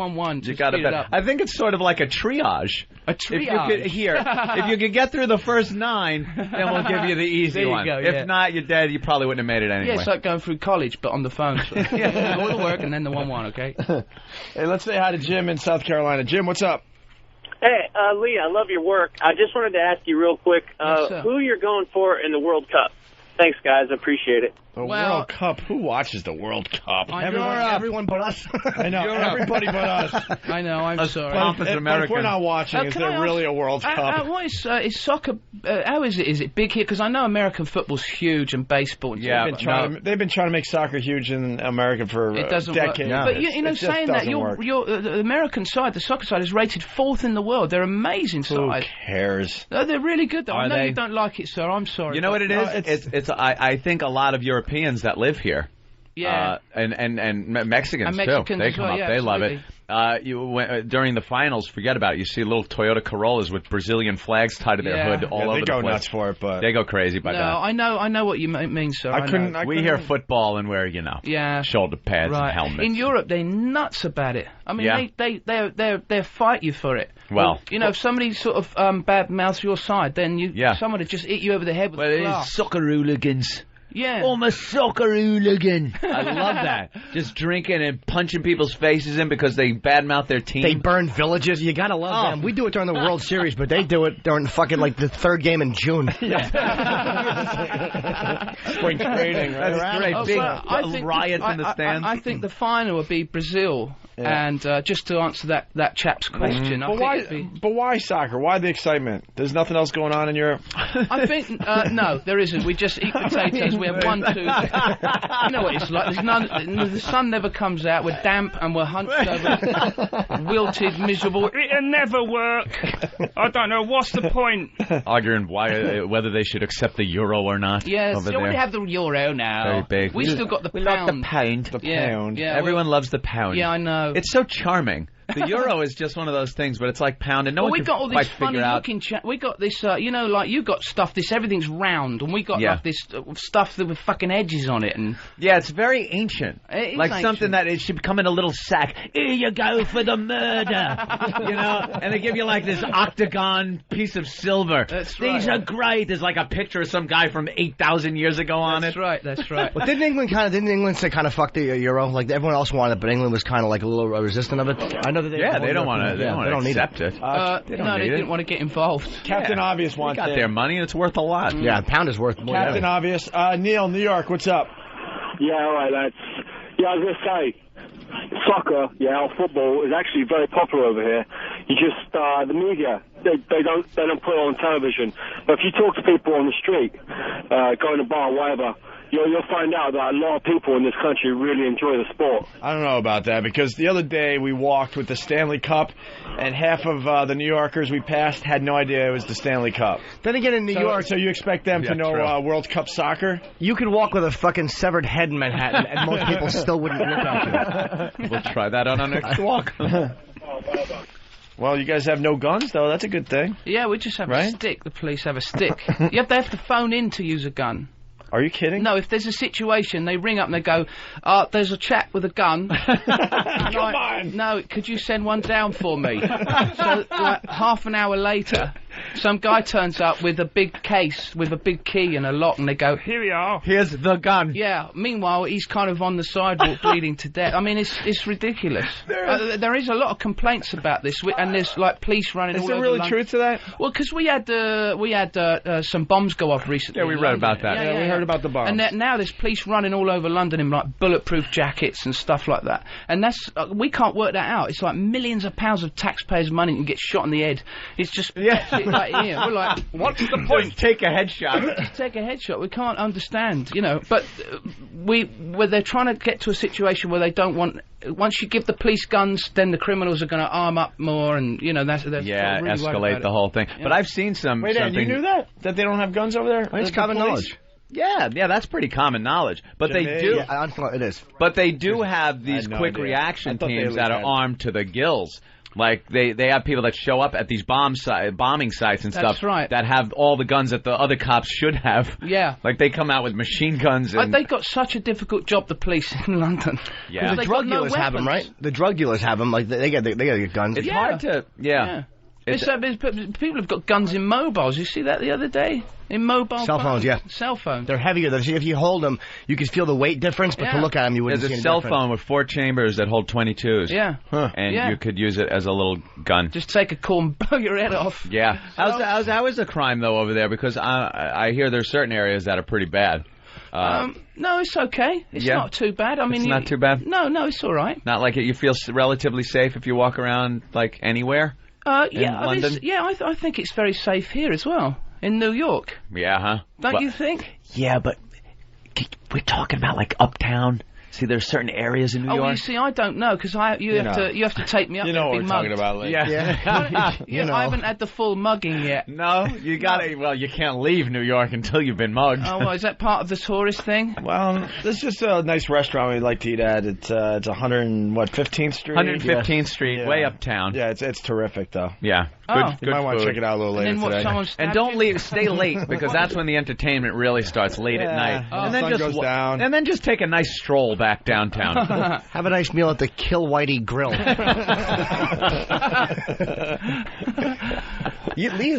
ask for directions with that voice of yours. Yeah. Excuse me, I'm new here. Excuse me. Never been here. This money of yours. How much is it? Yeah. You what, buddy? Yeah. Can I give you a 50? Is that okay? I mean, no, I haven't been mugged yet, and that's the thing. If you saw somebody getting mugged here, would you go and help them out? No. Most people just look the other way. I'd help the attacker. I think as long as you get your share, then fucking get. Yeah, you need your piece. But I think I would. I'd help. Yeah. Yeah. That's how you get killed. It's always the do-gooders. Is it? That wind up getting themselves in the middle. Yeah. Good Samaritan tried today to help a person getting mugged, and the person getting mugged is fine, the mugger is fine. Yeah, but there is that other thing where you might help them, and then you become a hero, and then you bring out a book. A hero ain't nothing but a sandwich, my friend. Good point, Ant. Good point. Let me just be a little profound and say that one. Yeah. What was it, 74? I don't know. Old movie. Who cares? I got nothing. So we should talk about what you're doing there, Lee Evans. I want to actually come. I saw Lee live one time at the comic strip Everyone's here saying in New how York. great he is. Great. Mm-hmm. Just a kind of a maniac on stage, but really funny. And I really want to go see these shows, or at least one of them. It's where at? It's called Same Planet, Different World at the 37 Arts Theater, 450 West 37th Street. Starts today through June 3rd. Ticket info, call the box office, 212-560-8912. June 3rd? That's a long gig. 2 weeks, right? You get 2 weeks out of it. Wow. Yeah. How long do you do it? What do you do, 90 minutes of a show? Yes, is it 45s? I don't know what they do here. I can do it's all of hours metric. If they want. The time is metric, right, that you're used to. Oh, May 19th didn't even start yet. Centiminutes or something? Yeah, I have to do it in meters. Meters. I do. Yeah, you're on for 5 meters. Yeah, back in the day, you tried to get us on that meter thing. Yeah, that whole metric thing. We weren't buying that. We weren't buying in. That's when I was in school, and they're like, by the time you're grown up and get a job, the whole United States is going to be on that metric system. I was just amazed that America listened to the idea. Because there was about 2 or 3 years there we were really considering it. And then they put it both on everything for a while. Yeah. They try to figure out, you still got gallons and stuff? Yeah. Oh, yeah. We got all that old-timey stuff. Liters. Yeah, suddenly, I heard about the suddenly, liter. like, petrol and gas was really cheap because we suddenly went liters. Wow, it's only like, they owe us money for the petrol. Well, you're getting what amounts to a quart. What's the gas price up to these days? It's actually... we're getting close to you guys finally. Yeah, it's like £1, £1 $5 or $6 a gallon? Litre. Per litre. You want us to do math now. Wait, how many liters in a pound? I mean, I know, but a lot of people probably won't. No, it would be a gallon. In a gallon. He said pound. I don't know. Okay, terrific. Well done. There's money thing. Trumpet playing. And then there's quid. Quid. How much is a quid? And then they got all these other names like Shilling? monkey. Monkey. Yeah, they give you like a £5. They say, that's a monkey, and here's a donkey and a hoof. Yeah, there's all these slang. Well, it would be like a buck. Yeah, here's $1 or a buck. Yeah, there's all this kind of give you here's a chimp. Yeah. Oh, a chimp. I'm a millionaire. Do you know what I mean? It's ridiculous. I love you, English. What is gas up to, though? $5 or $6 a gallon over there? Over there, is it? How many liters? I believe they call it petrol over there. Petrol, yeah. It's petrol. It's gas. Oh, thank you. The juice. How many liters? How many liters in a gallon? The hell are you? How many liters in a gallon? I would say 3.6. God, you know. But is it? It's somewhere very close to He that. has no idea. It could be 50, and you could be off. And he's like, all right, that sounds Well, good. you know. 3.2. Now I'm getting 18 different answers there. 3.2. Oh, some people can tell I'll go with 3.2. So how much per liter again? 3.8. I'm going to do the math. Oh, but you're doing pounds. We don't know pounds. Forget it. What's the conversion for that? I don't know. It's impossible to figure out how much money it costs to buy a gallon of gas as opposed to here. Didn't they call this the new math when we were growing up? It would take a mathematical genius to figure out the actual price, and we just don't have one here. How many dollars to a pound, though? The pound kills us. 8. 1.87. 8. What? Per pound. 1 point. Do some math. 1.8. You are not ever going to get this. Yes, you don't are. even try it, How you many, idiot. How many liters in a gallon, but you got to take away 2 quarts for the initial fill-up? Wait, 1.87 what? You just don't want to do this at a gas station, do you? What? Dollars per pound? 3.8 liters in a gallon. All right, 3.8 They're not liters. So I'm almost there. So no, you're not. How many, you are so how far many, from there. How many pounds for 1 liter of gas? Are you really working it out? Oh, well done. How many? I have no idea. I don't like. I'll take a bicycle. 1.87 times 3.8. No, because how many pounds? Trust me. How many pounds for a liter of gas? That's all I need to know, and I got it. 3.87 times 1.87 will give you dollars. Trust me. Yeah, but he needs to know the cost of gas per gallon. You have to take that and multiply it by. Yeah, by the price. 3.87 is the amount of liters in a gallon. He needs the fucking price. I need the price in England. How many pounds for a liter of gas? I think it's about £1.05. And a monkey, and a chimp, a small sheep. I give you 5 sheep for that chimp. Yeah. How's the royal family doing over there? Because they're all right. I saw them yesterday. I was not so much dinner. Scandal lately. No, I think they're keeping their heads down. They were a lot of scandal went on for a while, and then the kids are growing up and doing their own thing. Yeah. And he's done all the stamps and. Are they a little upset about the Prince William kind of going bald a little young age there? Well, Is that no, they're making going the to sort out tabloids? some form of rug. Are they going to put some kind of maybe a transplant or Yeah, it'd something? be a royal rug though. It'd be a special one. Why would you? It's like I would make girls blow me while I held a mirror over it and go, suck the future king's dick, and make them look at the bald spot. Oh, that's outrageous. That's our royal family, if you don't mind. Oh dear. You're saying that. That's his cock you're saying, son. Diana's saying $7.06 a gallon. Told you you'd get Someone else said seven a gallon. Did you so do I my guess- math? Close. Yes, we did the Jimmy math. Dan is so smart. No, he's not. He just did what I told him. No, he didn't. All right. You told So him what's nothing. You're an idiot. So what's the show about? What's the show about? Same planet, different world. Well, it's just 2 hours of stand-up, really. Hopefully it's funny. Hopefully it's funny. You doing 2 hours? Dude, 45 minutes, 50, maybe an hour. I fucking got it. I can't do any more than an hour. I can't. I just think it gives you more chance to sort of. I've never had the chance to come to New York and do a bit of writing and. Because usually you go to a stand-up club and they go, "You're 18th," and they go, "Do your thing," and they get back to limey son of a bitch. Who cares? You guys ain't funny anyway. You know, and that's it, and we're just sort of gone, you know. Yeah. But, so it's nice to come over and have a chance just to get some stuff working, really. What do you like about America? I think it's a nice place to come. It's very hospitable, and people are nice, aren't they? When you have that accent, they are. Are they? Yeah, girls really love English accents, Aussie accents. They really like. Well, I'm not after any women or anything. No, I mean, I'm not saying. come here on the chant. That's why they're like cordial. I didn't get off the plane with all equipment in a case. And I'm in New York. I'll change my accent. But people find it charming. Even guys like you, because it's non-threatening. Oh, it's is something it? non. Yeah, you can't be like, could I rob you, please? You know, it doesn't come across as threatening your accent. Right. So it's kind of nice, and the girls, like I said, like it. I think that's our schooling system. They just beat you down at school. You know. Is that what it is? Shut up.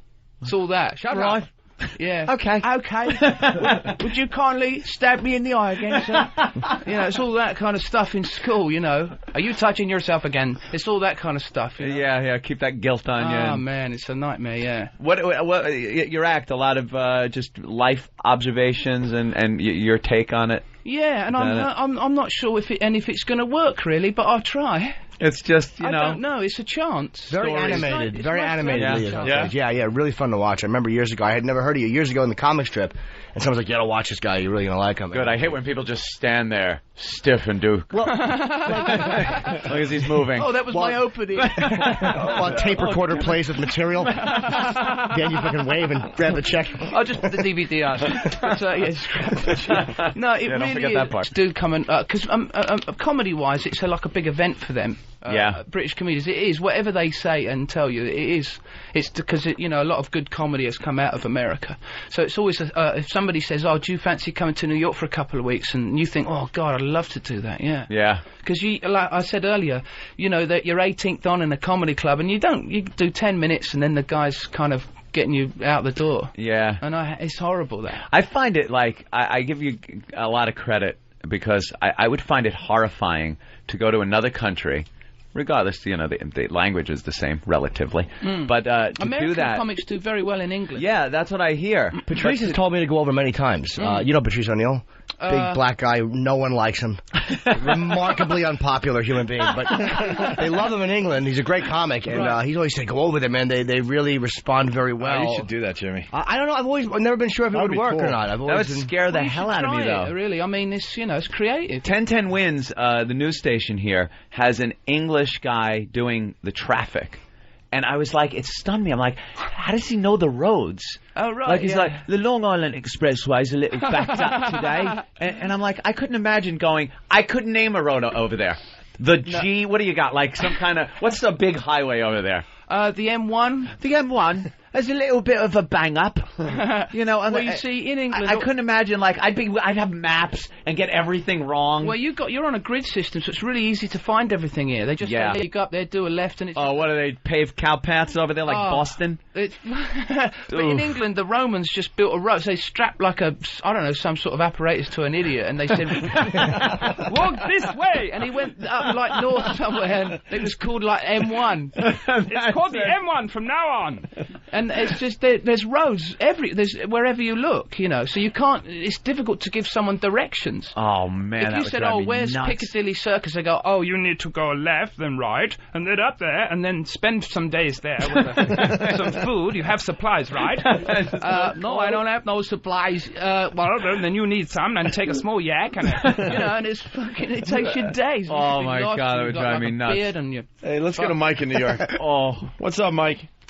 Hey, Lee, I loved you in Something About Mary. I think you played the best cock blocker. Thank you very much indeed. I loved doing that film. It was really good fun. That was a great comedy. The Farrelly comedy. Brothers, man. That was a great one. They're so cool. Right on. How was it working with Dreyfuss, man? He was all right. I mean, it's interesting. It's just. It's always interesting when you're working with someone who's done that much work, because all you're going to do is you're going to learn something. I don't presume I'm anything. I'm a fucking idiot. So I stand there and I shut my mouth, and these guys are big stars, so I kind of watch him, and he was fascinating to watch in rehearsals and stuff like that. Watch these guys work. Can he sing? Yeah, he could sing. Yeah. Really? We had him in here like 2 weeks ago. He didn't mention that. Really? Yeah. Did you have him in here? Yeah. Poseidon. Wow. Yeah, we heard him sing though. It's "Show me the way to go home." He can swim though, right? I'm tired and I want to go to bed. I had a little drink about an hour ago. And then the shark fucks the whole thing up. Yeah, and ruins the song. It ruins the whole song. I want to see the dance number. Exactly. Robert Shaw gets up. Show me your scars. Show me your musical Jaws. No one take that. That's mine. Chief, don't forget your robbers. For 10,000, I'll kill him. How do you not love Robert Shaw? That shark's on tour now. Is it? Yeah, he's doing really well, that shark. The mechanical one? Yeah. Bruce? Yeah, he's on tour in England. On England? Yeah. See, in England, you guys get all the good stuff. People are just pointing at it. That looks nothing like a fucking shark. How did that scare anybody in 1976? Shark stinks. I was petrified of that film. When that head come out of the boat. Do you remember that? Yeah. It's you great. think all the scariest parts would be the attacks or anything, but when he's underwater and that head just kind of drifts out, and now with all the CGI and effects and stuff, it kind of looks ridiculous and cheesy, like the whole movie. But even that part, but you really man, think so? I think it still holds that up. scared the crap out of me. It's really it holds up because they didn't show the shark that much, which is a good thing it's like now. that film, you know, The Exorcist. That actually affected me for the rest of my life. Yeah, we lived in an old shitty council house when I was a kid, and we had the bottom of my bed had these dodgy legs on it. And I watched it. My brother introduced it to me when I was about 12. You know, this is like and 12 is a bad time to see that movie. my bed kind of went like this, you know. Fucking scary shit, man. This is about Jaws, and I'm too tough. I used to fantasize. You know, you're a kid, you fantasize about, like, what you want to do. Like, you want to be an astronaut. And I would fantasize that I was in my swimming pool in my apartment complex. I don't know how the shark got in there. I was such a fucking asshole. I would fantasize that I was shooting it and doing Roy Scheider's line. You couldn't even commit and be in the ocean. No, I was in the pool. You scaredy cat. There had to be something believable when I fantasized. Like, and I was by a pool, but all the girls had to watch me, like, say, "Smile, you son of a bitch," and kill the shark. You are a sad, sorry man. No, while I'm holding a shit and kneeling. And also, I think sharks get a bad press. Since that film, everyone just hates them and wants to kill them. As soon as they see a fin, kill it! Well, every time on the news, every summer, they come up with the big shark attack stories. Every time, and if you look at the statistics, more people, we realized, in this country are killed by vending machines falling on them. Literally. Vending machines falling on people have killed more people than sharks. But you don't see a film like with people hunting vending machines, do you? It wouldn't be very exciting. I don't know. You could have like a vending machine suddenly fall out of a crack in a boat. Like a vending machine. You've got to quickly put money in it before it gets you around the throat. Well, you pull up to a rest area and you just see a tipped-over machine and two old person feet sticking out underneath it, and then everybody laughs and goes, we're better off. And that's the end of the movie. Yeah, and they tie barrels to it and chuck it in the sea. It can't go down with 3 barrels. Can't stay down full of Snickers bars. He can't. We ending the show? Yeah, we should get out of here, actually. Let me give Lee, promote Lee. Lee's a great comic. Great job, man. 37 Arts Theater. It's same planet, different world. It's 450 West 37th Street. It's May 19th. Was that tonight? Today through June 3rd. Through June 3rd. Lee has a very big fan base here, so definitely call for tickets. You can get the box office is 212-560-8912, or just go to Ticketmaster for Lee Evans tonight through June 3rd. Good night out. Yep. Yeah, man, I'm actually going to go to one of those shows. Thank you for having me. Lee, thank you. Thanks for coming in. You're a blast, man. You're going to be around for a couple weeks. You should come back before you head out. Yeah, sorry I wasn't funnier. You're great, man. No, what are you kidding? Yeah, I've had no sleep. That's like the English always. We've been on the radio since 6, so. Oh, have you? Well done, you guys. Oh, thanks for having me. It's very kind of you. Yeah, I know. I'll mug you outside. So, thank you very much. No problem, man. Let's get. Yeah, we're out of here for the weekend. Thanks for checking us out. See you Monday. Once again, thank you. Thank you. Yeah, we'll see you guys Monday or maybe at Caroline's this weekend for the Brian Regan shows, right? Yeah. Ben, anything else? Nope. That's it? Yeah. Good big announcement next week. What is it? What? We already said it. You teased. Yeah. We'll Jimmy Day.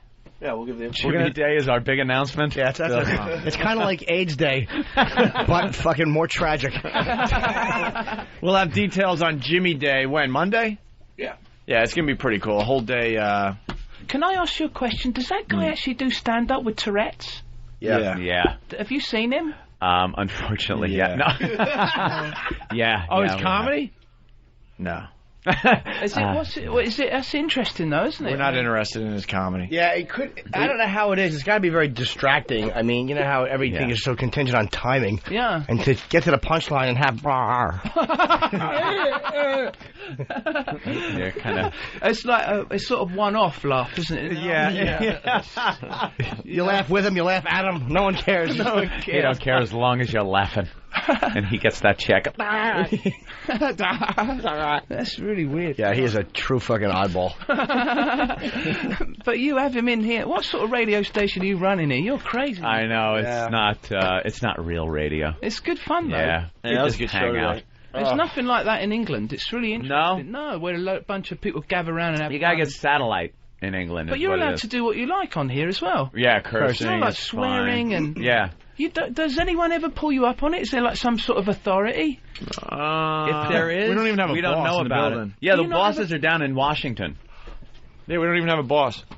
Yeah. You got a great job. Is it the same? You guys come in every day? Yeah, pretty much us, and then we have a collection of other people. There's no real start time, no real end time. We just go off. We don't care what the hell we talk about. Fantastic, isn't it? Isn't it amazing? I love that, yeah. And then, because, and a lot of people years ago would talk about England and how free you guys are because television is a lot more open. They show the boobies. Yeah, but it's all like that repressed sexual stuff. Like, my mum is Irish and my dad's Welsh, and everything is like, are you wanking in that fucking toilet again? It's like, no! You know, it's all that kind of... So we like to get tits out on TV. It's like, oh, fucking hell. See, but here it's crazy. You can't show anything on regular TV. Right. People go crazy. You could show, to thousands of dead people. You could show naked dead people. Wow. As long as they're dead. I've seen on the news naked dead people. If that person had a pulse, they'd get a violation and show it. That's insane. That is so insane. Oh. That's your new ringtone? I want that on my phone. It's stupid. It's the worst ringer and distracting. Yeah. Hi, Amy. Yes, I would love to talk to Fareed. Shortly, yeah. Fareed? Almost. Thank you so much for having me. Hey, no problem, man. It's really kind of you. I want to get a shot with you, too. Hey, why is cunt so popular over there? Like the word cunt? Yeah. Hi, Fareed. No, it's not. Don't worry about him. Good, we just finished. The guys who run the word is like very popular, isn't it? Cunt? Yeah, because here the girls hate it. Yeah, what they do in England. Okay. Do they? Oh, fuck yeah, it's a really bad word. They just accept the truth of it there. I mean, cunt. I said to my wife... Yeah, we'll do lunch with you, Fareed. Shut the fuck up. No, I said to my wife once, what's the equivalent for men? And they there isn't have one. There isn't one. No, because we don't care. No. Like, if you you could be in an argument about something with your girl, and the second you under your breath, what do you mean the ONA virus isn't spreading? Oh, and then the argument, whatever you were talking about, is now gone. Absolutely. That argument's There's finished. 7 markets with more on the way. I always thought that when Margaret Thatcher was like Prime Minister. You like to insult us, don't you? You like to beat us down a little bit. I beg your pardon. Fucking bombs going off. I think the ONA virus is spreading. We're in 7 really big markets. Fantastic, man. I know. Yeah, bonus time without the bonus time. All right, cheers. You're very, very kind. Thank you so much for being so kind. Providence. All right, see you very again. good, man. Thank you for very cool. Take it easy. Oh, yeah, sure. Anthony, Providence. And Buffalo. All right, no problem. Cheers. Oh, yeah? Shows, man. Fareed? Where's New London? Connecticut. Wait, who's touching me? Oh, say goodbye. Who's touching me? Thanks, the English guy. You know what they say about the English? We just finished up the show. Bill Evans is Lee Evans. Bill Evans is the West. I'm sorry, Lee. Dude, it's been a long day. I've been up since 4. Thank you, Lee Evans, everybody. Thank you. Cheers. Be good, There Lee. he goes. New London, what? Connecticut? Guy's good. Oh, okay. Yeah. Wait, you just made fun of us and said that the virus isn't spreading, and then you're How does he offering say us... that? Fareed, first of all, hold on. Every time, you know something, Mr. Fareed, oh, now he's saying he wants to deal with me. He doesn't like my partner. Wow. Get in line, Fareed. My partner. Now listen, Fareed. Hands off. I like the way you work, and you try to beat us down. But it doesn't work. To get you cheaper. Like, you try to beat us down and say that. I remember when we said we were going to XM, you said it's the biggest mistake we've ever made and blah, blah, blah. You beat us down, but that's your job, and I understand it. I appreciate the effort. It's almost like watching a classic good cop, bad cop when you know what's happening. You're not pulling the wool over our eyes, Fareed. You did once with that IPO. You won't again. He made fun of us. He goes, I hear you guys say the ONA virus is spreading, but it's not spreading. I am smart and entertaining. And then he offers You're absolutely correct, sir. Then he offers us Providence, Buffalo, New London. You want stupid and entertaining. That's just like being on in New York, Philly. Then hire Mancow. Oh, no, that's stupid and unentertaining. Dallas, Cleveland, West Palm, so do you got some things for us? Providence, Buffalo, New London, Connecticut. Where's New London, Connecticut? That's up there. Okay. East? I like the sound of that. Near Rhode Island? Yeah. Finally, Buffalo. Good. All right. Buffalo. It's a harbor town. What happened? That's good. Ask him again. Now, you know we are very popular there. Where? Although, you might have to check with the police department. There may still be warrants for our arrest. Oh, yeah, Buffalo. I'm not sure legally if we're allowed to even go there. Yeah, okay. Well, I don't know if there's a law against our voice being broadcast. I think that's okay. But going there might be a problem. Check on wants and warrants. When does he want this all to start? I gotta pee. Yeah, that sounds fine. When are we looking? Timetable. Okay, that's good. I like that. Now, how long? Less than a couple of weeks. That'd be great. That would be great. Now, what about our agent? Have you spoken with Bob? He doesn't like dealing with Bob. Very good. You want to avoid Bob on this one. Uh-huh. You can't avoid Bob. Yes. Uh-huh. Okay. Right. We'll keep that on the QT. I hear you. What part on the QT? What part on the QT? Yeah. Will we ever learn? Will we ever learn? Ooh. Yeah. Will we ever learn? Fareed, you're a gentleman. And I appreciate it, my friend. Opie wants to have the last word with you, so please hold on. It's like when Grandpa calls. Okay, Grandpa, I love you. Here's Opie. Fareed, we're very excited to work with you again. Could you pull the phone back a little further? Could you maybe shut those mics off? Do you know, that goddamn limey didn't even know we were still on the air. No, that guy was very funny. I know we're on the air, people. Don't think that, oh my God, they're dipping. I'm now starting to dump. Shut up.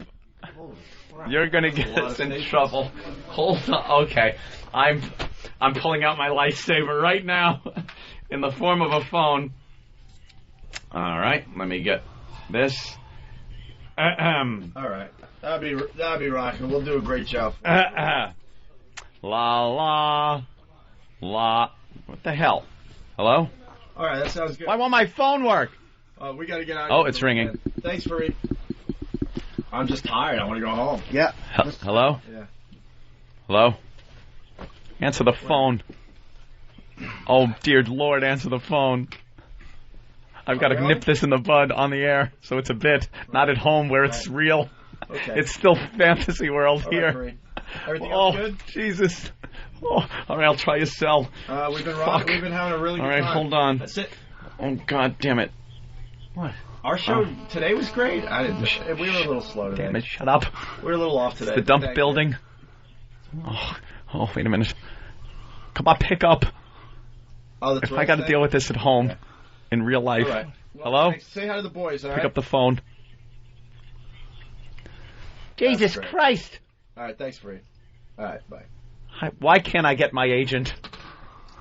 What happened? Nothing. I'm trying to call Bob so I could keep this on the air as a bit instead of it having to be... What are you talking about? What happened? I wasn't supposed to mention what? Anything. Oh. Anything. Well, I don't know. There are things in the works. But he was listening to us all morning. You would think he would have waited till we actually were off the air. Yeah, wouldn't you wait until... You know something? He called right... Did he call when we fake went off the air? We're on in... He got fooled. Doesn't he hear on the radio? 7 Even cities. if we say we're off the air, if we're still on the air, we're on the air. 7 cities. Oh, they said they were off the air. They must be off the air. I hear them, but... Wait, where's Stop it. Shut up. 1, 2, 3. Oh, my God.